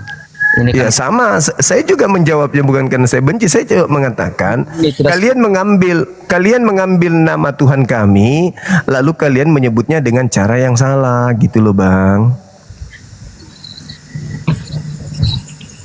Kalian mengambil, jadi Kristen itu memang karakternya begitu. Di PL perjanjian lama ngambil Tuhannya Yahudi, di perjanjian baru ngambil Tuhannya Islam. Tuhan kalian sendiri yang mana? Tidak ada. Dari begitu saja. Stop. Iya, dari kata Allah ini kalian ambil dari mana? Stop. Dari kata Alkitab Anda ambil dari mana? Kan itu kan jujur dong. Dari Al-Quran. Kata Allah kalian ambil dari Al-Quran. Begitu. Sendiri ya Bang. Dari kamu punya ajaran sendiri. Lah dari mana kata Allah itu kalian ambil? Kok Allah sih Bang yang bilang? Itu saja Bang. Ya kan tulisannya Latinnya kan begitu. Kalian mengambil nama Tuhan kami masuk ke dalam kitab saudara, kalian gunakan dengan serampangan. Nama Tuhannya orang diambil. Itu saja. Kalian tidak percaya diri dengan Tuhan kalian sendiri, Theos. Tuhan kalian itu namanya Theos.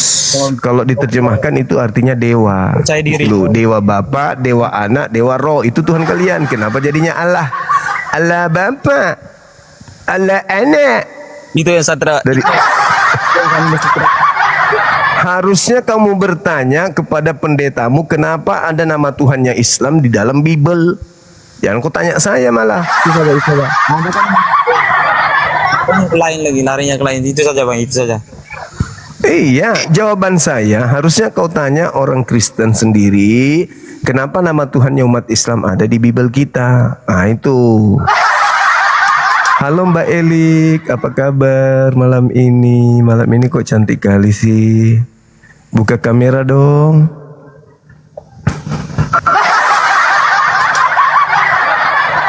Maaf ye, kebenaran itu memang pahit.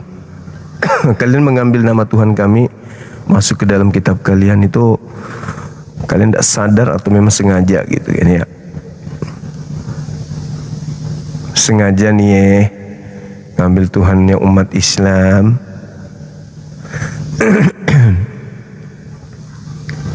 Silakan teman-teman, ajukan permintaan yang non Muslim.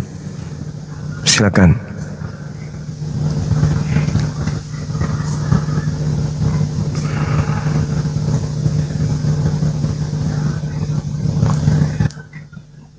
Imma.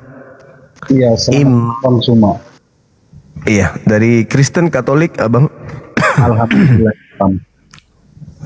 Islam. Iya, apa acara ini kok, Abang? Ada hal yang penting. Ada hal penting mungkin mau disampaikan? Enggak, dari tadi yang misalnya mereka karena tidak mau jujur, itu saja. Cuman itu doang. Iya. Karena kesini cuman mau ngomong itu. Tadi kan dari sini Anda dosen atau tim penilai atau apa ini? Maaf Bang Suma, kepencet. Nah gitu dong. Wah, ini bagus. Ini saudara Oma ini apa? Tim penilai atau apa gitu? Anda dosen kah? Profesor, tim penguji? Oke, kepencet Bang, muslim. Makasih Dinda, thank you. Yang tadi itu yang Nek, kenapa? Anda tim penilai atau apa? Yang Muslim mohon untuk dibawa aja dulu. Kalau misalnya ada hal yang kurang berkenan dari penjelasan saya, boleh DM saya, insya Allah saya akan baca itu ya. Saya baca nanti. Saya cuman biasanya agak lambat terkadang membaca DM, tapi pasti saya baca.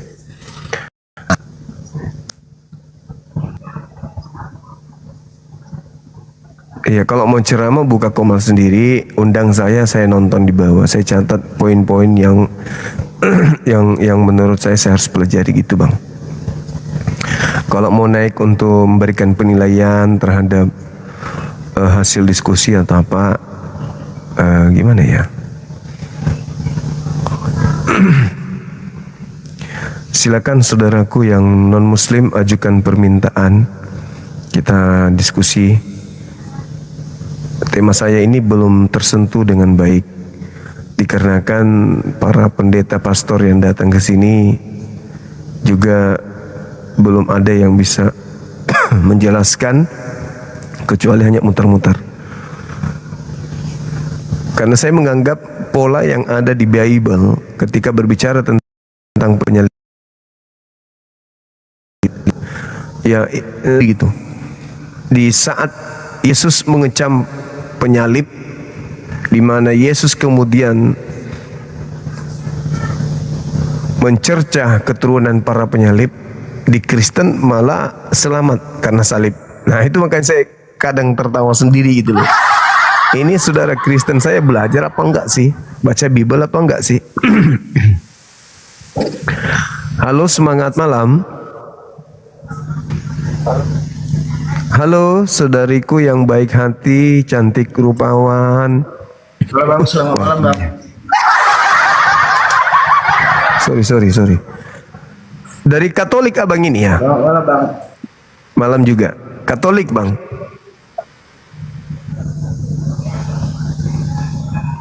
Dari Katolik? Dari Protestan. Oke, baik. Jaringannya ngelek. Ngelek bang.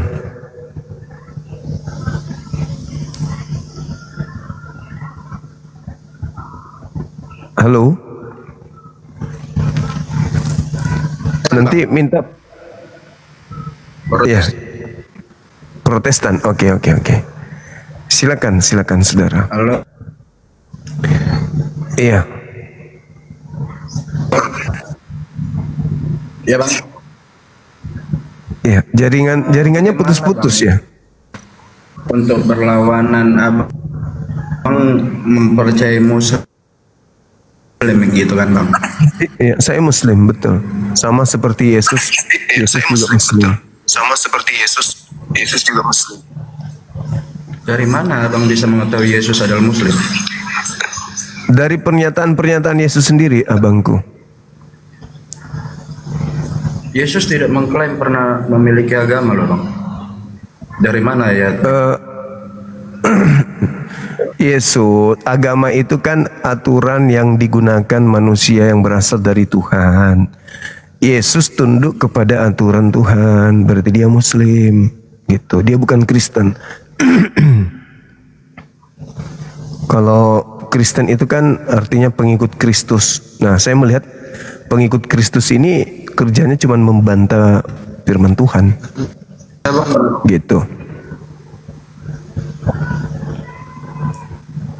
Gini ya, sedangkan Yesus saja sudah mengatakan kalau dia itu bakalan dibenci sama dunia dan banyak yang tidak menyukai ajaran dia. Jadi yang muncul seperti abang ini mengklaim bahwa yang membenci Yesus itu kan yang membuat agama Kristen yang membenci Yesus. Gimana bang Muslim Yesus? Muslim itu adalah orang yang tunduk. Yesus itu adalah orang yang tunduk kepada perintah Bapaknya. Muslim adalah orang yang tunduk kepada perintah Tuhannya. Yohanes 14 nomor 31. Kan jelas itu. Yesus mengatakan kalau dia tunduk kepada perintah Tuhan Elohim. Yohanes 8 nomor 29. Yohanes 5 nomor 30, 31, 32 sampai 37 kan jelas itu. Yohanes 17 nomor 8, Yohanes 14 nomor 24 kan jelas. Yohanes 12 nomor 44 sampai 50 kan jelas. Yesus Muslim. Bahkan diterangkan lagi lebih akurat lagi tuh di Ibrani 5 nomor 7. Apa katanya? Sebagai manusia, Yesus mempersembahkan doa kepada Tuhan yang sanggup menyelamatkannya dari kematian. Dan atas kesolehannya, Yesus disebut sebagai orang soleh. Yesus tidak pernah disebut sebagai orang Kristiani, tapi orang soleh. Orang Islam, Muslim dia. Hai, tapi orang soleh. Yesus Muslim bang, dia orang soleh bang. Yesus orang soleh, bukan orang Kristen.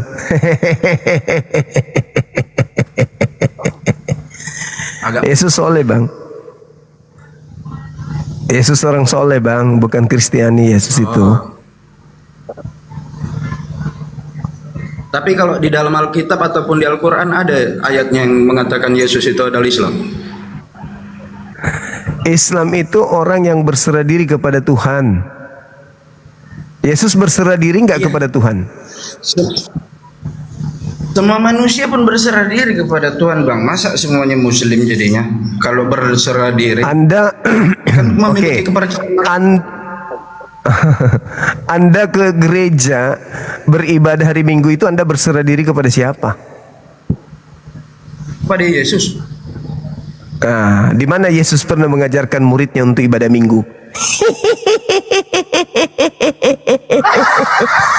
Anda tidak sedang berserah diri kepada Yesus, karena Yesus tidak pernah mengajarkan untuk ibadah Minggu.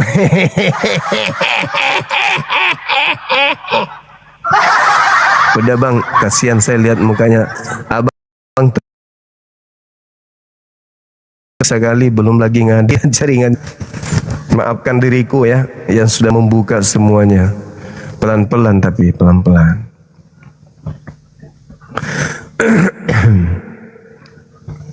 Memang berat bang, berat Anda menghadapi saya karena senjata saya Bible. Anda tidak menggunakan materi Bible, kalau saya diskusi itu Bible. Perbedaan kita itu di situ.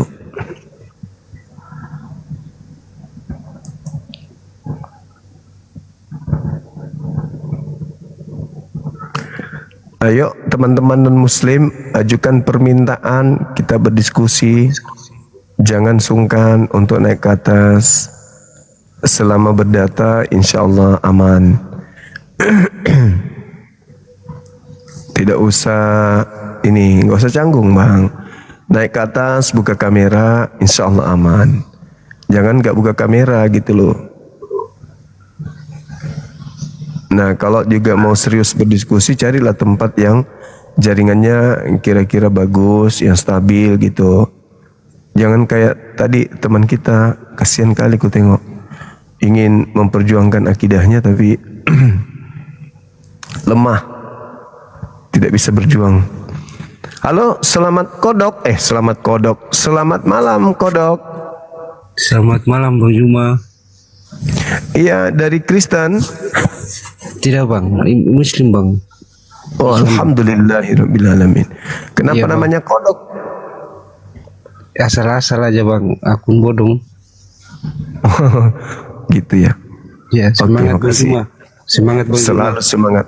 Oke, makasih saudaraku. Thank you. Izin turun bang. Siap.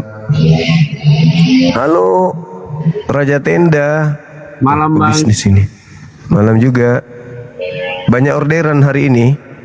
Banyak sekali bang. Alhamdulillah. Ya, dari Kristen.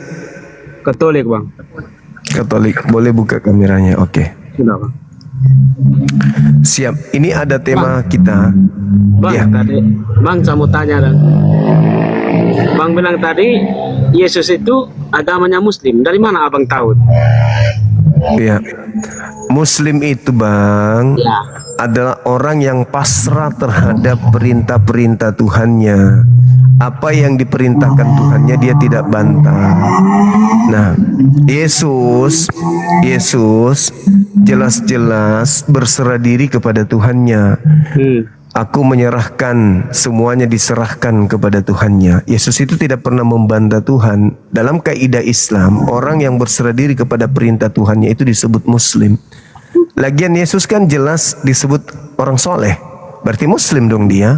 Apakah Yesus itu cuman beragama Muslim? Jelas, dia tidak Kristen, dia tidak Hindu, dia Buddha, bukan ateis, tetapi dia adalah seorang Muslim yang taat. Ini kok masa Yesus cuman agama Muslim? Berarti Iya, agama-agama lain itu yang orang sembah kan bukan Yesus bang. Maksudnya? Abang bilang tadi Yesus itu cuman agamanya Muslim. Memang Yesus bukan ateis, bukan Hindu, bukan mimpi, Buddha. Jadi menurut Anda Yesus itu apa selain Muslim? Yesus itu bang biar agama Katolik, agama Kristen tetap itu nama Yesus tetap agamanya itu tetap Kristen. Di mana? Bukan cuma Di mana Yesus? Di mana Yesus sebagai Katolik itu di mana? Di Alkitab itu sudah tertera pak. Di mana? Masa cuma Di Muslim mana? saja Yesus yang ada di Muslim? Kan mimpi bang. Tunjukkan kepada saya di mana Yesus itu Katolik. Baru kali ini kita lihat di debat-debat yang lainnya adanya belum pernah tak bilang kalau Yesus itu cuma beragama Muslim. Ya sudah, kalau adik ini bisa menunjukkan ke saya Yesus Katolik, mana dalilnya? Enggak ada kan? Masalah menunjukkan dalilnya bang. Masalah kita pertanyakan ini masa cuma Yesus itu di agama Muslim? Karena memang tak ada dalilnya kalau Yesus itu adalah Katolik, Kristen, Protestan, Advent, Pantekosta, nggak ada. Yesus itu Muslim, titik. Baru kali ini tak dengar bang kalau Yesus itu Muslim.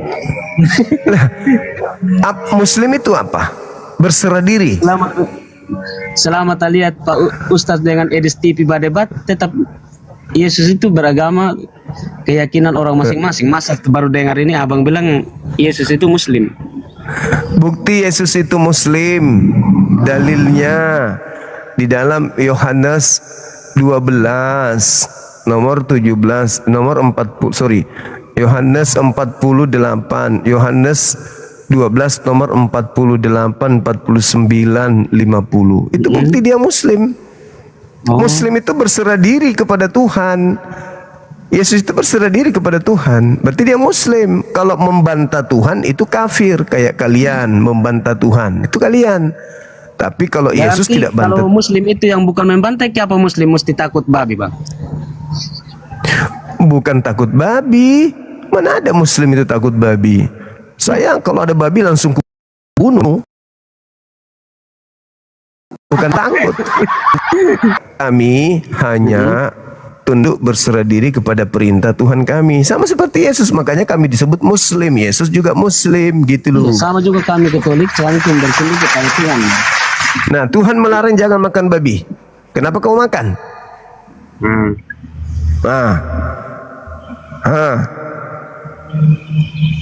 Tuhan mengatakan jangan bikin patung. Kenapa kau bikin patung? Itu namanya melawan. Itu bukan muslim namanya. Itu kafir.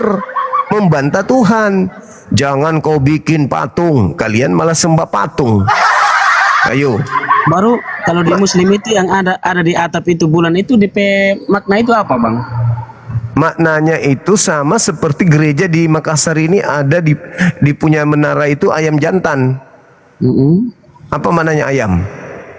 Ayam jantan? Baru ayam betina di mana? Nggak tahu, ayam betina mungkin di dalam celanamu. Begitu saudara ya. Jadi Yesus itu seorang muslim.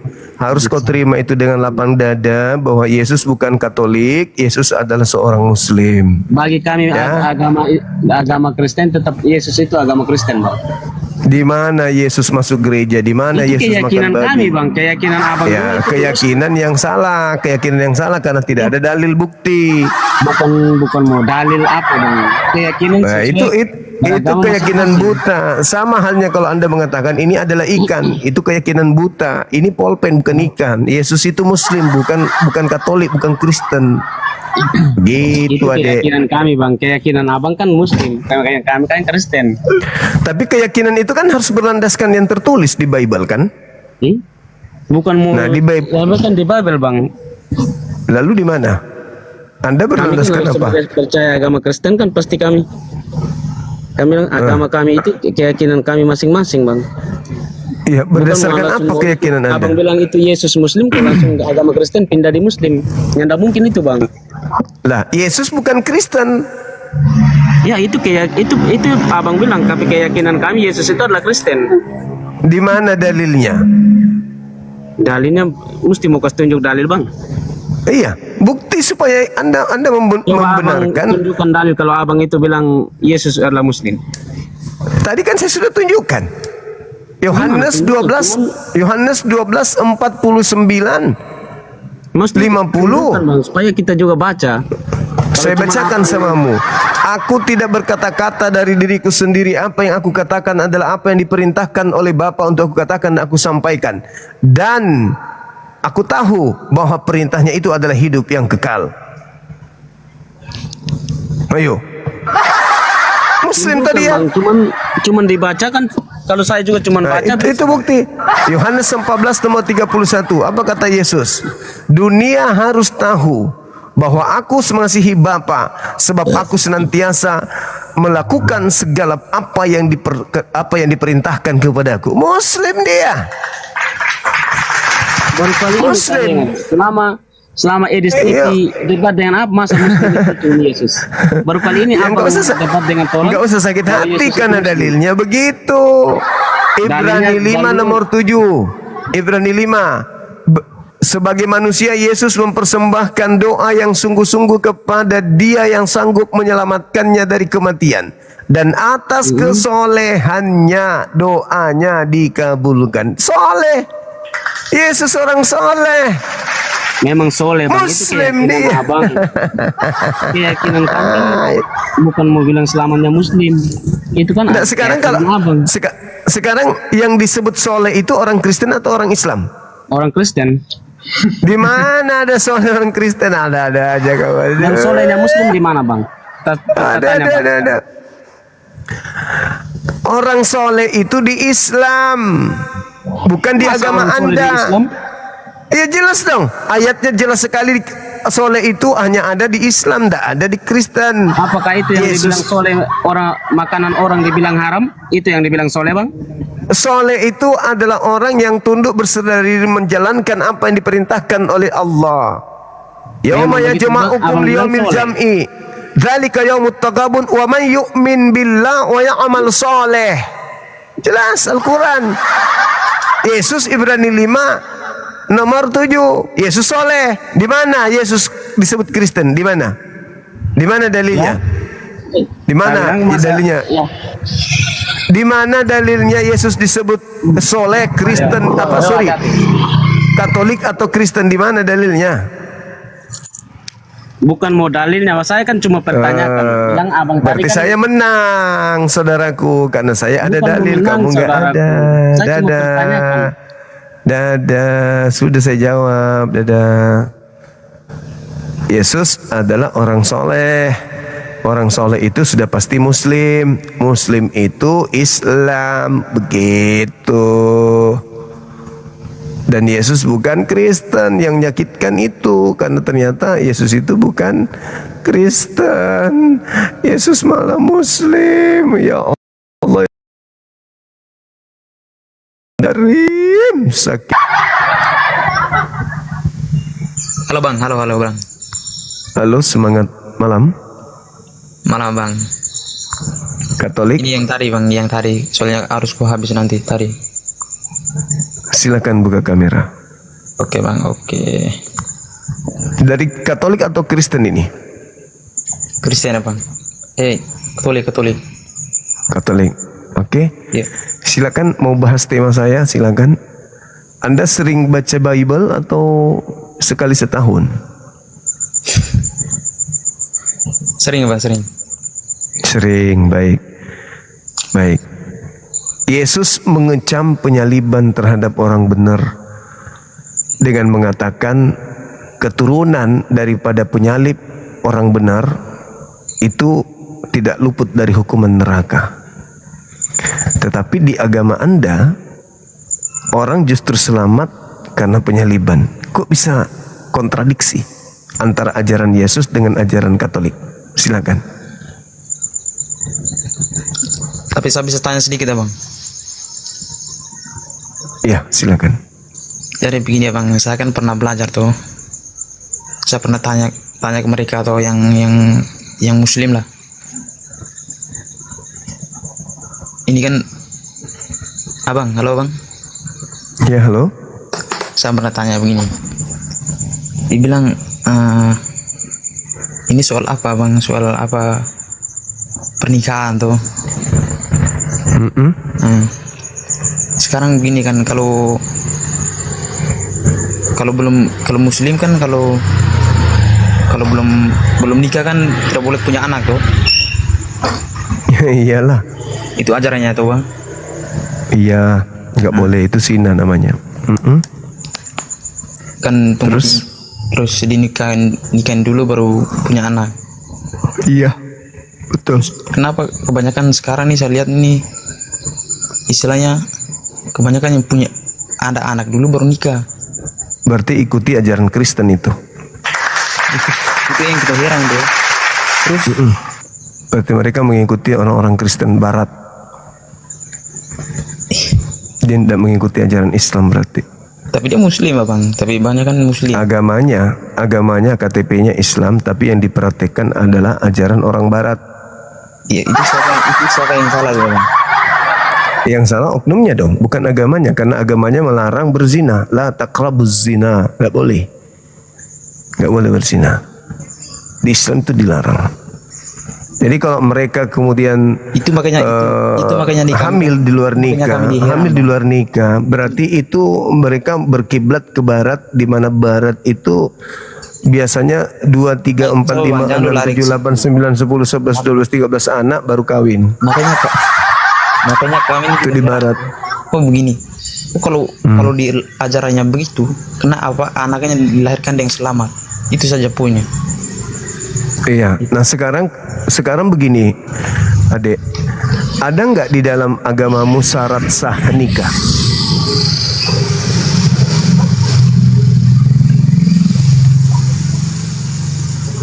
Kalau tidak ada, berarti kalian semua ini adalah anak zina. Maksudnya? Coba jelaskan. Ada nggak syarat sah? Ada nggak syarat sah nikah di agamamu? Ada. Apa itu syarat sah nikahnya? Syarat sah nih kami kan, kalau kami kan bisa saja bang. Karena itu kan, karena kami itu kan menurut ajaran kami. Ya, syarat sah nikahnya apa? Itu saja itu tadi. Apa? Kami lebih mempercayai ya bang. Apa itu? Itu saja bang, itu saja.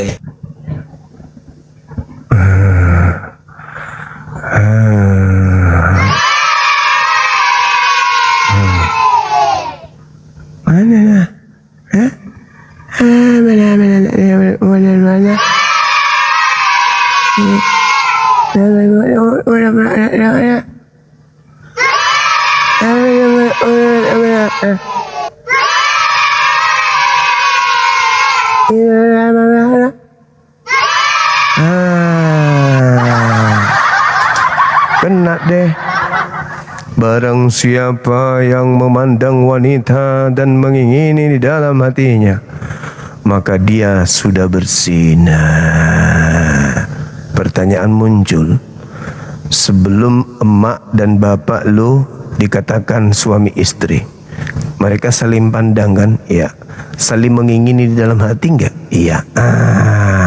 Masalah generasi. Bagaimana dengan dalil Matius 5 tadi?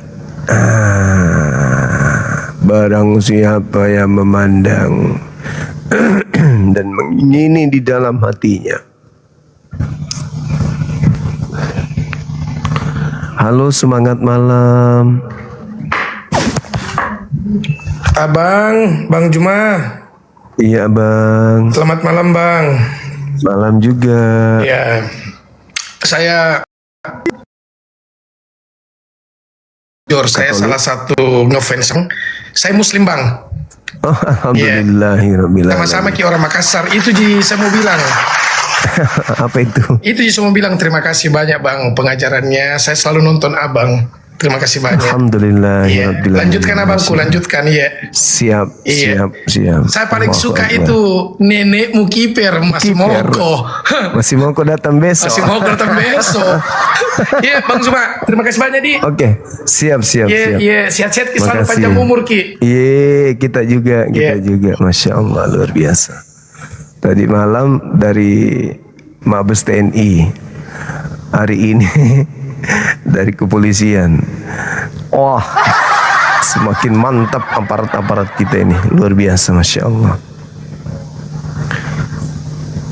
Jadi ingat teman saya, waduh, ada teman saya di Polres nelpon kemarin, bininya meninggal dunia. Waduh, maafkan aku bang, besok. Aduh, bini meninggal dunia, dia saudara saya biasa nangkap sama-sama dia nangkap pelaku kriminal. Aku ikut grebek juga. Masalah generasi ala Intel juga, aku ikut-ikutan menggerebek, tapi tangkap. Alhamdulillah teman-teman dari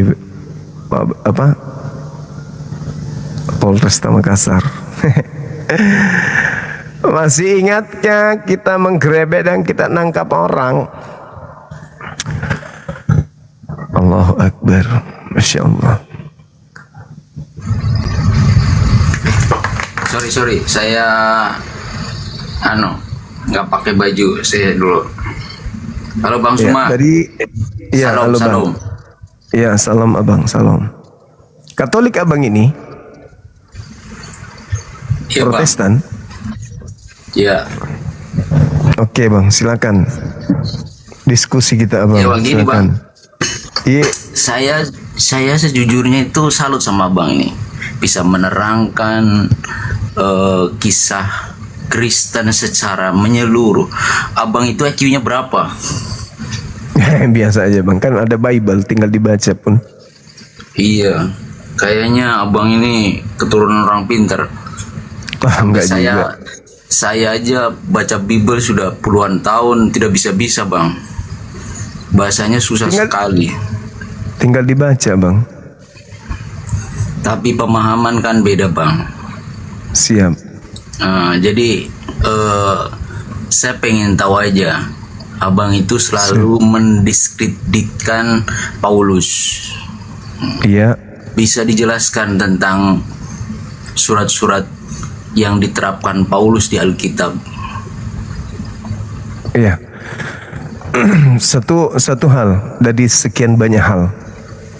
Ketika Yesus menjadi seorang guru yang harus dijadikan sebagai panutan demi untuk keselamatan Bani Israel. Ketika dia menerangkan dalam Matius 5 misalnya, Bang. Matius 5 nomor 19. Barang siapa. Jadi mengikat seluruhnya. Entah itu Paulus, entah siapapun itu.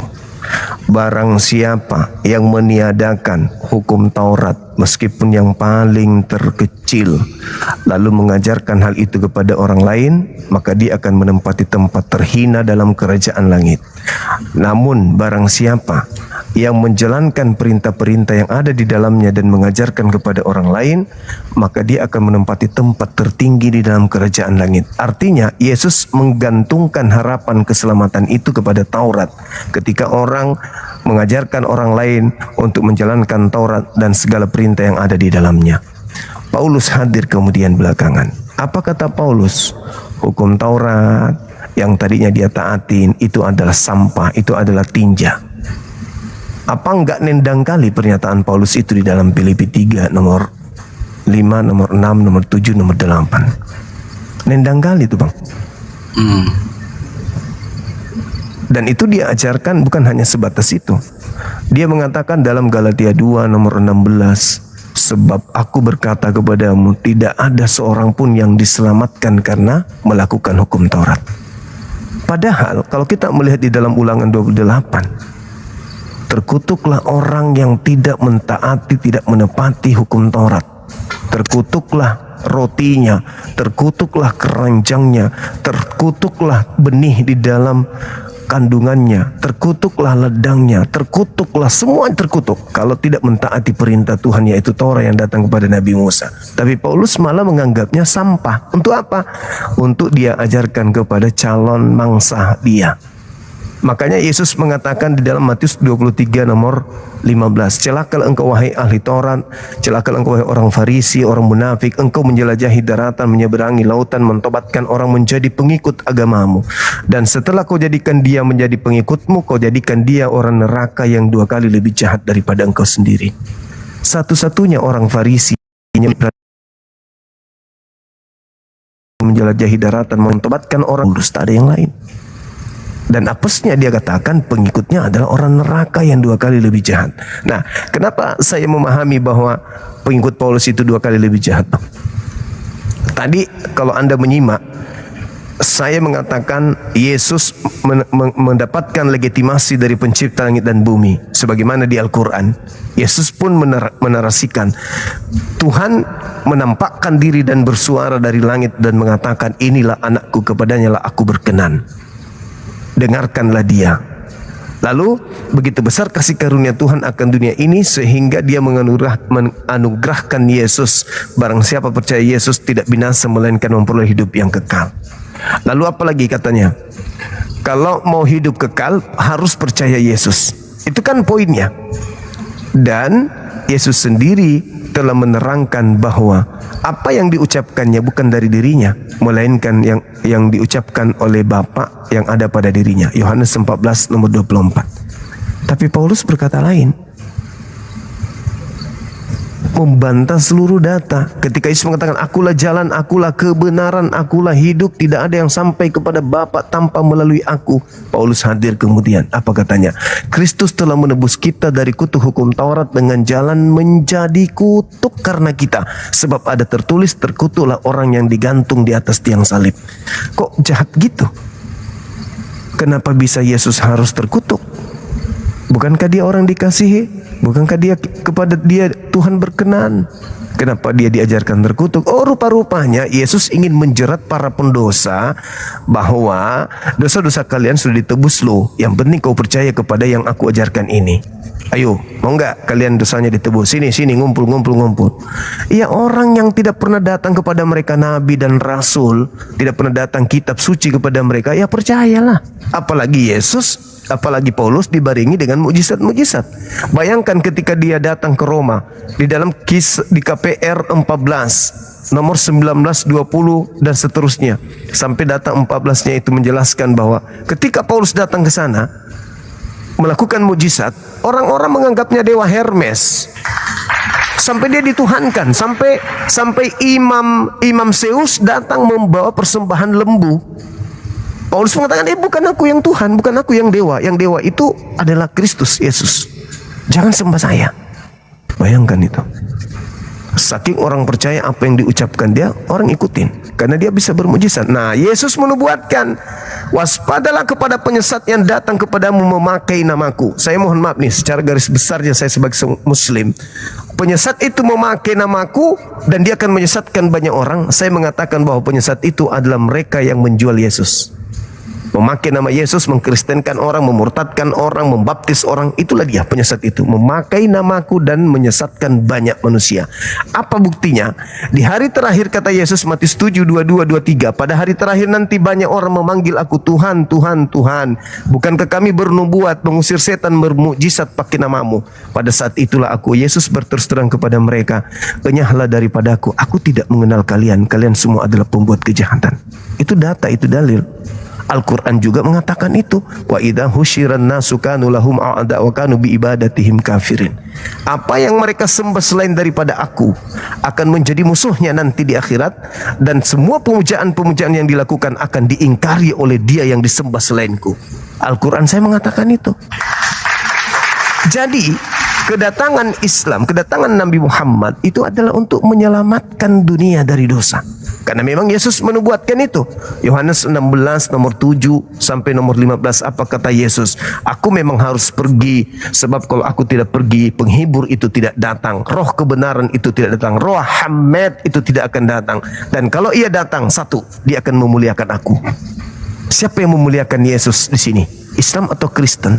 Ketika Paulus mengatakan Yesus itu adalah mati dalam keadaan terkutuk untuk menebus dosa dunia, Al-Quran, Nabi Muhammad mengatakan beliau disucikan oleh Allah, diangkat oleh Allah dan dibersihkan dari orang-orang kafir. Dia akan memuliakan aku. Ketika Nabi Muhammad menceritakan tentang Nabi Isa, sosok yang lahir tanpa ayah, Nabi Muhammad menyebutnya alaihis salam, atasnya keselamatan, atasnya damai sejahtera. Tapi Paulus beda. Kristus telah menebus kita dengan dari kutuk hukum Taurat, dengan jalan menjadi kutuk. Na'udzubillah, na'udzubillah. Maaf bang. Silakan. Tadi Bang Zuma bilang ada kalimat Ahmed begitu. Itu ada ayatnya nggak bang? Ada. Surat apa bang? Al-Quran ya?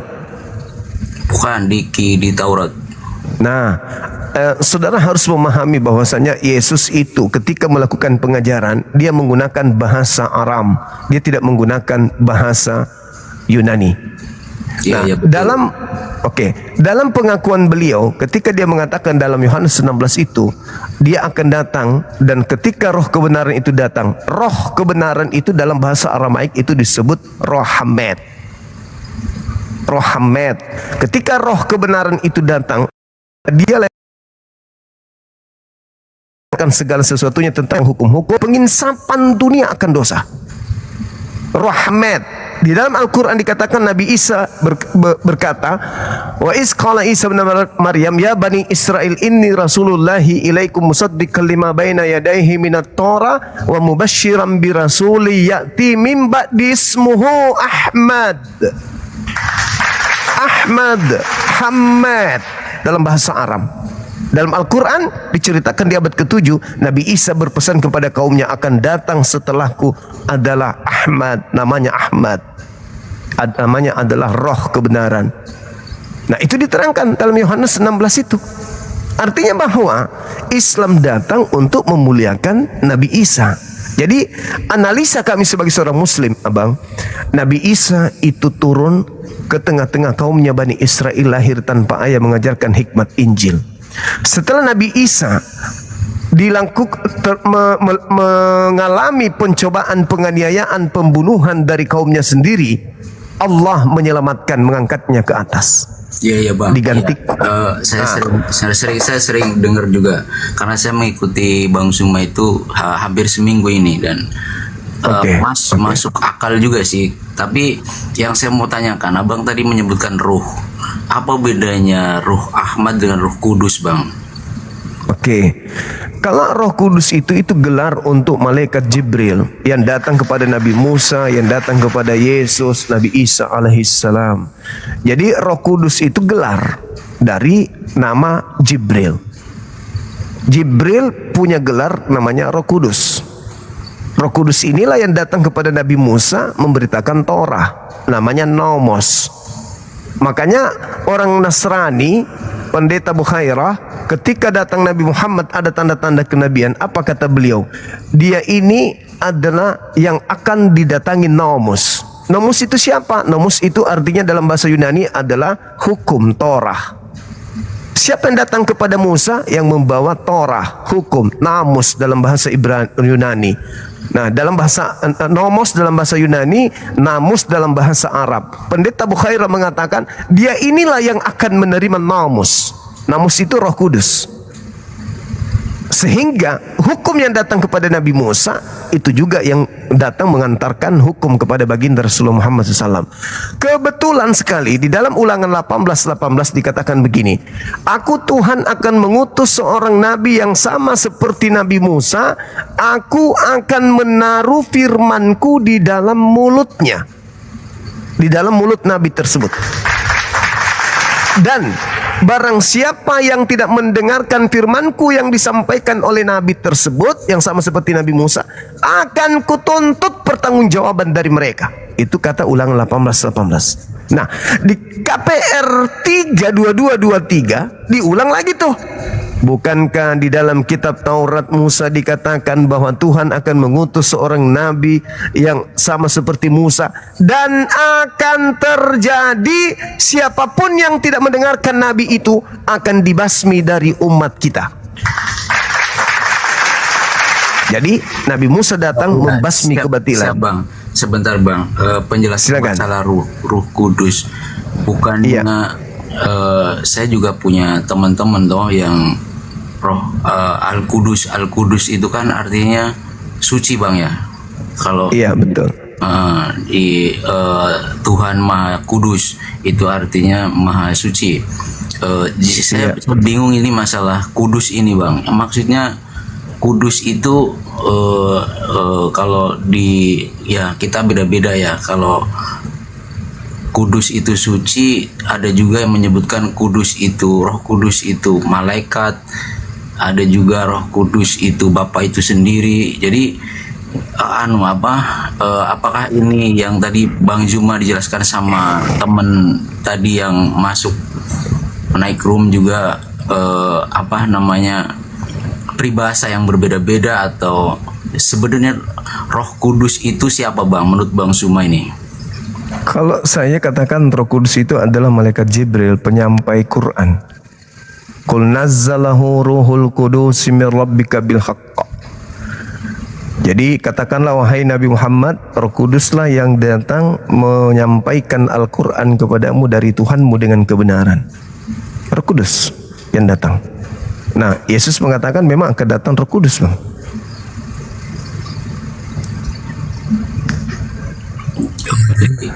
Makanya Roh Kudus itu menurut Bang Zuma ya, karena ini saya di typing bawah ini ada yang ngomong, aduh tadi ngaku pendeta atau apa.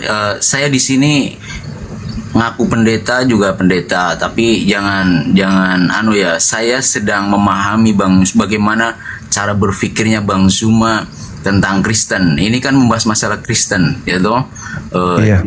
Apalagi judulnya aja sudah salib komedi putar. Maksudnya Bang Zuma ini apa dengan kalimat salib komedi putar itu sendiri? Ya, baik. Tanda tanya bang. Tanya berarti itu kan pertanyaan. Apakah kok salib itu komedi putar? Kenapa saya mengatakan salib itu komedi putar?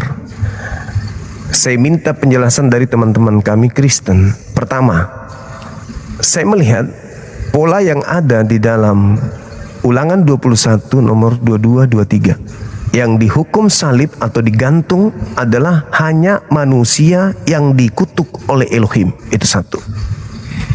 Yang kedua, ketika berbicara tentang salib dalam pandangan Kristen, maka harus merujuk kepada Paulus. Tetapi Yesus jangan kita lupakan. Yesus mengatakan di dalam Matius 23 nomor 31, 32, 33, 34, 35, 36. Apa kata Yesus di sana?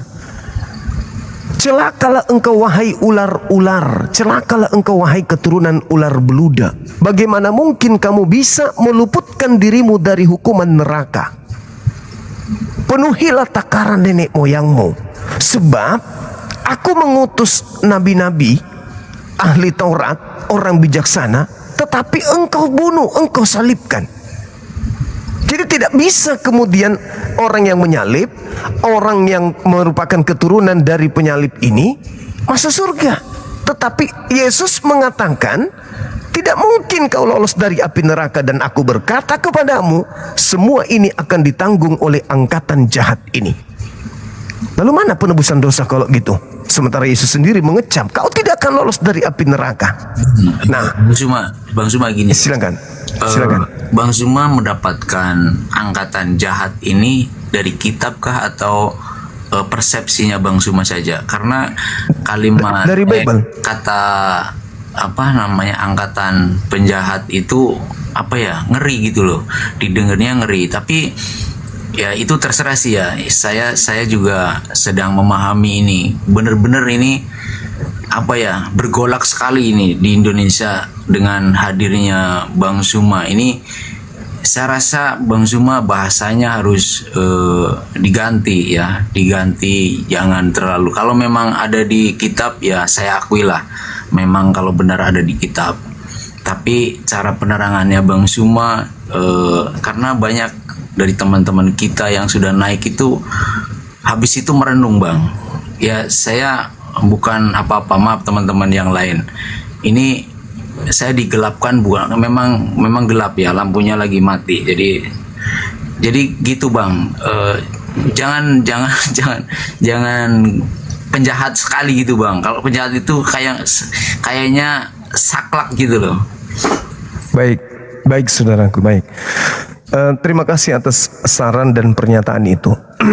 Itulah kenapa Tuhan mengancam begitu berat siksaannya orang-orang kufur, orang-orang kafir ini. Begitu juga Yesus. Ya karena memang tidak bisa setengah-setengah. Sekali sesat-sesat, sekali terang-terang, sekali gelap-gelap.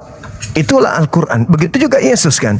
Nah ketika saya mengatakan, aku berkata kepadamu, semua ini akan ditanggung oleh angkatan jahat ini. Itu pengakuan Yesus. Matius 23 nomor 36, Matius 12 nomor 38 sampai nomor 40. Orang-orang Farisi dan ahli Taurat datang kepada Yesus, bertanya kepada Yesus, "Guru, berilah tanda kepada kami." Apa kata Yesus? Angkatan jahat ini dan angkatan tidak setia ini minta satu tanda, dan tidak akan diberikan tanda kepada mereka selain tanda Yunus. Sebab Yunus 3 hari 3 malam dalam perut ikan, demikian juga anak manusia akan berada dalam perut bumi selama 3 hari 3 malam. Artinya Yesus sendiri mengatakan bahwa orang yang jahat diberi tanda, anak manusia berada di dalam perut bumi selama 3 hari 3 malam. Dan itu adalah iman Kristen. Iya, itu adalah iman Kristen. Nah, itu tanda untuk angkatan jahat. Menjadi simbol keimanan di Kristen. Siapa yang harus disalahkan? Ketika angkatan jahat minta tanda, angkatan benar juga minta tanda. Bedanya adalah angkatan jahat dikasih tanda, anak manusia akan keluar dari kubur. angkatan benar dikasih tanda anak manusia akan keluar di tengah langit. Islam berada di mana? Di angkatan benar, karena kedatangan Isa alaihi salam nanti adalah pertanda akan datangnya hari kiamat. Al-Quran surah As-Zukhruf ayat 61, Matius 24 data nomor 27, 28, 29, nomor 30. Jelas itu. Tanda untuk angkatan jahat adalah anak manusia akan tampil di tengah langit. Islam ada di sana. Subhanallah. Tanda untuk angkatan buruk, angkatan jahat, anak manusia akan keluar dari kubur. Kristen ada di situ. Na'udzubillah, tsumma na'udzubillah. Oke Bang Zuma. Itu fakta. Sekali lagi saya terima kasih. Saya tidak mau berdebat karena walaupun saya sudah lama ya pegang, tapi rasanya saya malu sendiri. Saya minta maaf sebelumnya sama teman-teman. Kalau mau naik roomnya Bang Zuma, tolong kuasai Bible dulu ya, biar kita tidak tadi teman-teman yang tadi ini kita secara logika aja. Kalau melihat teman-teman yang naik ke sini terus menghujat balik itu nggak sopan, nggak sesuai dengan logika dan akal. Saya kira Bang Zuma sudah berperan aktif, maka teman-teman sebelum naik debat sama Bang Zuma, tolong ya pelajari dulu ya. Ini ditonton ribuan orang, ini berapa ribu ini Bang Zuma setiap malam ya. Jadi tolong ya, saya dari kemarin memantau, malu sendiri Bang Zuma, terus terang aja malu sendiri. Jawabannya tidak sesuai, kayak dibikin-bikin begitu. Jadi saya mohon maaf sekali lagi. Udah Bang Zuma, saya pusing sendiri. Oke, makasih Bang. Ya Bang Zuma. Salam dari Jawa Bang Zuma. Saya salam dari Jawa. Ya. Salam kenal Bung, sama-sama. Salam sehat selalu Bang Zuma. Salam, sama-sama. Ya, Tuhan memberkati Makasih Bang Bang. Zuma selalu. Amin. Amin. Ya, oke Bang Zuma. Salam. Oke, makasih ya. Ya, siap-siap Bang Zuma. Thank you Bang. Oke, baik teman-teman sekalian. Jadi penggambaran keberadaan fenomena yang ada, saya pernah mengatakan kepada teman-teman Muslim khususnya, saya mengatakan bahwa apologet Islam Indonesia ini adalah seibarat cahaya yang berada di tengah-tengah umat, yang memberikan gambaran jelas pemisah antara Islam dan Kristen. Karena selama ini tidak ada yang menerangkan para ustadz, para ulama, ketika ada perintah-perintah dalam Al-Quran, ya ayyuhalladzina amanu, perintah kepada seluruh manusia. Ustadz kita hanya berfokus kepada manusia Islam saja, tidak berfokus kepada seluruh manusia yang lain, dalam arti kata non-muslim. Padahal ada perintah, qul ya ayyuhal kafirun, wahai orang-orang kafir. Kan jangan di masjid bacakan ayat itu, karena itu di masjid tak ada orang kafir. Maka keluarlah dari sana, sampaikan serulah itu dengan hikmah, dengan cara-cara yang baik. Illal ladzina zalamu minhum, kecuali terhadap orang-orang yang zalim di antara mereka. Kita harus tegas, kita harus keras demi untuk meluruskan besi yang bengkok ini. Bukan untuk menista, bukan untuk menghinakan, bukan untuk merendahkan, bukan untuk intoleransi, enggak. Tapi semata-mata lebih utama kehidupan akhirat daripada kehidupan dunia. Apalah artinya kita hidup bermanis-manis ria, tapi ketika kita melihat saudara kita di neraka, apa enggak merasa miris sementara kita punya kesempatan untuk menyampaikan kepada mereka? Al-Quran mungkin mereka tolak, tapi adakah larangan dalam Islam belajar Bible? Kan enggak ada. Ada enggak larangan di Kristen belajar Bible-nya mereka? Juga enggak ada. Malah perintahnya Markus 16 sampai 20, beritakanlah Bible kepada seluruh makhluk. Kan jelas perintahnya. Amanat agungnya Matius 28 nomor 19. Pergilah ke seluruh dunia, jadikanlah seluruh bangsa menjadi muridku. Kan amanat agung. Dengan adanya keadaan seperti ini, kita membantu mereka untuk memahami Bible, kita membantu mereka untuk menjadikan mereka orang-orang banyak itu sebagai murid Yesus. Murid yang benar, tapi murid yang sesungguhnya, yaitu dia yang mempercayai Yesus, bahwa Yesus itu hanyalah utusan Tuhan kepada kaumnya Bani Israel. Nah, cuman memang terkadang orang salah paham. Nah, Bang Zuma terakhir. Iya, siap. Saya juga mohon ya, bukan untuk orang Kristen saja ini ya, untuk jamaat saja bukan, tapi untuk orang Islam juga cara penyampaiannya ya. Kita maklum banyak kekurangannya banyak sekali. Kalau di detail sejarah dari Bang Zuma, dari akarnya sampai buahnya itu detail sekali, dan saya belum melihat nih dari seminggu kemarin belum melihat ada yang mengimbangi Bang Suma. Saya mengakui itu Bang Suma. Terus untuk itu oknum ya, teman-teman yang melihat ini, yang komentar ini itu oknum ya, bukan semuanya orang Kristen itu selalu menghujat atau apa, karena Kristen itu banyak ya, banyak sektenya. Jadi ada yang lemah lembut, ada yang di jalur yang toleransinya luar biasa. Kayak di Jawa itu toleransinya luar biasa. Kita tidak pernah yang namanya mengganggu atau bagaimana. Jadi saya melihat ini kan dari berbagai pulau, dari berbagai ras, dari berbagai budaya ya. Mungkin ya saya juga nggak menyalahkan, karena orang-orang di sini juga mungkin ada yang Islam dari Batak, ada yang dari Sulawesi, ada yang dari, tapi saya yakin kalau dari Jawa itu komentarnya bagus-bagus. Jadi itu oknum ya teman-teman ya. Saya Iya betul, setuju. Ini oknum saja. Jadi memang kepercayaan itu dari hati Bang Juma.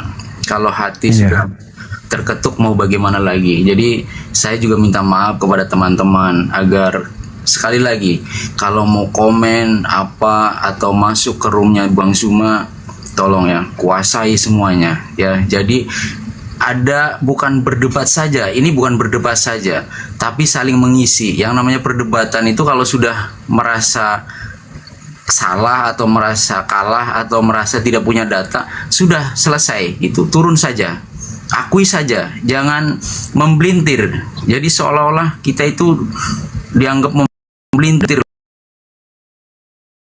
inilah itulah, berdasarkan logika kebenaran. Jadi apa yang tertulis di Alkitab terangkan saja, jangan lantas begini begitu ya teman-teman. Ini oknum ya, jangan diambil. Saya juga sebenarnya malu mau naik ini, dari kemarin pengen naik tapi ini malu.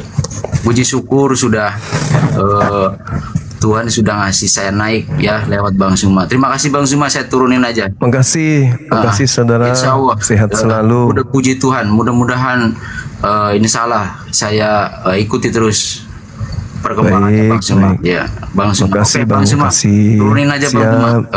Oke, makasih ya Bang ya. Iya, siap-siap Bang Suma.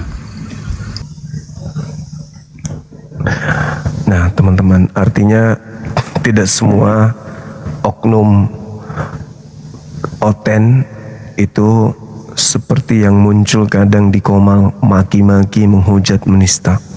Kayak tadi di awal ada yang sampai menunjukkan anjing.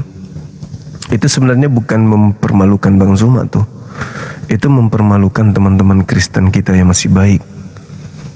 Di mana etikanya?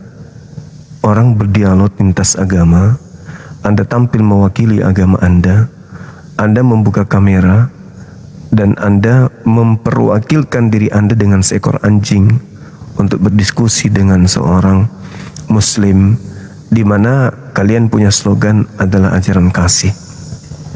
Sudah begitu Anda mempersama-samakan anjing Anda dengan Bang Zuma kan gitu ya. Itu bukan menghinakan saya sebenarnya. Saya mah biasa, udah dihujat, dikatain apa-apa, itu resiko. Itu resiko siar agama itu begitu. Tapi yang saya kasihan itu adalah mereka orang-orang Kristen, saudara-saudara kita yang masih baik. Kenapa saya pakai masker? Ya di samping memang karena saya jelek, saya masih merasa punya saudara di Kristen ini. Staf saya, mantan staf saya di kantor, itu Kristen banyak. Mereka belajar bela diri dari saya. Setiap kali habis selesai pengajaran mereka cium tangan. Kristen, beda agama, beda akidah. Demi Allah wallahi, hari apa ini? 2 hari yang lalu saya titip uang buat mereka. Wallahi, saya suruh admin saya tolong bagi-bagikan uang ini ke mereka. Wallahi demi Allah aku gak selamat dunia akhirat kalau saya bohong. Kristen, tapi saya sayang kepada mereka. Saya pakai masker itu untuk menghargai mereka, bukan menghargai umat Islam. Jelek itu kan pemberian Allah. itu rezeki dari Allah, masih mending saya hidup. Jadi bukan karena menutupi kejelekan, kan sudah ada filter, jadinya ganteng, bukan kayak sekarang ini. Tapi karena saya menghargai saudara-saudara saya Kristen, yang saya sayang, yang saya cinta, anak didik saya semua. Mereka tahu saya apologet. Mereka paham saya berapologet. Ngerti pun Bang Suma, bahkan sudah ada di antara mereka yang manggil saya Gurunda. Meskipun Gurunda itu awalnya adalah gelar-gelar candaan teman-teman di pusat API, di yayasan waktu itu. Nah, saya pakai masker itu buat apa? Untuk memberikan pesan kepada mereka bahwa saya masih menghargai kepercayaan mereka, saya menghargai kepribadian mereka, saya menghargai perasaan mereka. Kalau saya buka terang-terangan seperti ini, habis itu saya membahas perbandingan agama, besok kami jumpa, gimana perasaan saya sebagai orang tua ke mereka? Gimana perasaan saya sebagai saudara? Sedangkan ada wallahi, meninggal istrinya nelpon sambil menangis. Kak, iparnya kakak meninggal. Coba, ponakan kakak begini. Saya jadi sedih ingat itu semuanya. Kristen. Kak, aku mau bayar ini kak, tapi mau ngomong sama siapa? Kakak satu-satunya harapan. Aparat loh, wallahi demi Allah, aparat. Ya, sebagai kakak, sebagai abang, meski beda akidah, saya kasih. Namanya kakak. Tak ada itu agama. Kalau berbicara mengenai muamalah, itu tak ada. Kita tetap adalah ciptaan Tuhan yang Maha Kuasa. Jadi saya pakai masker itu bukan karena faktor jelek itu biasa. Itu mah penciptaan. Tapi saya merasa teman-teman saya, saudara-saudara saya ini, saya hargai mereka. Toh kalau mereka tahu ternyata saya Bang Zuma itu adalah saya yang saudaranya mereka, yang penting dia lihat, oh Bapak masih menghargai kami, Abang masih menghargai kami dengan menggunakan masker. Itu sebenarnya. Bukannya saya kurang pede, gigi saya yang panjang 5 cm ini enggak. Saya percaya diri kok. Buktinya saya main film, karena buruk rupa saya main film kok. Kemarin film saya dan yang mau nonton di Netflix ada, judulnya Doti. Sebentar lagi film saya putar lagi, tayang seluruh Indonesia, nggak pakai masker kok bisanya. Nah, cuman karena di ranah lintas agama seperti ini, saya menghargai saudara-saudara saya. Bukti bahwa saya toleransi kepada kalian. Gitu loh. Jadi terima kasih abangku yang barusan naik. Anda juga menyadarkan saya bahwa ya memang keberadaan kami Apologet Islam Indonesia ini hanyalah bentuk reaksi dari tindakan-tindakan aksi para penghujat. Dan perlu abang tahu, mungkin abang belum tahu, dulu ada dari Apologet Islam yang melakukan tindakan penistaan agama dengan menginjak Bible. Satu-satunya manusia di Indonesia, bahkan di bumi ini, yang melayangkan surat teguran keras terhadap pelaku hanya Bang Suma di bawah panji Yayasan Apologet Islam Indonesia. Kemana mereka yang mengatakan pembela agama Kristen, yang mengatasnamakan Kristus, prajurit Kristus, laskar Kristus? Kenapa Bible diinjak tidak ada teguran? Kenapa justru teguran itu datang dari Bang Suma? Dan efeknya dia sampai harus ditahan penjara. Bukti bahwa saya tidak main-main. Saya mengutuk keras. Kalau ada orang yang menghina, menista agama orang lain, saya mengutuk keras, terlepas dia Islam. Nah, terus kenapa Bang Suma sendiri keras terhadap orang-orang itu? Karena saya mengajarkan yang hak itu hak, batil-batil. Tidak, saya abu-abu di situ. Dan penyebabnya saya tampil di sosmed juga karena hadirnya banyak penghujat penista agama Kristen. Baru-baru ini saya dapat video, ada 3 hari ini, dari komal-komal Oten yang melakukan penistaan, bahkan nginjak Al-Quran. Cuman tidak enak kalau saya tampilkan lagi. Dia nginjak Quran, nanti viral sendiri tuh. Terus ada lagi yang stand up komedi, menghujat surganya umat Islam. Bahasa-bahasa yang sudah tak lazim untuk didengarkan. Bercanda tetapi membawa agama Islam. Katanya kamu gak usah lagi rindu sama bapakmu yang sudah meninggal, karena bapakmu di surga sudah sibuk pecah perawan. Apa itu gak nyakitin hati umat Islam? Ditonton ribuan manusia dengan senda gurau seperti itu penistaan. Karena itu bukan ranah dialog agama. Terus dia bawa Lukas 4 di panggung yang sama, dalam acara yang sama, dia membawa kemudian konsep bidadari surga, lalu dia membawa juga kitabnya Lukas 4. Apakah itu tidak menghina? Apakah itu tidak membuat, tidak memantik kericuhan? Itu bahaya itu. Maka untuk meredam kemarahan umat Islam yang 87% kurang lebih di Indonesia ini, tampillah Bang Suma dan timnya untuk mengobati luka umat Islam. Karena kalau tidak ada yang mengobati luka umat Islam, kita nggak bisa menjamin Belanda aja mereka usir. Umat Islam itu dengan bambu runcing, dengan persenjataan lengkap dilawan. Itu umat Islam kalau sudah ada seruan jihad itu, oh jangan main-main. Islam Jazirah Arab rata dibuatnya. Jangan main-main. Itu sudah dibuktikan, bukan? Nah, supaya tidak terjadi, maka lahirlah Bang Suma dengan timnya untuk mengobati luka yang ditorehkan oleh para penghujat penista Islam, meskipun para pelakunya diantaranya sudah kabur ke luar negeri. Jadi dengan adanya Islam dihujat, dinistakan, umat Islam menjadi tenang dengan adanya kami. Ada Bang Suma yang akan membantah mereka, yang akan meluruskan mereka, yang akan mengurai apa yang menjadi fitnahan, hinaan dan seterusnya. Bang Suma dan teman-temannya. Ada Ustaz Suafi, ada Ustaz Dio, ada Ustaz Alif, ada Ustaz Tahta, ada Ustaz Arif yang akan meluruskan itu semua dan yang lainnya. Akhirnya umat Islam menjadi tenang, menjadi teduh. Oh iya, alhamdulillah sudah ada yang mewakilkan kita. Ini yang lagi santer-santernya ini lagi di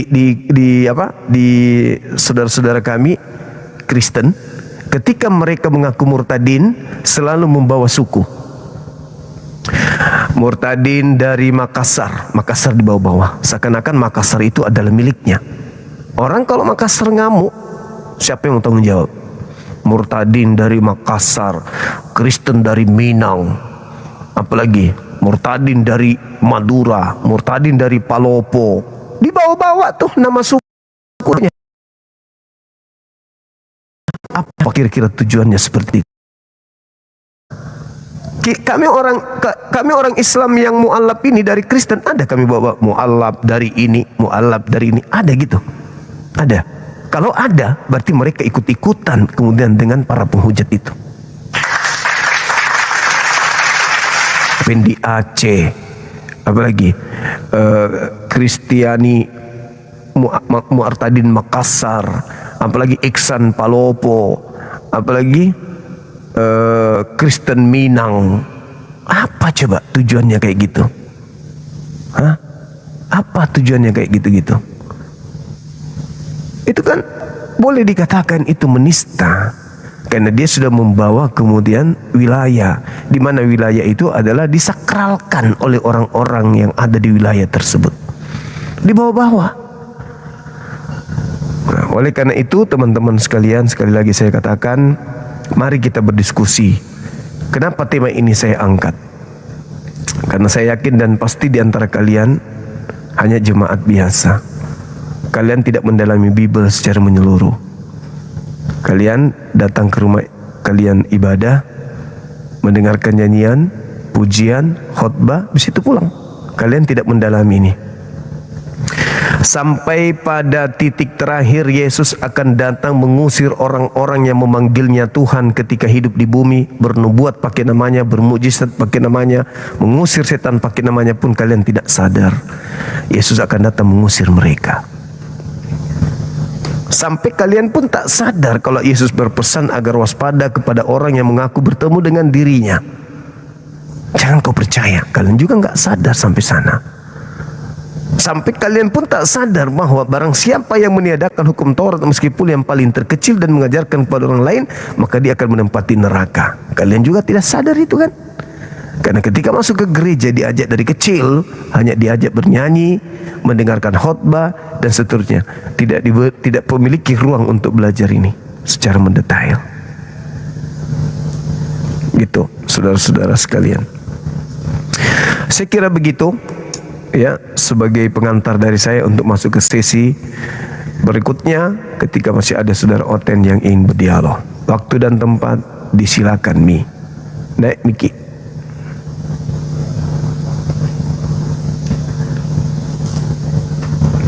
Ajukan permintaan saudara-saudara non-muslim. Mari kita diskusi dengan cara yang baik, mengedepankan kemudian etika, norma. Assalamualaikum Bang Zuma. Waalaikumsalam. Ini dari mana Bang? Saya dari Malaysia. Saya sudah lama mengikuti Bang Zuma. Cuma saya ada beberapa pertanyaan yang ini mungkin boleh dipikirkan. Di mana ada satu pendeta Kristen menyatakan bahwa dari kecil Yesus itu muncul. Selepas itu hilang. Selepas 35 tahun muncul kembali kalau saya tak silap. Jadi jawaban Padri Kristen itu menyatakan, oh dia kan pergi sekolah TK, sekolah SMP, sekolah SMA. Jadi memangnya dulu ada sekolah mana? Cigunya siapa? Nah pertanyaan saya yang saya berpikir itu, memangnya dulu Tuhan itu berguru dengan guru. Bukankah Tuhan itu adalah sesuatu yang maha mengetahui? Nah, dia juga menyatakan bahwa Yesus itu selepas itu menjadi menolong bapaknya, sebab bapaknya meninggal awal. Jadi menolong untuk menghidupkan beradiknya. Tapi dalam Kristen itu banyak yang menyatakan bahwa anak Tuhan itu, Yesus itu adalah Tuhan. Sebab dia anak Tuhan. Jadi bagaimana dengan adik-beradiknya yang dikatakan Yokabos lah, siapa saya lupa, minta maaf. Jadi kalau Yesus itu anak Tuhan, maka adik-beradik Yesus itu juga adalah Tuhan atau macam mana? Jadi itu pertanyaan saya. Jadi ada juga yang menyatakan bahwa saya tidak sebut, sebenarnya saya ingat nama pendeta itu. Ada yang menyatakan dia sudah naik pangkat sehingga ke tahap malaikat, di mana dia bawa kawan dia menyatakan bahwa melihat dia bawa Mercedes di surga. Jadi sebenarnya ini yang kita boleh, mungkin Abang Zuma boleh ulas sedikit sebagai bahan perbincangan. Memangnya sekolah, Yesus dulu itu sekolah. Jadi kalau dikatakan Yesus anak Tuhan, Yesus adalah Tuhan karena anak Tuhan. Jadi adik-beradik Yesus yang lain itu macam mana? Adakah Tuhan juga atau macam mana? Itu yang susah saya kadang-kadang sebenarnya saya tidak mau menggunakan perkataan yang mungkin tidak enak didengar oleh saudara Kristen yang lain. Jadi itu yang kadang-kadang menjadi pertanyaan. Saya berpikir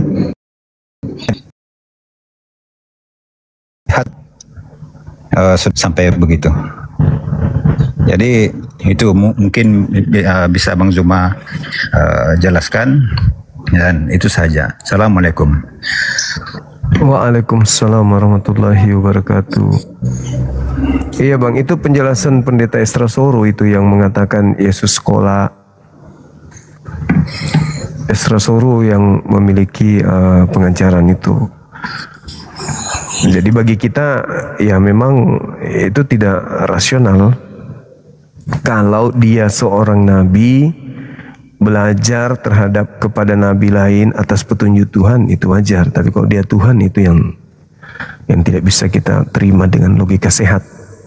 Kalau Tuhan terkait dengan anak-anak Maria, saudara-saudara Yesus, ya betul. Ada juga saudara-saudara perempuannya, cuman namanya nggak disebutkan. Kalau yang ini kan Yudas, kemudian Simon, dan juga termasuk Yakobus, itu betul. Itu adalah saudara sekandung dengan Yesus menurut Bible itu sendiri. Saya kira begitu, Bang. Ya, jadi kalau Kristen menyatakan bahwa Yesus anak Tuhan, maka Yesus itu Tuhan. Jadi bagaimana dengan adik-beradik yang lain? Adakah itu Tuhan juga atau macam mana? Mengikut Kristen. Dia bukan Tuhan, tetapi dia saudaranya Tuhan. Oh, ke situ ya. Iya. Jadi saya ingat begitu saja Bang Zuma, saya ingat. Oke. Ya gitu saya.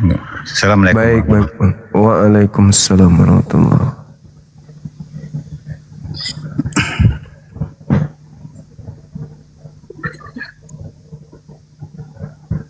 Halo, semangat malam. Halo Bang Indra. Halo Bang.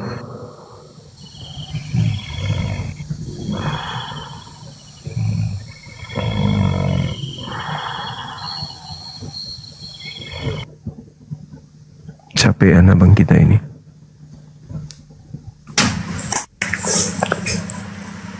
Halo, semangat malam. Halo Bang. Iya, halo juga. Dari mana? Katolik Protestan. Oh, yang tadi ya. Jaringannya, jaringannya Bang. Ini. Putus-putus tadi. Ya ini Bang, udah bagus Bang. Oke. Sisa doubling aja, doubling. Jadi Bang, Suaranya doubling. Bang. Jadi gini Bang. Iya. Ada ya, saya cuma melihat di beranda ya. Jadi ada pastor yang mengatakan bahwa Al-Quran itu ditulis dari demonik, dari bahasa kayak bahasa Inggris atau yang berasal dari setan. Itu gimana pendapat Abang? Karena kalau dia berasal dari setan, pasti akan mengalami perubahan-perubahan yang bertentangan dengan kehidupan manusia. Kalau Al-Quran itu dari setan, kalau ada pastor yang mengatakan itu sih harusnya dia bertanggungjawabkan kalimatnya gitu loh. Setahu saya kalau yang berasal dari setan itu yang tidak ada pengajaran-pengajaran di dalamnya yang berasal pengakuan Tuhan itu sendiri. Al-Quran mengatakan Qul nazzalahu ruhul kudus Qul man kana aduwwan li Jibril. Jadi Al-Quran itu berasal dari Roh Kudus, berasal dari Jibril. Nah, kalau Paulus 13 kitabnya itu dari mana? Itu yang saya curigai dari setan, Bang. Karena Yesus telah penyampai firman itu, tetapi Yesus tidak pernah memberikan legitimasi terhadap kitab Anda. oke gini Bang, saya masih tanda-tanda. Sabar. Seperti Musa memberikan legitimasi terhadap Torah. Al-Quran, Nabi Muhammad memberikan legitimasi terhadap Al-Quran. Yesus tidak memberikan legitimasi kepada kitab Anda. Itu yang saya curigai dari setan malah. Iya, oke. Kalau berarti Abang pro atau kontra sama Yesus? Hanya ada satu tokoh yang datang sebagai nabi di tengah-tengah kaumnya Bani Israel, yaitu Isa. Isa dalam bahasa Ibrani disebut Yesua, dalam bahasa Aram disebut Iso. Dan tiga bahasa ini adalah bahasa serumpun yang digunakan oleh keturunan Nabi Ibrahim atau Abraham. Yang saya tidak terima itu adalah ketika ada kitab yang dianggap suci berasal dari bahasa Yunani. setelah Nabi Isa datang di tengah kaumnya Bani Israel, muncul pengarang-pengarang Bible yang melakukan penelitian-penelitian dan mengumpulkan kesaksian-kesaksian tentang Nabi Isa dalam bahasa Yunani. Maka Isa mereka sebutkan dalam bahasa Yunani menjadi Isaus. Menjadi bahasa Inggris Jesus aja menjadi Yesus. Jadi kalau Anda bertanya kepada saya, apakah Anda pro terhadap Yesus? Yesus yang dimaksud Nabi Isa, yes. Tapi Kristus yang disembah Kristen tidak. Karena Yesus dan Kristus yang disembah Kristen itu adalah dua oknum yang berbeda.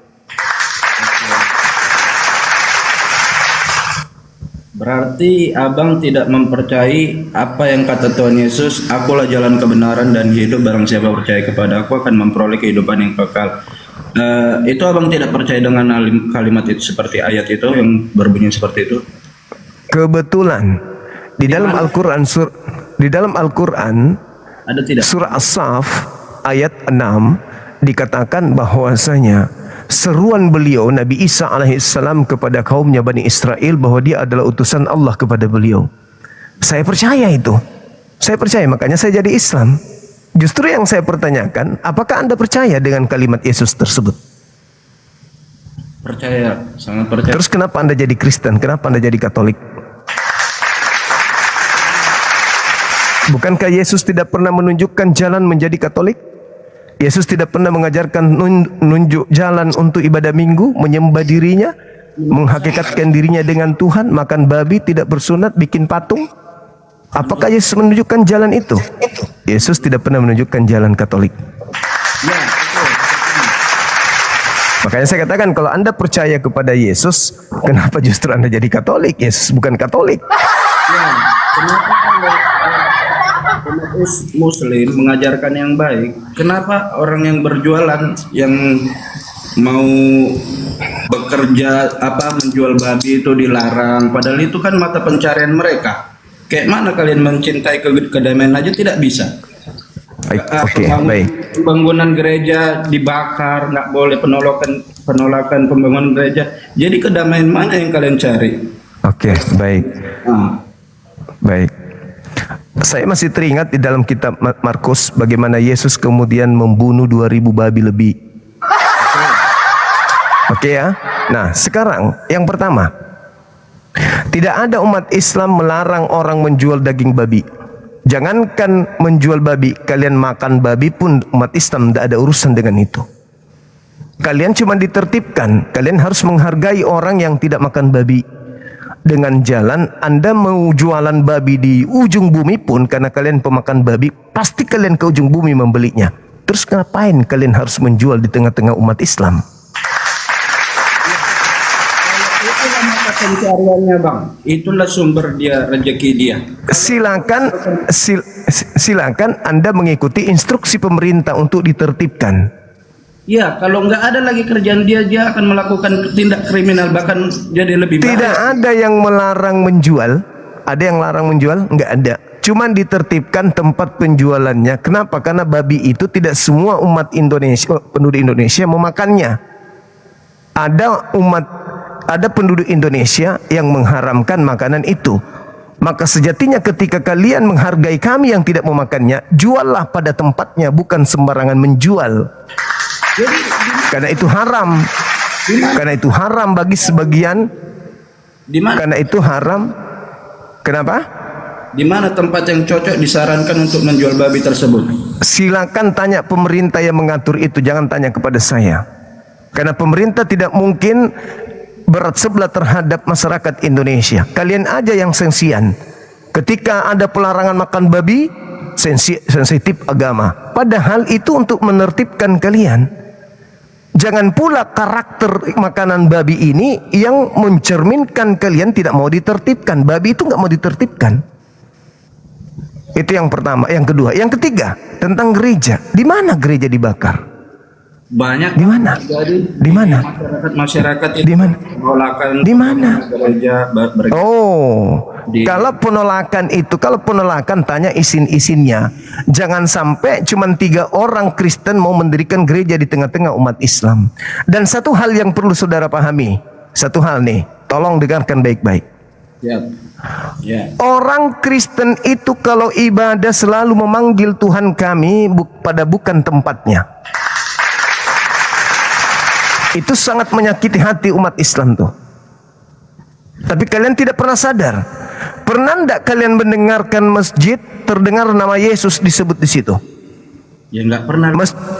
Nggak pernah. Tapi kalian setiap kebaktian memanggil Tuhan kami dengan cara serampangan. Anda menyebut Tuhan kalian dengan sebutan Allah. Baca Filipi 2 misalnya. Allah mengosongkan diri dan tidak mempertahankan kealahannya, melainkan mengosongkan diri dan turun ke bumi menjadi manusia dan mati taat sampai mati di atas salib. Itu yang kalian sebut Allah di situ. Bagaimana kami tidak marah? Kenapa enggak menyebutnya Theos atau menyebutnya dewa atau menyebutnya Tuhan? Kenapa harus Tuhan kami dibawa-bawa? Karena kami juga tersebut bang, karena Allah itu Nah, inilah yang usah ditanya kenapa kalian itu mengalami tindakan seperti itu dari umat mayoritas. Karena kalian tidak pernah mau sadar bahwa kata Allah itu tidak ada di agama Kristen. Allah itu hanya alat dipakai oleh misionaris untuk memurtadkan, untuk mengkristenkan masyarakat Islam. Sebenarnya kalian itu, saya tanya, apakah Anda penyembah Allah? Tidak. Nah, tidak. Terus kenapa Anda menggunakan kata Allah di dalam kitab saudara? Penyebutannya beda, intonasi nadanya Allah sama Allah. Itu cara penipuannya saja. Caranya penipuan. Allah yang ada di kitab saudara itu ALLAH itu adalah hak mutlak milik umat Islam. Kenapa? Karena ALLAH itu bukan bahasa Indonesia. Oke, sebentar saya potong. Kalau abang bilang itu Allah sebagai mulut dari orang Muslim, Allah itu dari mana ayatnya abang baca? Ambil dari mana? Bisa nama Tuhannya umat Islam itu sedunia juga tahu Allah itu Tuhannya umat Islam. Iya, tapi tidak didasarkan dengan konkret kan? Siapa bilang? Innani anallah la ilaha illa ana. Daripada Kodimbayon. Kamu itu di mana? Di mana? Cuman Kristen Indonesia yang mencomot nama Tuhannya umat Islam masuk ke Bibelnya. Orang bule tidak mengenal Allah. Hanya orang Kristen Indonesia yang suka kemudian mencomot nama Tuhannya umat Islam masuk ke dalam Bibel. Demi apa? Demi untuk kristenisasi, misi pemurtadan. Supaya umat Islam itu diajarkan dengan mudah. Oh, kamu masuk Kristen aja, kan Tuhan kita sama. Kan sama-sama kita menyembah Allah. Pret. Sengaja kalian menggunakan nama Allah di situ untuk merangkap umat Islam awam agar mudah kalian murtadkan. Kenapa enggak melepaskan nama Tuhan kami? Kenapa enggak pakai nama Tuhan kalian aja? Theos. Kenapa harus pakai Tuhan kami? Kan ada Tuhan kalian sendiri, Theos. Jadi abang keberatan seperti itu? Ya, jelas dong. Anda tadi mengatakan bahwa kalian tidak pernah mendengarkan nama Yesus disebutkan dari masjid. Karena kami menghargai kalian. Tapi setiap hari kalian memakai nama Tuhan kami pada bukan tempatnya. Berarti kalian intoleransi. Kalian yang intoleransi. Nanti datanglah Tuhan Yesus bang, selesailah semua. Apa? Sebentar lagi datanglah Tuhan Yesus biar tahulah semua siapa yang benar dan siapa yang benar. Kalian yang benar-benar akan diusir oleh Yesus. Itu di Bible jelas tuh. Pada hari terakhir nanti banyak orang memanggil aku Tuhan, Tuhan, bukankah kami bernubuat mengusir setan, bermujizat pakai namamu Yesus?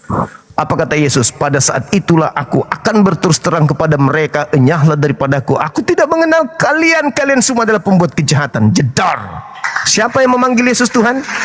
Kristen. Siapa yang bernubuat mengusir setan, bermujizat pakai nama Yesus? Kristen. Berarti yang diusir siapa? Islam. Ya Kristen yang diusir oleh Yesus. Cuman kalian ini, orang Kristen Jumat-Jumat ini tidak pernah mendalami Bible. Kalian hanya mendengarkan khotbah di gereja, doktrin di gereja, pidato di gereja. Habis itu kalian bayar perpuluhan tiap bulan. Itu aja terus kerja kalian. Tidak pernah mendalami Bible. Bagaimana dengan ayat ada bunyi seperti ini? Semuanya ini kukatakan kepadamu supaya kamu jangan kecewa dan menolak aku. Kamu akan dikucilkan. Bahkan akan datang saatnya bahwa setiap orang yang membunuh kamu akan menyangka bahwa ia berbuat bakti bagi Allah. Itu kita akan dengar kan orang Kristen ini bakal diejek, bakal dicela, bakal dinilai. Kamu salah, kamu salah. Tulis bang, itu semua kamu salah, Dinda salah. Itu ucapan Yesus kepada muridnya. Kamu akan dikucilkan karena namaku, dunia akan membencimu. Ya, dan saya bukan murid Yesus. Ya saya kan kamu murid Yesus dari mana? Murid Yesus dari mana? Murid Yesus itu tidak makan babi. Murid Yesus itu bersunat. Murid Yesus itu ibadah sabat di sinagoge, mikras, bukan di gereja. Yang disebut murid Yesus, dengar. Yang disebut murid Yesus, Matius 15:24. Aku diutus hanya kepada domba yang sesat dari umat Israel, bukan kepada umat di luar Israel. Lalu ketika Yesus mengatakan, kamu akan dikucilkan, kamu akan dihina, kau akan dinista, bahkan kau akan dibunuh, dan orang yang membunuhmu itu akan menganggap dirinya telah berbuat baik. Siapa pelakunya? Pembunuhan terhadap murid Yesus. Siapa penganiaya murid Yesus? Jawab. Pengkhianat murid Yesus, Yudas Iskariot. Yang membunuh mereka? Murid Yesus siapa? Itu yang tidak percaya kepada Yesus sebagai Tuhan. Jangan lupakan nama besar Paulus, pendiri agamamu, anak muda. Itulah yang menggenapi. Orang yang membunuh kamu menganggap berbuat baik. Paulus lah itu yang melakukan itu. Baca KPR 9 nomor 1, nomor 2, nomor 3 dan seterusnya. Paulus setelah melakukan penganiayaan, pembunuhan terhadap Yesus, barulah dia mendirikan agama bernama Kristen. Jadi kalian itu bukan murid Yesus, tapi murid Paulus. Bedakan, harus bedakan. Mulai sekarang harus belajar, oh kami ini ternyata murid Paulus. Baca KPR 11:26. Setahun lamanya mereka tinggal di Antioquia. Murid-murid itu kemudian disebut Kristen. Siapa di Antioquia? Paulus, bukan Yesus. Jadi murid Pauluslah yang disebut Kristen. Kenapa disebut Kristen? Karena Kristen artinya pengikut Kristus. Jangan bilang Kristen itu artinya pengikut Yesus, bukan. Kristen artinya pengikut Kristus. Kristus yang mana yang diikuti oleh Kristen? Kristus yang mati dengan jalan kutuk di atas salib, bukan Kristus anak Maria. Ingat kata Yesus, waspadalah kepada Kristus palsu yang datang kepadamu, memakai namaku, menyesatkan banyak orang. Kristus palsu itulah yang kalian ikuti, dan banyak orang itu adalah kalian Kristen. Itu real, itu fakta. Sebab di atas muka bumi ini tidak ada pengikut Kristus selain Kristen. Hindu enggak, Buddha enggak, apalagi Islam. Yahudi enggak, apalagi Islam. Satu-satunya hanyalah Kristen. Kalianlah pengikut Kristus palsu itu. Karena Kristus asli tidak ada ke gereja. Kristus asli tidak ada ibadah minggu. Kristus asli tidak ada makan babi. Kristus asli tidak ada nyembah Yesus. Kristus asli tidak ada tidak bersunat. Kristus asli tidak ada makan anjing. Kristus asli tidak ada makan kera, monyet. Tidak ada. Kristus asli itu kudus. Tubuhnya tidak masuk makanan yang haram. Mereka menguduskan hari Sabat. Mereka hanya menyembah kepada satu Tuhan, Elohim langit dan bumi. Sedangkan kalian menyembah anak orang. Kalian makan babi, kalian tidak bersunat, kalian hari Minggu ibadahnya menyembah kepada 3 pribadi Tuhan. Belum lagi Natalan, apa segala macam kalian lakukan yang tidak ada hubungan dasarnya kepada Yesus itu sendiri.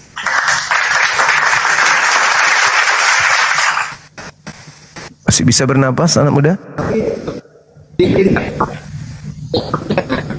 Masih bernapas? Masih aman? Jantung masih kuat?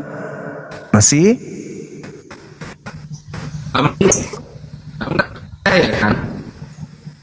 Udah mulai suaramu sudah bukan lagi suara biasa. Udah mulai. Sisa mau diruqyah kayaknya. Udah mulai. Ya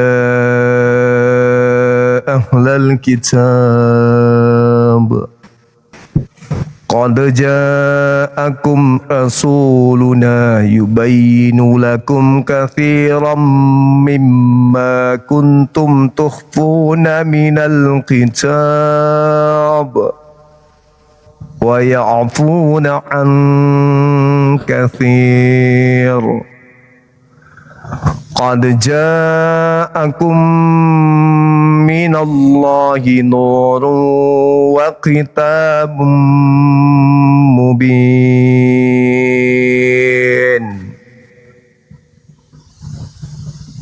Belum, masih.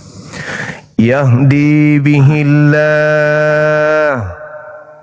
manittaba'a ridwanahu subulas salam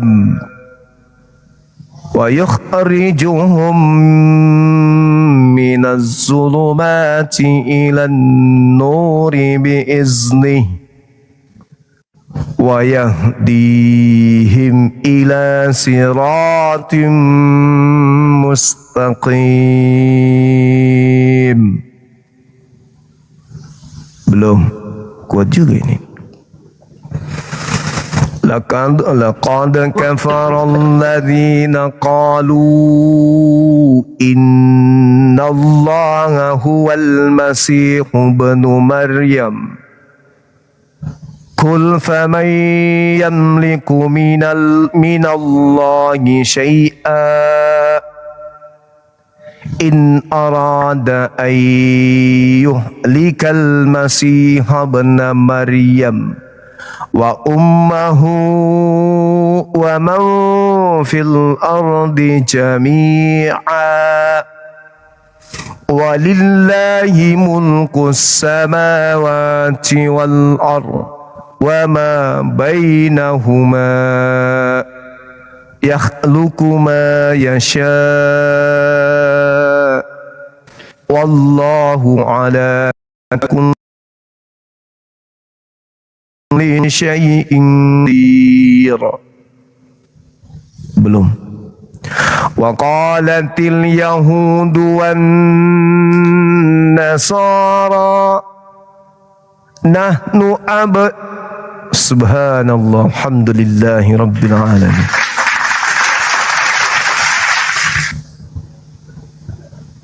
Masih sehat? Sehat? Masih sehat? Ya, aman? Tuhan Yesus selamat. Aman? Jalan satu-satunya. Gimana? Tuhan yang kekal. Kenapa? Abang percaya tidak? Nggak bisa. Yesus mengatakan banyak juru selamat di luar dirinya. Bukan Yesus satu-satunya juru selamat. Banyak juru selamat di luar dirinya. Nabi Muhammad juga adalah juru selamat. Yahdi bihillah manittaba ridwanahu subulas salam. Yesus mengatakan dalam Yohanes 16 nomor 7, nomor 8, nomor 9 sampai 15 ada juru selamat di luar dia, yaitu Ruah Ahmad. Ismuhu Ahmad. Hah? Siapa itu, Bang? Siapa itu namanya? Ruah Ahmad. Itu di mana tertulis, Bang? Yohanes 16 nomor 7, nomor 8, nomor 9 sampai nomor 15. Oh, berarti Abang nggak percaya Yesus sebagai jalan kebenaran kan, Bang? Yesus jalan kebenaran untuk kaumnya Bani Israel, mengajak Bani Israel hanya menyembah kepada pencipta langit dan bumi, Eloah Abraham, Eloah Ishak, Eloah Yakub.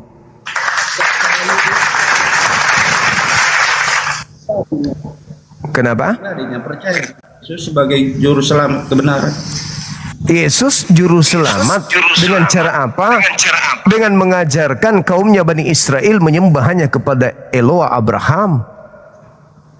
Sembahan Abraham, bukan sembahan Kristen. Sembahan Kristen itu makhluk asing yang datang kepada Paulus.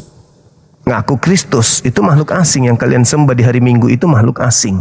Itu bukan Tuhannya Abraham. Udah bisa bertentangan sama pendeta seluruh Indonesia, Bang. Kalau bisa. Iya memang. Kalian memang bertentangan dengan Yesus. Baru nanti kami lawan Kristen agama, itulah nanti keluar. Lah, silakan aja buktikan kalau yang kalian sembah itu Yesus. Di mana Yesus pernah mengajarkan dirinya beribadah di hari Minggu? Bukan. Coba Anda lihat di dalam Matius 28 nomor 19 nomor 20. Pergilah ke seluruh dunia, jadikanlah seluruh bangsa menjadi muridku, dan ajarlah mereka melakukan segala sesuatu yang telah kuperintahkan kepadamu. Di mana Yesus yang asli pernah mengajarkan beribadah di Minggu? Ada? Dikuduskan hari Sabat, itulah yang dibilang dia. Ya. Sabat itu hari apa? Hari Minggu. Sabat dalam bahasa Yunani hari Sabtu. Sabaton dalam bahasa Yunani adalah Sabat, dalam bahasa Ibrani adalah Sabtu. Sabaton dalam bahasa Yunani adalah hari Sabtu. Dalam bahasa Yunani disebut Kyriaki, itu hari Minggu, bukan Sabat. Kyriaki itu hari dewa. Nah, itulah kalian menyembah di hari Kyriaki, hari Minggu. Theos artinya apa? Dewa. Sunday, kalian ibadah hari matahari. Bisa Abang pertanggungjawabkan omongan Abang itu nanti di akhirat? Jangankan di akhirat, di bumi aja saya bisa, apalagi di akhirat. Masalahnya Yesus ada di belakang saya. Yesus yang mengajarkan itu. Yesus mengajarkan hati-hati kepada penyesat yang datang memakai namaku, kan gitu. Iya. Semoga lah berita Abang untuk ke depan harinya baik-baik saja. Itulah pesan. Insya Allah. Begitu saudaraku. Nah, jadi yang kalian sembah di hari Minggu itu siapa di gereja? Tuhan Yesus Kristus, Sang Penyelamat dunia, Juru Selamat yang hidup. Semangat kali. Sahabatku, bisa barakallahu fik. Dengarkan saudara, dengarkan baik-baik. Kalian mengatakan yang kalian sembah di hari Minggu itu adalah Yesus Kristus. Itu betul. Karena memang Yesus mengatakan akan datang Kristus palsu. Pertanyaan saya kepada saudara, yang ingin disembah iblis atau Yesus? Yesus.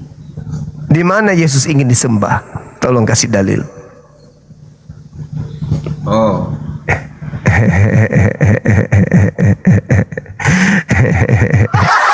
Sampai saudara lolos, tidak ada dalilnya Yesus minta disembah. Hanya iblis yang minta disembah. Matius 4 nomor 6 nomor 7.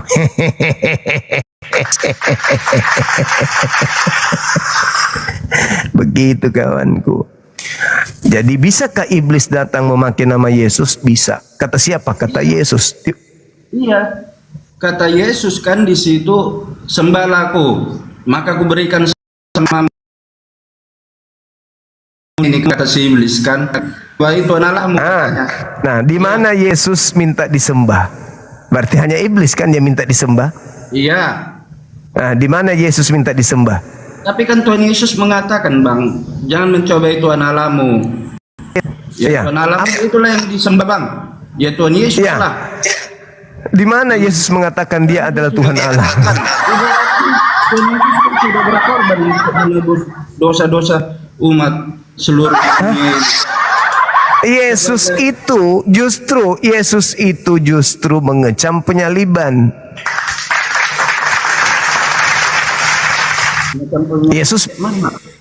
Yesus membenci penyaliban. Yesus kemudian mengecam pelaku penyaliban. Bahkan bukan cuma pelakunya, melainkan seluruh keturunan para penyalib itu menjadi orang neraka. Itu kata Yesus. Matius 23 nomor 3. Tuhan Yesus sendiri yang menyerahkan dirinya untuk disalib untuk itu sibilisisis. bukan Yesus. Baca Matius 23 nomor 32, 33, 34, 35, 36, 37. Sorry, 39 sampai 36, 37, 38, 39 itu peneguhan Yesus akan terangkat ke langit dan tidak akan lagi dilihat. Jadi yang terlihat oleh Paulus itu bukan Yesus. Sedangkan di sini aja Yesus ada yang tertulis Yesus dimuliakan di atas gunung. Iya, semuanya memuliakan nama Tuhan Yesus karena Dia yang menebus dosa. Kami umat Islam setiap menyebut namanya kami memuliakan beliau, Isa alaihi salam. Kenapa kami memuliakan? Karena memang dia adalah utusan Tuhan kepada kaum Bani Israel. Sampai rambut Anda berubah bola samping ke kiri ke kanan, Anda tidak akan pernah menemukan kemudian kemuliaan Yesus yang kami sebut Isa itu dilakukan oleh agama di luar Islam. Israel kata Bang, kan kenapa Israel terus berperang dunianya? Negaranya melawan Iran. Anda harus Anda bedakan antara Bani Israel dengan Zionis Yahudi. Bedakan Zionis bedakan dengan Yudaisme. Yudaisme itu orang baik-baik.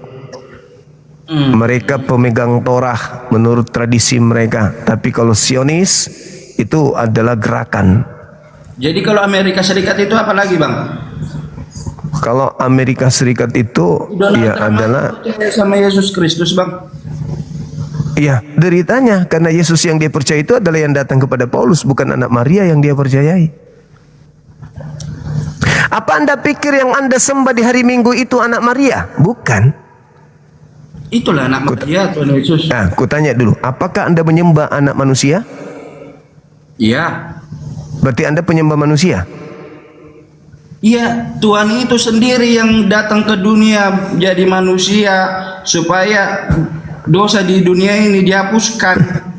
Karena cuma anak itulah yang bisa. Berarti Anda menyembah manusia? Iya, manusia juga, tapi kan dia bukan manusia seutuhnya. Dia kan dalam dosa itu kan dari daging. Ya daging itu yang bisa melawan dosa. Menurut Yesus boleh nggak menyembah manusia? Ya tidak boleh menyerupai Allah lain yang bagaimanapun. Tapi boleh menebus dosa. Di ajaran Islam ada yang menebus dosa rupanya. Kenapa dosa harus ditebus? Kenapa hutang harus ditebus? Di dunia ini. Saya tanya dulu, Abang. Oke. Saya berutang sama Abang 500 juta, enggak saya tebus. Apa sama Abang sama saya? Pasti Abang marah sama saya kan? Ya begitu juga dosa harus ditebus. Ditebus dengan cara apa? Penyaliban, darah yang suci harus diteteskan untuk dunia yang kotor ini, yang jahat ini. Allahu Akbar. Allahu Akbar. Tidak ada Tuhan pencipta langit dan bumi menghapus dosa dengan meminta darah manusia. Itu hanya pengajaran Dewa Molok. Dewa Molok? Saya manusia Dewa Molok. Siapa Dewa Molok Bang? Dewa Molok sembahanmu, yang kepada dia kau persembahkan darah Tuhanmu. Karena Tuhan yang benar tidak pernah minta darah manusia. Coba Anda baca Keluaran 23 nomor 7, nomor 8. Apa kata Tuhan di situ? Jangan kau membunuh orang yang benar. Jangan kau membunuh orang yang tidak bersalah. Sebab aku Tuhan tidak akan membenarkan orang yang bersalah. Yesus berkata, akulah kebenaran. Berarti Yesus adalah orang benar. Jangan kau bunuh. Amsal 6 nomor 16. 6 perkara yang dibenci oleh Tuhan, bahkan 7 kekejian di dalam hatinya, yaitu menumpahkan darah orang yang tidak bersalah. Jadi menumpahkan darah Yesus, apalagi membunuhnya, itu adalah kekejian dan hal yang dibenci oleh Tuhan.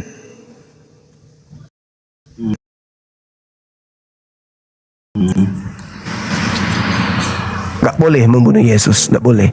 Barang siapa yang membunuh Yesus, dia adalah iblis. Tapi Tuhan Yesus sendiri yang menyerahkan Bang, bukan untuk mau dibunuh. Di mana Yesus menyerahkan dirinya untuk disalib? Baca Yohanes 11 nomor 53. Mulai hari itu orang Farisi, orang Yahudi, ahli Taurat, imam kepala mahkamah agama berusaha membunuh Yesus. Baca nomor 54. Oleh karena itulah Yesus kemudian tidak lagi memperlihatkan diri di tengah-tengah mereka, melainkan pergi ke sebuah kota bernama Efraim. Di sanalah dia tinggal. Menghindar dari upaya pembunuhan. Lalu dia berdoa kepada Tuhannya, ya Bapa, sekiranya mungkin biarkanlah cawan ini berlalu, tapi bukan atas kehendakku, tetapi atas kehendak-Mu. Baca Ibrani 5 nomor 7.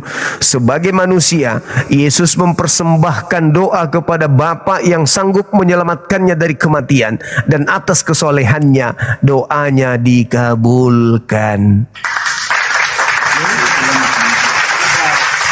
Yesus tidak disalib, doanya dikabulkan. Pada saat itu Bang, sampai Raja Herodes pun tidak mengetahui Yesus ini tidak ada salah apa-apa, dia tidak layak disalib. Tapi Tuhan Yesus sendiri yang mau menyerahkan nyawanya. Kata siapa? Di mana? Dia sudah di mana? Dia akan membenci dia akan dijual. Yesus itu menyerahkan segalanya kepada Bapa. Aku mau disalib, ya udah, aku serahkan kepada Bapa. Silakan, aku datang kepada kalian ingin membunuh aku serahkan kepada Bapa.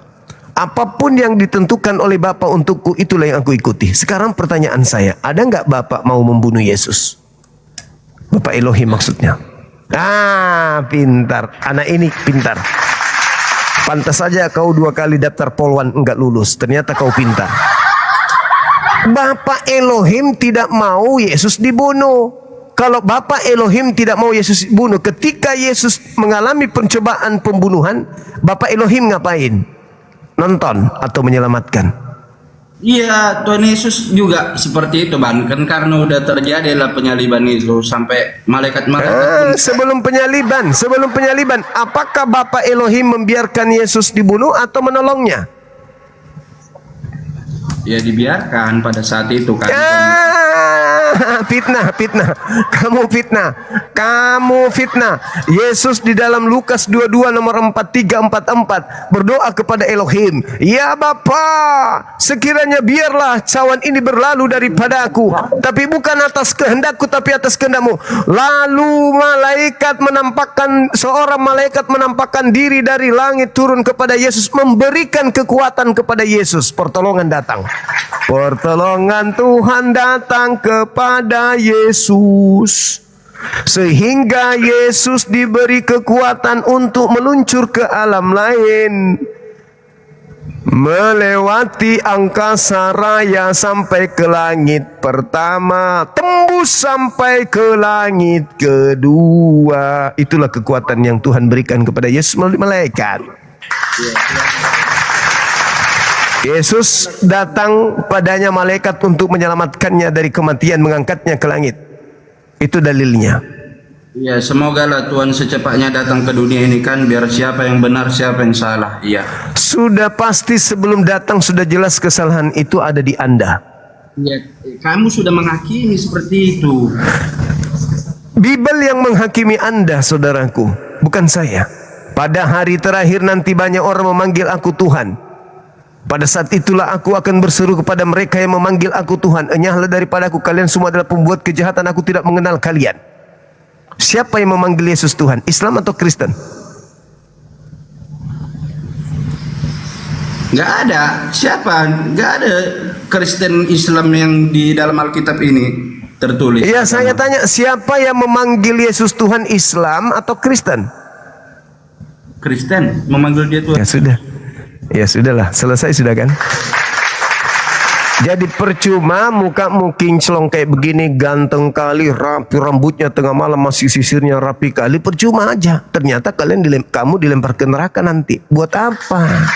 Enggak lah Bang. Bangga lah Bang. Karena aku dalilnya tadi saya baca Matius 7:22-23, pada hari terakhir nanti banyak orang memanggil aku Tuhan, pada saat itulah aku akan berkata kepada mereka yang memanggil aku Tuhan, hanyalah daripada aku, kalian semua pembuat kejahatan, aku tidak mengenal kamu. Siapa yang memanggil Yesus Tuhan? Salah itu bang, nggak ada itu. Oh ya, coba. Jangan kau keraskan hatimu di saat tertulis kau bilang tidak ada tertulis. Itulah namanya penyesat. Dan mau tahu nggak? Mau tahu tidak? Saya tahu kalau kamu sudah ragu dari agamamu ini. Enggak ragu, setiap malam aku baca Alkitab ini nah. Justru karena kamu semakin lama membacanya, kau semakin ragu dengan Kristen. Justru semakin lama saya akan memahaminya semakin mendalam. Bagus, semakin kamu memahami agamamu. Karena musuh terberat Kristen itu adalah Bible itu sendiri. Dan dari raut wajahmu saya melihat kamu sudah mulai ragu dengan agamamu sendiri. Loh, berarti abang bertentangan sama pendeta seluruh Indonesia ini bang. Orang itu setiap minggu pakai Bible-nya untuk khotbah. Yang dipakai khotbah itu cuma data-data tertentu yang untuk mengenakkan kuping saja. Loh, saya lihat dari wajahmu mulai ragu tentang Kristen. Imanmu sisa 30%. Enggak lah bang, mau abang tawari pun satu dunia ini sama aku. Kalau saya tidak sedang menawari, saya sedang melihat wajahmu menampakkan Anda sudah tidak yakin dengan agama Kristen. Sisa 30% aja imanmu di dalam. 30%, baru bayon. 10%, ada 100% di atasnya bang. Itulah aku bang, di dalam Yesus. Tidak, bohong. Wajahmu mengatakan. Sama aku untuk ditukarkan sama Yesus, aku tidak mau bang. Justru karena kamu kalau keluar dari Kristen barulah menjadi pengikut Yesus. Karena Yesus tidak Kristen.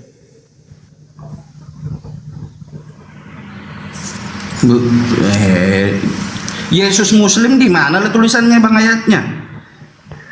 Yesus bukan Kristen. Titik. Iya. Tapi Yesus abang bilang Muslim, di mana ayatnya yang tertera? Bukan, Muslim itu berserah diri kan? Iya. Jadi langsung baca Yohanes. Baca Yohanes. Berserah diri sama patung. Tapi berserah diri semua. Yang dimaksud Muslim itu berserah diri kepada Tuhannya Abraham, Ishak dan Yakub, bukan kepada patung. Sekarang pertanyaan saya, beranikah Anda baca Yohanes 14 nomor 31? Yang kenceng tapi setelah kau baca itu imanmu tinggal 25%. Itu resikonya. Apa bang? Yohanes 14:31.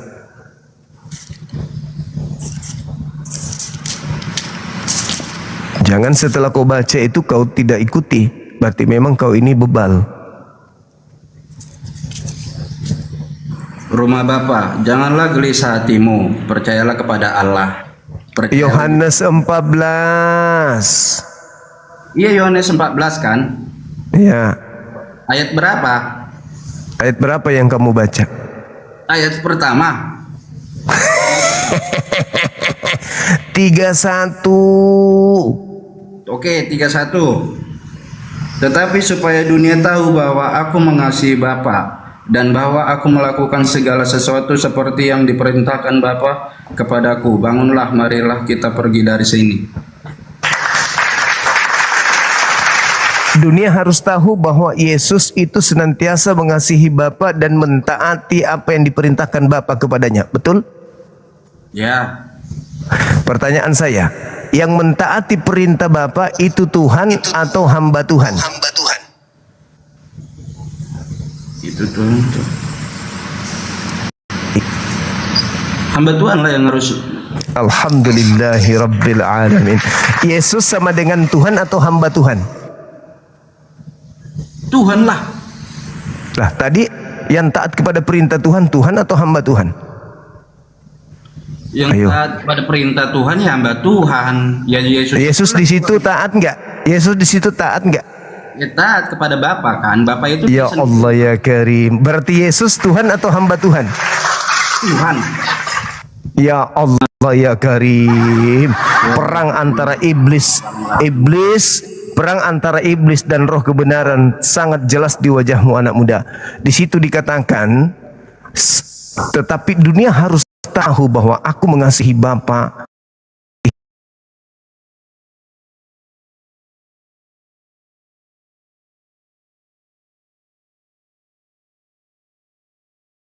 Harus tahu bahwa dia adalah hamba yang muslim, dia yang berserah diri kepada Tuhannya. Wajahmu sisa 25% percaya kepada Kristen. Sedikit lagi keluar. Momale, mama. Anda sudah menyebut Yesus itu hamba Tuhan. Enggak, Yesus itu adalah Tuhan. Jadi ya hamba Bagaimana Tuhan. Anda mengatakan Yesus itu Tuhan sementara Anda mengatakan yang mentaati perintah Tuhan adalah hamba Tuhan? Yesus disebut hamba Tuhan di dalam Kisah Para Rasul 4 nomor 30. Masolang generasi. Berani baca Yesus disebut hamba Tuhan?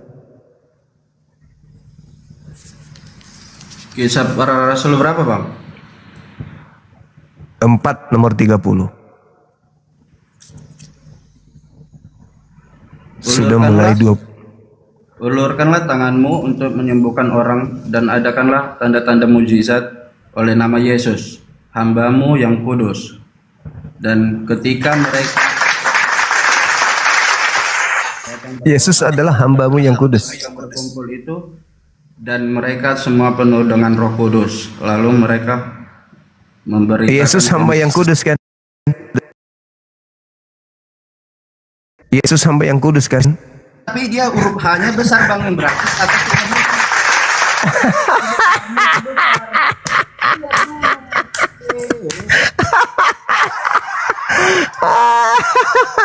Huruf besar, huruf kecil. Allahu Akbar. Allahu Akbar. Masya Allah, Masya Allah. Itu makanya kalau disebut itu penyesat kalau kau membantah dalil kitabmu sendiri. Musuhmu itu Bible. Makanya saya katakan, kalau Anda semakin rajin baca Bible, itu semakin dekat Anda keluar dari Kristen. Enggak lah, Bang, nggak bakalan keluar. Saya ditawarin 10M pun nggak mau saya. Berarti otakmu berarti otak nggak berfungsi sudah. Nah, berarti otak sudah tidak berfungsi kalau Anda tidak mempercayai Yesus, tidak keluar dari Kristen setelah Anda membaca Bible. Berarti Anda sudah tidak lagi termasuk orang-orang yang menggunakan akal sehat. Banyaklah lawan abang satu Indonesia ini lah lawan abang kalau kayak gitu. Silakan aja. Karena kenapa? Ya, saya tidak pernah takut dengan itu karena yang saya sampaikan adalah kebenaran. Begitu saudaraku. Iya, saudaraku, semoga lah kita baik-baik aja ke depan harinya ya, saudaraku. Amin. Tapi kulihat wajahmu itu sudah mulai ini sisa 20% lagi dia.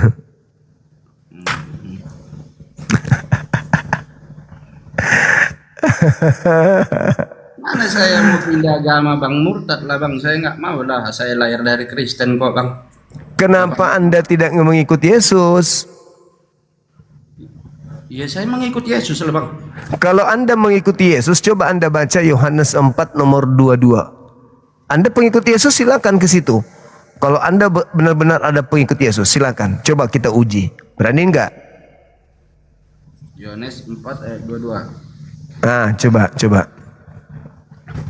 Sisa 20%.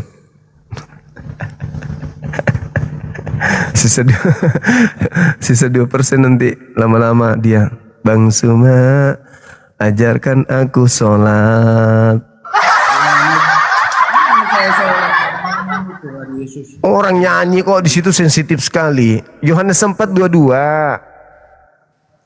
Yohanes 4 ayat 22. Apa kata Yesus? Kata Yesus, kamu menyembah apa yang tidak kamu kenal, kami menyembah apa yang kami kenal, sebab keselamatan datang dari bangsa Yahudi. Nah, pertanyaannya, apakah Yesus menyembah di situ? Menyembah Tuhan? Di sini kan kita harus tahu dulu, Bang, ayat Alkitab ini dari awalnya itu menceritakan apa? Nggak bisa kita di situ Yesus mengatakan kami menyembah apa yang kami kenal. Yesus menyembah nggak di situ?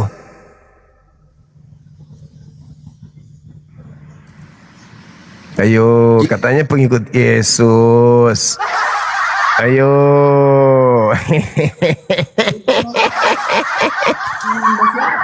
Yesus yang disembah bang, dia Tuhan. Dia mengatakan kami menyembah apa yang kami kenal. Tuh, Yesus menyembah. Ayo.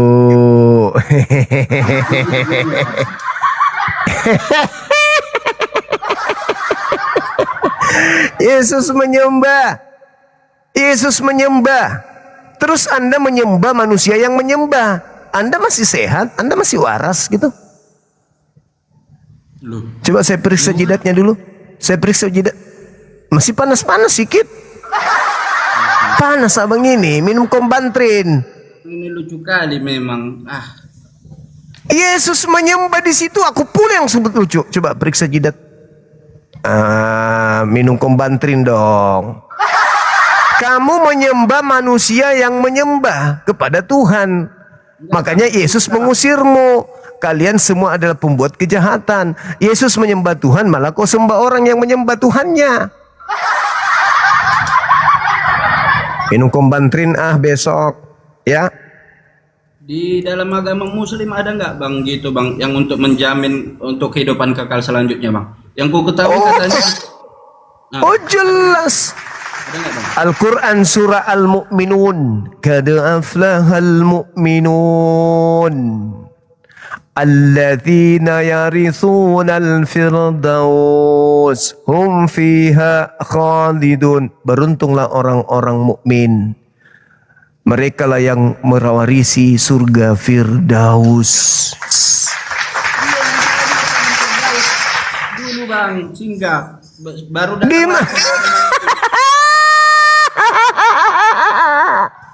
Di mana orang Kristen penyembah manusia masuk di Firdaus? Ya, ke situ dulu kita bang.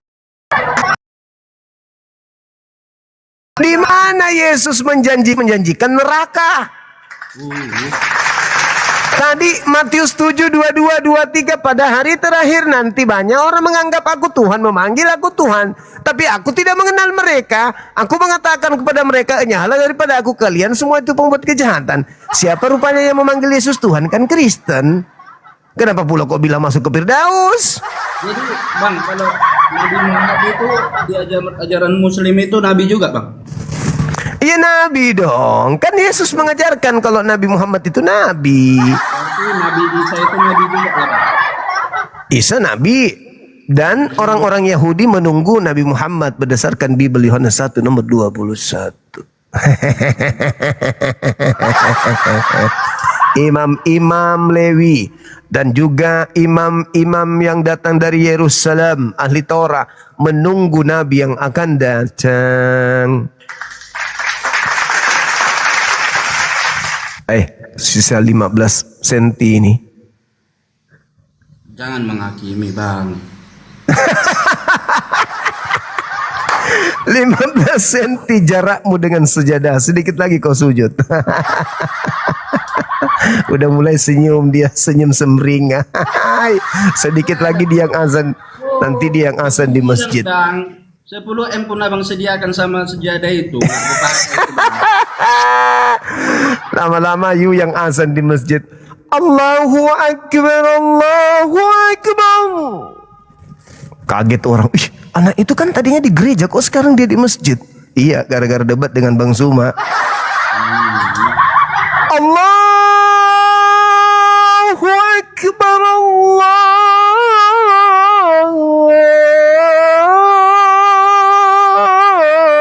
Akbar.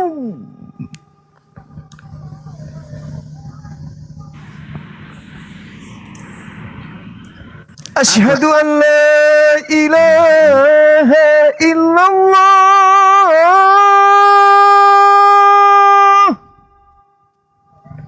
Kamulah nanti yang serukan pujian kepada Tuhan.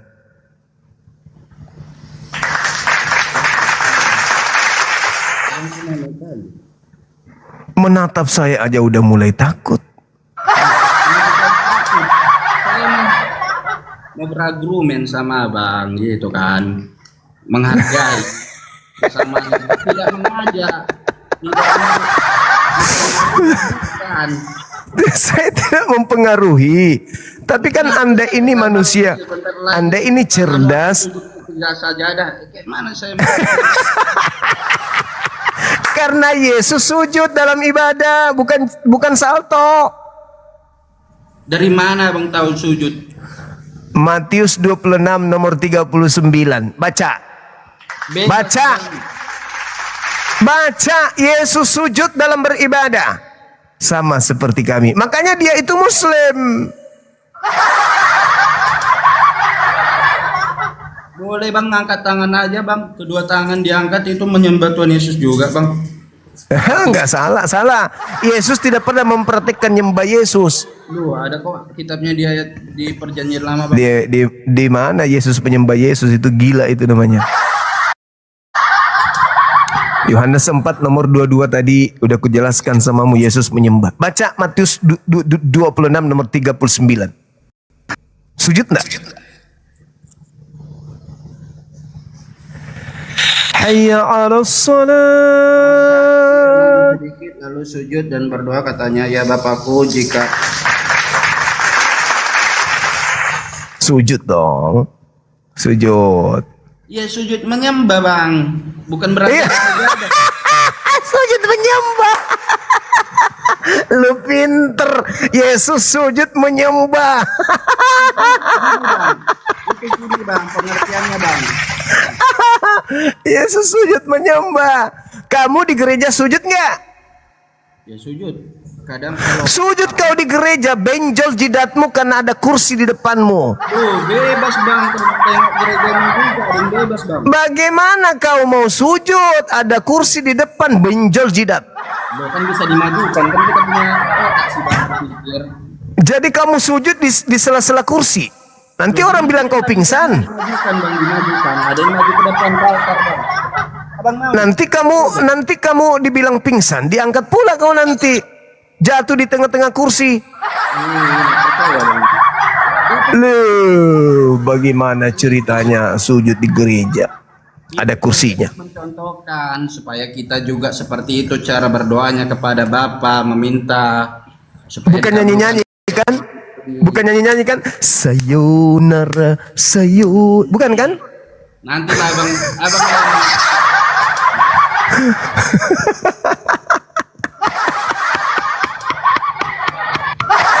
Tanya Pak Pendeta nanti kalau hari Sabat apa hari Minggu pindahkan ke hari Sabat kayak Yesus, pindahkan meja-meja semuanya, kita sujud, beli sejadah.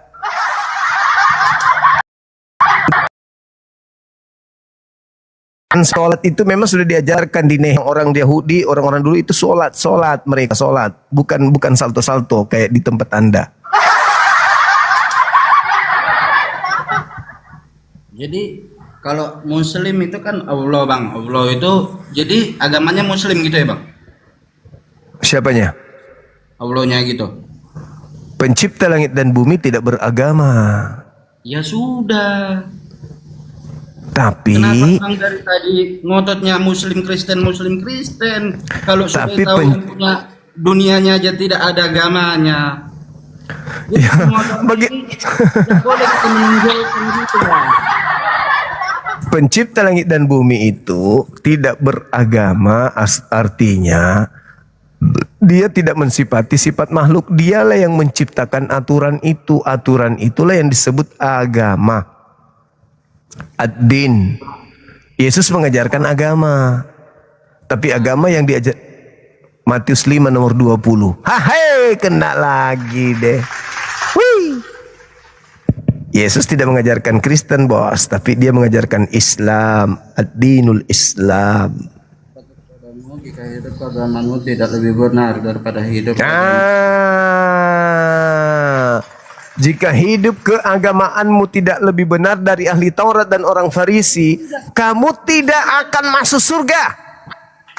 Ya, juga agama mana yang benar harus dibilang.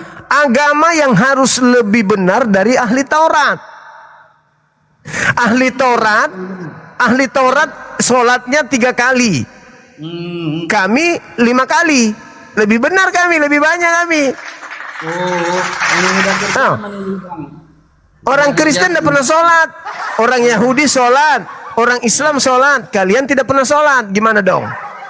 Ya, biar kita kami nggak sholat, mana kami sholat? Tapi dicontohkan Yesus sujud, dan itu dasarnya ada di kitab Nehemia 8 nomor 6. Sholat cuma sujud, itu kami sujud.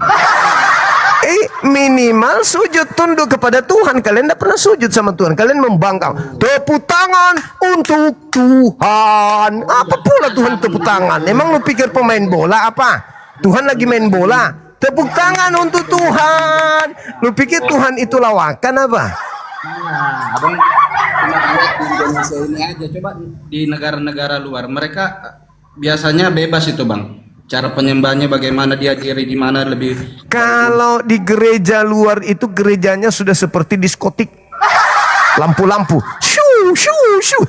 Kecup, kecup, kecup, kecup, kecup, kecup, kecup, kecup, kecup, kecup, kecup, kecup, kecup, kecup. Itu gereja di luar negeri itu sudah mulai kayak gitu. Itu yang wajib diusir di Indonesia ini, bukan yang jualan baju. Bukan jualan baju.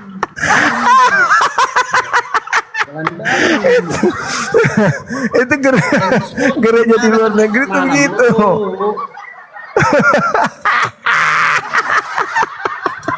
Yesus sholat, kami sholat, kalian tidak sholat. Kalian disko di rumah ibadah. Diskoti itu bubarkan, bukan yang jualan babi itu di Medan itu yang.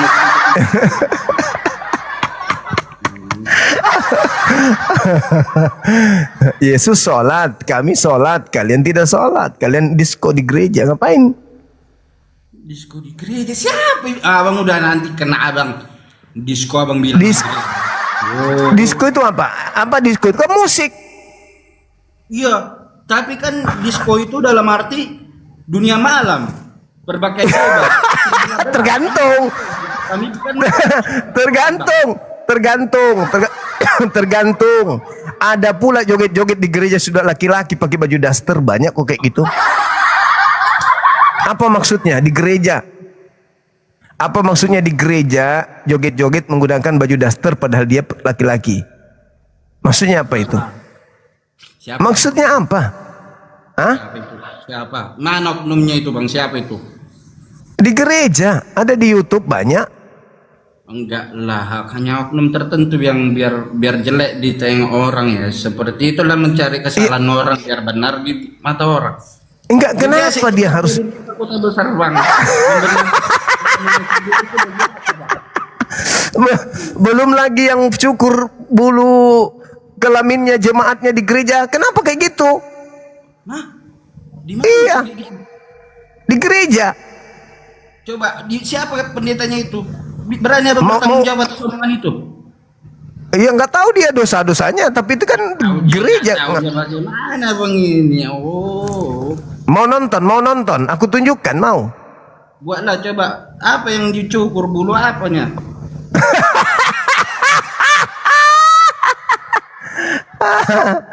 Allahu Akbar, Masya Allah. Aku sudah hapus tapi mungkin masih ada di sini. Udah biasa itu bang terjadi di kota-kota besar bang, saling menahankan imannya masing-masing. Iya, maksud saya kenapa bulu potong?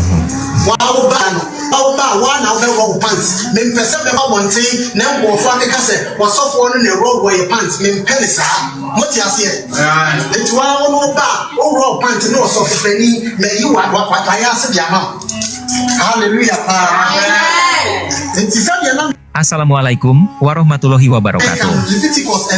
Sahabat Rantai Perak dan Ikhwan Villa semuanya. Seorang pendeta Ghana telah menyebabkan kehebohan di media sosial dengan video aksinya mencukur bulu kemaluan jemaat gereja wanitanya. Dalam video itu terpampang spanduk di gereja yang bertuliskan pembersihan supernatural 3 hari. Pendeta itu memberitahu para wanita bahwa ketika tiba giliran mereka untuk mendekatinya, mereka harus melepas pakaian dalam mereka. Saat mencukur, seorang pria terlihat membantu mengumpulkan rambut kemaluan jemaat wanita itu sapu tangan putih. Pendeta sangat marah ketika dia mencukur para wanita. Dia marah karena beberapa orang mempertanyakan dan mengejek petunjuk spiritualnya. Akhirnya berbicara. Pendeta Ghana yang mencukur rambut kemaluan anggota gereja perempuan akhirnya berbicara dan mengungkapkan mengapa hal itu perlu dilakukan.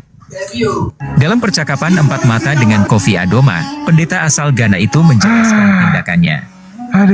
Menurutnya, Kenapa Itu harus bicara begitu? di luar negeri, Bang. Itu bukan Kristen. Kalau di luar negeri. Loh, kan kita lagi bicara di Indonesia nih, jauh kali kabang ke luar negeri. Mungkin ada oknum yang salah. Itu di gereja itu. Kamu nggak niat juga mendirikan gereja seperti itu? Abang berani nggak di dunia ini setiap masjid atau musola juga ada yang salah yang digunakan? Berani nggak? Kenapa di masjid? Itu di gereja, Cak Ayu. Maksud saya, apakah saudara berminat mendirikan gereja yang sama? Lumayan loh. Anak gadis dicukur bulu jambutnya, masa kok nggak mau? Nanti aku bagian silet. Aku kasih silet. Nanti bikin gereja, bikin gitu lumayan. Anak gadis kita cukur punya. Kamu nggak mau? Kau nggak niat cukur bulunya anak gadis-gadis? Celakalah kamu.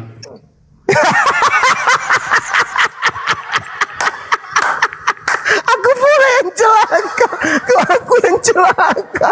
Kamu kan yang punya niatan mau bikin gereja seperti itu, kok aku yang celaka? Iya. Benar-benar yang salah-salahnya aja. Masa kalau agama Islam ada yang salahnya nggak mau diterima. Jadi mau menang sendiri itu. Kenapa jadi saya yang salah? Kenapa aku yang dimarahin? Aku kan bertanya, mau ndak kamu mendirikan gereja dengan pola seperti itu? Kan banyak peminatnya nanti. Jemaatnya pasti banyak. Siapa sih yang tidak mau dicukur bulu itunya gratis?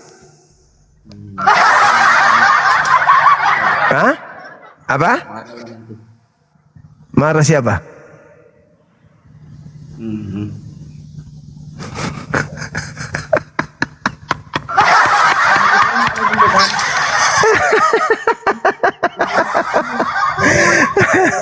Kenapa negara Muslim, Bang? Apa tuh? Indonesia ini. Indonesia ini negara republik, kok negara Muslim pula, negara Kristen. Negara republik, kenapa lah presidennya hanya Muslim terus dari 1 sampai sekarang terakhir? Tunggulah kau yang jadi presiden nanti. Aku yang pilih kau. Sadar dulu tahun lalu. Kau mencalonkan diri jadi presiden, aku yang pilih, yakin. Tapi hasilnya nanti tinggal cuman 1 orang suaramu, cuman aku aja.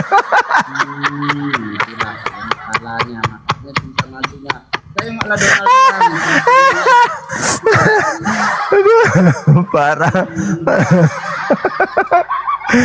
Parah. Jadi kalau presidennya Kristen, maka negaranya menjadi negara Kristen juga, gitu. Negara maju. Tengok Donald Trump itu percaya Yesus, negara maju itu Amerika Serikat. Oh, kita terlambat maju karena kita lama kali dijajah. 3 abad lebih kita dijajah. Bagaimana mau maju? Tunggu beberapa tahun ke depan Indonesia akan maju. Dalam ketuhanan tidak ada yang mustahil, Bang. Dalam Tuhan yang percaya Tuhan Yesus. Masalahnya kita lama dijajah sama Belanda.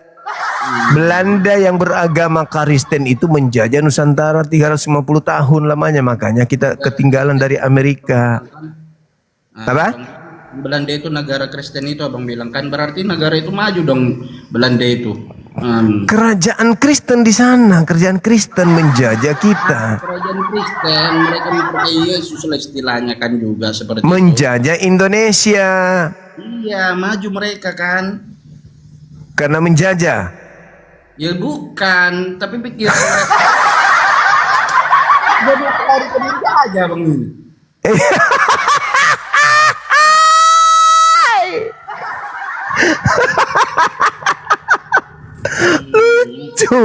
Lucu bapak ini.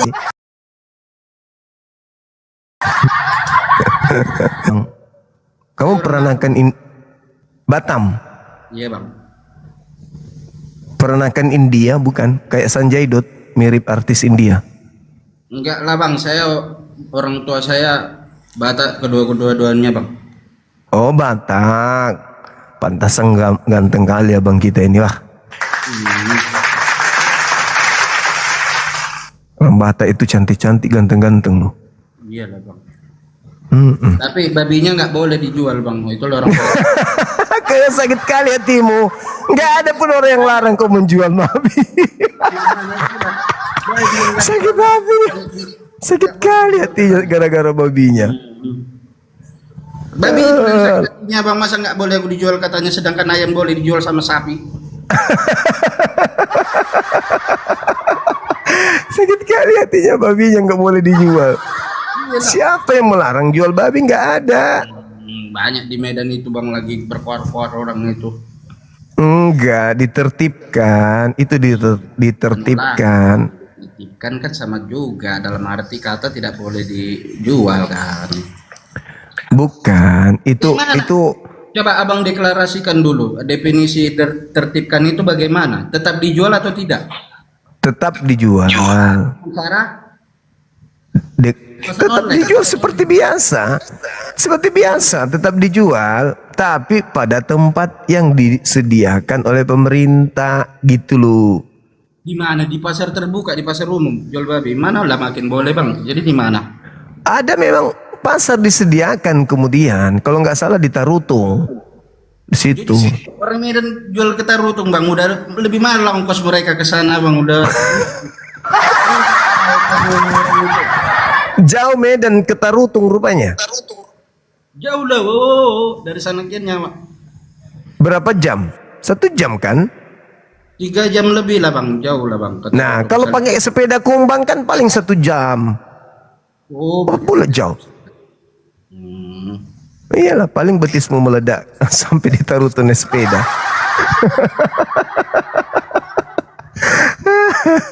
Ada tempat disediakan oleh wali kota kita, ada. Tapi doakan aja nanti aku wali kota ya. Aku buatkan kalian tempat. Doakan pun yang terbaik pun sama abang supaya abang juga menerima ajaran Kristen dan Yesus Kristus. Wah kencang kali bro. Kencang kali doanya. Menyelamatkan dunia nanti bang. Kencang kali tapi wajahnya ragu. Gimana ceritanya?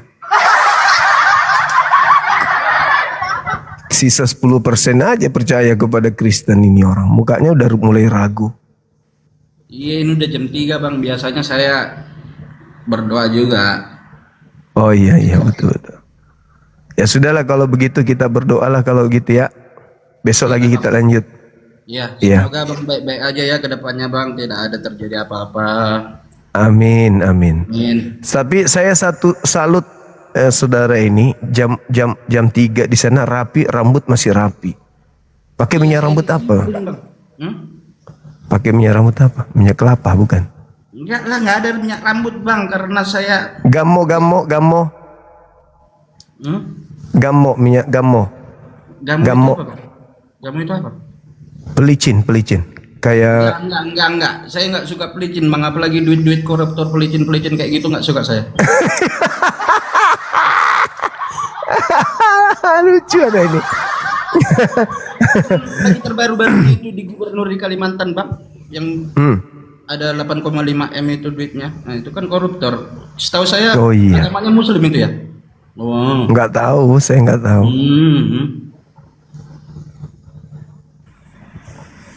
Nggak tahu saya bang. Orangnya bagus, tapi setahu saya gubernurnya Kalimantan itu apa Muslimnya itu? Nggak tahu lah itu bang, nggak tahu. Berarti dia orangnya Muslimnya itu ya. Oh iya. Iya nggak tahu. Yang saya tahu koruptor terbesar di Nusantara ini. Koruptor terbesar di Indonesia ini itu rata-rata non Muslim.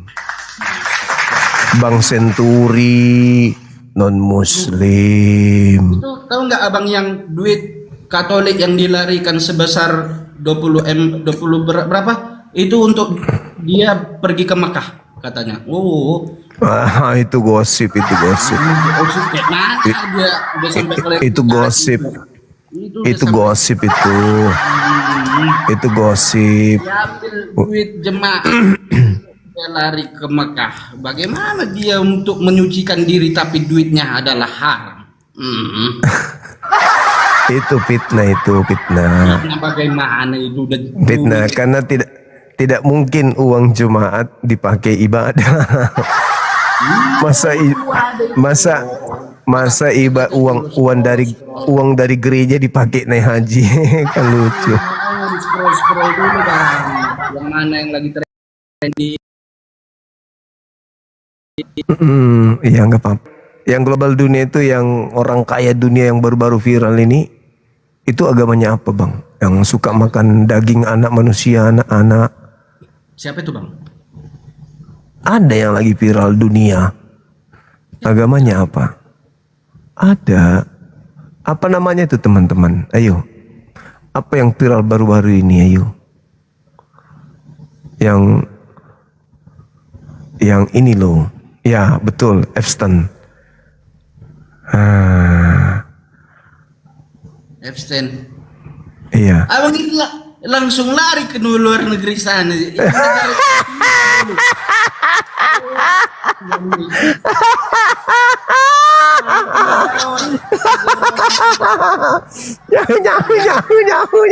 Nyahu. Ya sudahlah dulu lah. Kita istirahatlah dulu ya. Terima kasih banyak ya. Siapa namamu bang? Namamu siapa bang? Oh Michael Owen. Oh Michael Owen. Mirip sih, memang mirip. Mirip Michael Owen. Oke, saudara Michael Owen, kita tutup dulu ya. Besok lagi kita jumpa ya. Oke.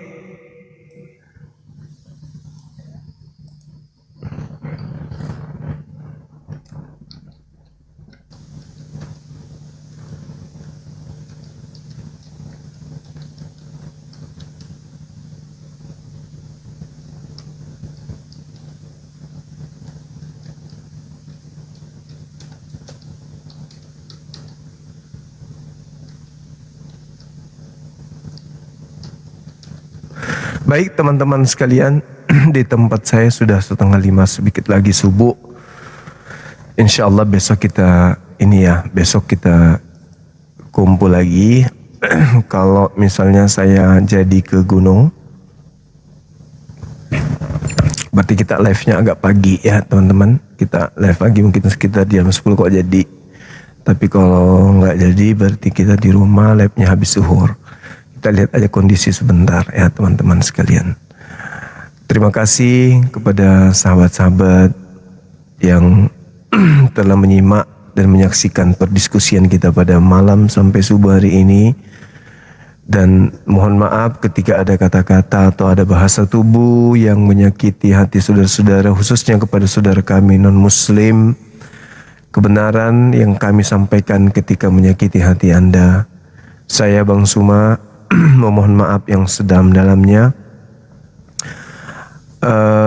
Itu terjadi oleh karena kami di Islam memang diajarkan untuk menyampaikan kebenaran meskipun pahit. Kebenaran yang harus kami sampaikan itu adalah sebuah kewajiban dalam agama Islam. Dan negara ini menjamin setiap pemeluknya untuk menjalankan agamanya masing-masing. Salah satu unsur agama kami adalah menyampaikan kebenaran, mencegah kepada yang mungkar. Jadi sekali lagi kalau ada saudara kami merasa tersakiti, itu karena kami sedang menjalankan apa yang disebut amar ma'ruf nahi mungkar. Bukan karena kebencian, tetapi karena kami cinta kepada saudara, di mana saudara juga memiliki misi di dalam agama, jadikanlah seluruh bangsa menjadi Kristen. Matius 28 nomor 19. Cuman metode kita berbeda. Saya menyampaikan dengan pola yang hak itu hak, batil dan batil. Sementara yang saya temukan di lapangan, kalau saudara kita lihat misionaris bahkan di sosmed pakai jilbab rapi, penampakan-penampakan seperti Islam. Kami menilai itu adalah satu perbuatan yang tidak baik, tidak seharusnya dan tidak sepatutnya dilakukan. Ada yang pakai cadar malah sekarang sudah berani meniru-niru cara berpakaian dari istri Rasulullah. Itu yang kalian lakukan, sementara kami tidak sampai ke sana karena kami tahu batasan-batasan dalam berdialog, di dalam berdiskusi. Yang pada intinya kami hanya menjalankan apa yang menjadi bagian daripada agama kami. Seperti itu. Teman-teman yang banyak memberikan masukan, memberikan dukungan kepada kami. Terima kasih banyak ya atas semuanya. Saudara Lambe, terima kasih teman-teman yang sudah memberikan gift. Itu juga sangat membantu saya untuk menghilangkan rasa kantuk. Iya, betul. Itu menghilangkan rasa ngantuk. Oh, Masya Allah. Tembuskan 4M teman-teman. Kita sudah di populer nomor 4, nomor 6 se-Indonesia. Kita di Liga A, masuk ke ini teman-teman. Liga A di urutan 96. Masya Allah, Alhamdulillah. Silakan teman-temanku, sahabat-sahabatku, tembuskan 4M. Habis itu kita tutup. Bisa ya? Serentak kita ya. Silakan. Dan juga absennya Love Orange-nya juga silakan teman-teman. Bisa kan? Kan. Kita tunggu, habis itu kita tutup. Filter ini benar-benar teman-teman mulus mukanya, padahal aslinya saya pun takut kalau bercermin tanpa filter. Takut melihatnya. Serem. Tanya aja kepada teman-teman. Oh, tapi pernah lihat filmnya Bang Suma kan ya? Kalian udah tahu, menyeramkan wajahnya. Tapi kita harus bersyukur. Itulah yang Allah berikan kepada kita. Kita syukuri. Jangan kita menginginkan yang orang punya. Ketika orang mancung, kita ingin kepunyaan orang itu. Ketika matanya indah, kita ingin matanya. Ketika tangannya indah, kita ingin tangannya. Ketika kita lihat putih, kita ingin kulitnya. Kita melupakan nikmat Allah yang ada pada diri kita. Sementara meskipun kita pesek kayak Bang Zuma ya, tapi lihatlah sekiranya Tuhan menciptakan kita dengan lubang hidung yang kecil. Gimana itu? Susah kita bernapas kan? Nah sekarang sedangkan pakai masker kita bisa bernapas dengan lega. Jadi kita harus bersyukur. Karena pada prinsipnya manusia itu apa yang ada di dalam genggamannya itu menjadi biasa. Artinya biasa-biasa aja. Apa yang tidak ada di dalam genggamannya itu yang luar biasa. Itulah sifat kebanyakan manusia. Yang belum ada di genggaman tangannya itu adalah hal yang sangat luar biasa. Tapi kalau sudah ada dalam genggaman hal tersebut, itu dianggap biasa. Contoh misalnya Anda ingin iPhone 20 ya. Anda belum punya tuh iPhone 20 misalnya, Anda belum punya, orang sudah punya. Maka apa yang ada dalam benak? Biasanya dalam psikologi, ilmu psikologi, biasanya orang yang suka HP itu akan menginginkan HP iPhone 20. Pingin kali. Maka apapun yang dilakukan apapun yang bisa dia lakukan untuk mendapatkan HP tersebut. Tapi ketika HP itu sudah ada di genggamannya, biasa aja. Biasa aja. Awalnya dilap-lap, dibersihkan, tapi setelahnya itu biasa aja. Yang dia tunggu apa? Yang muncul baru. Kalau ada dia menunggu, iPhone apa lagi? Itulah sifat manusia. Jadi kita harus bersyukur. Ya, bersyukur. Apalagi sudah ada filter kan ya. Cuman yang saya heran itu istrinya Gumasa sudah pakai filter tapi kok masih kayak gitu ya? Apa karena faktor HP teman-teman? Apa karena HP teman-teman? Atau apa gitu? Di sini udah mau azan sih teman-teman. 3,9. Ya silakan teman, silakan gabung di Love Orange. bila cinta gurunda. Wah, keren kali zona Dharma di bumi. Masya Allah, luar biasa bahasanya. Aku sampai terharu teman-teman. Masya Allah. Oh iya kah? Iya kah? Masya Allah. Biarin aja lah. Udah biarkan aja. Yang penting dia tidak mengganggu. Oke teman-teman sekalian, sedikit lagi teman-teman, sedikit lagi. Ayo tembuskan 4M, habis itu kita ibadah salat subuh yang khususnya yang ada di kota Makassar dan sekitarnya. Sedikit lagi kita akan memasuki waktu ibadah salat subuh. Iya. Oke teman-teman, saya paham. Saya ngerti. Azan. Nanti orang pada bangun datang ke sini sholat. Belum. Masih 3,9 sedikit lagi teman-teman. Belum. Keren. Subhanallah. Alhamdulillah. Makasih ya Rabb. Masya Allah. Oke, sekira cukup sampai di sini teman-teman pertemuan kita pada pagi hari ini. Insya Allah nanti siang mungkin jam 10 atau jam 11 kalau benar saya berangkat ke gunung. Biasa hari Sabtu kan saya ke gunung kan ya. Nah, kita akan jumpa lagi. Kalau tidak siang berarti malamnya. Terima kasih sekali lagi. Mohon maaf jika ada kata-kata yang kurang berkenan. Kita tutup subhanakallahumma wa bihamdi asyhadu an la ilaha illa anta astaghfiruka wa atubu ilaih. Salam tauhid, salam satu Tuhan, jayalah Islam kita, jayalah Indonesia kita. Assalamualaikum warahmatullahi wabarakatuh. Takbir. Allahu akbar, Allahu akbar, Allahu akbar, Allahu akbar. Dadah.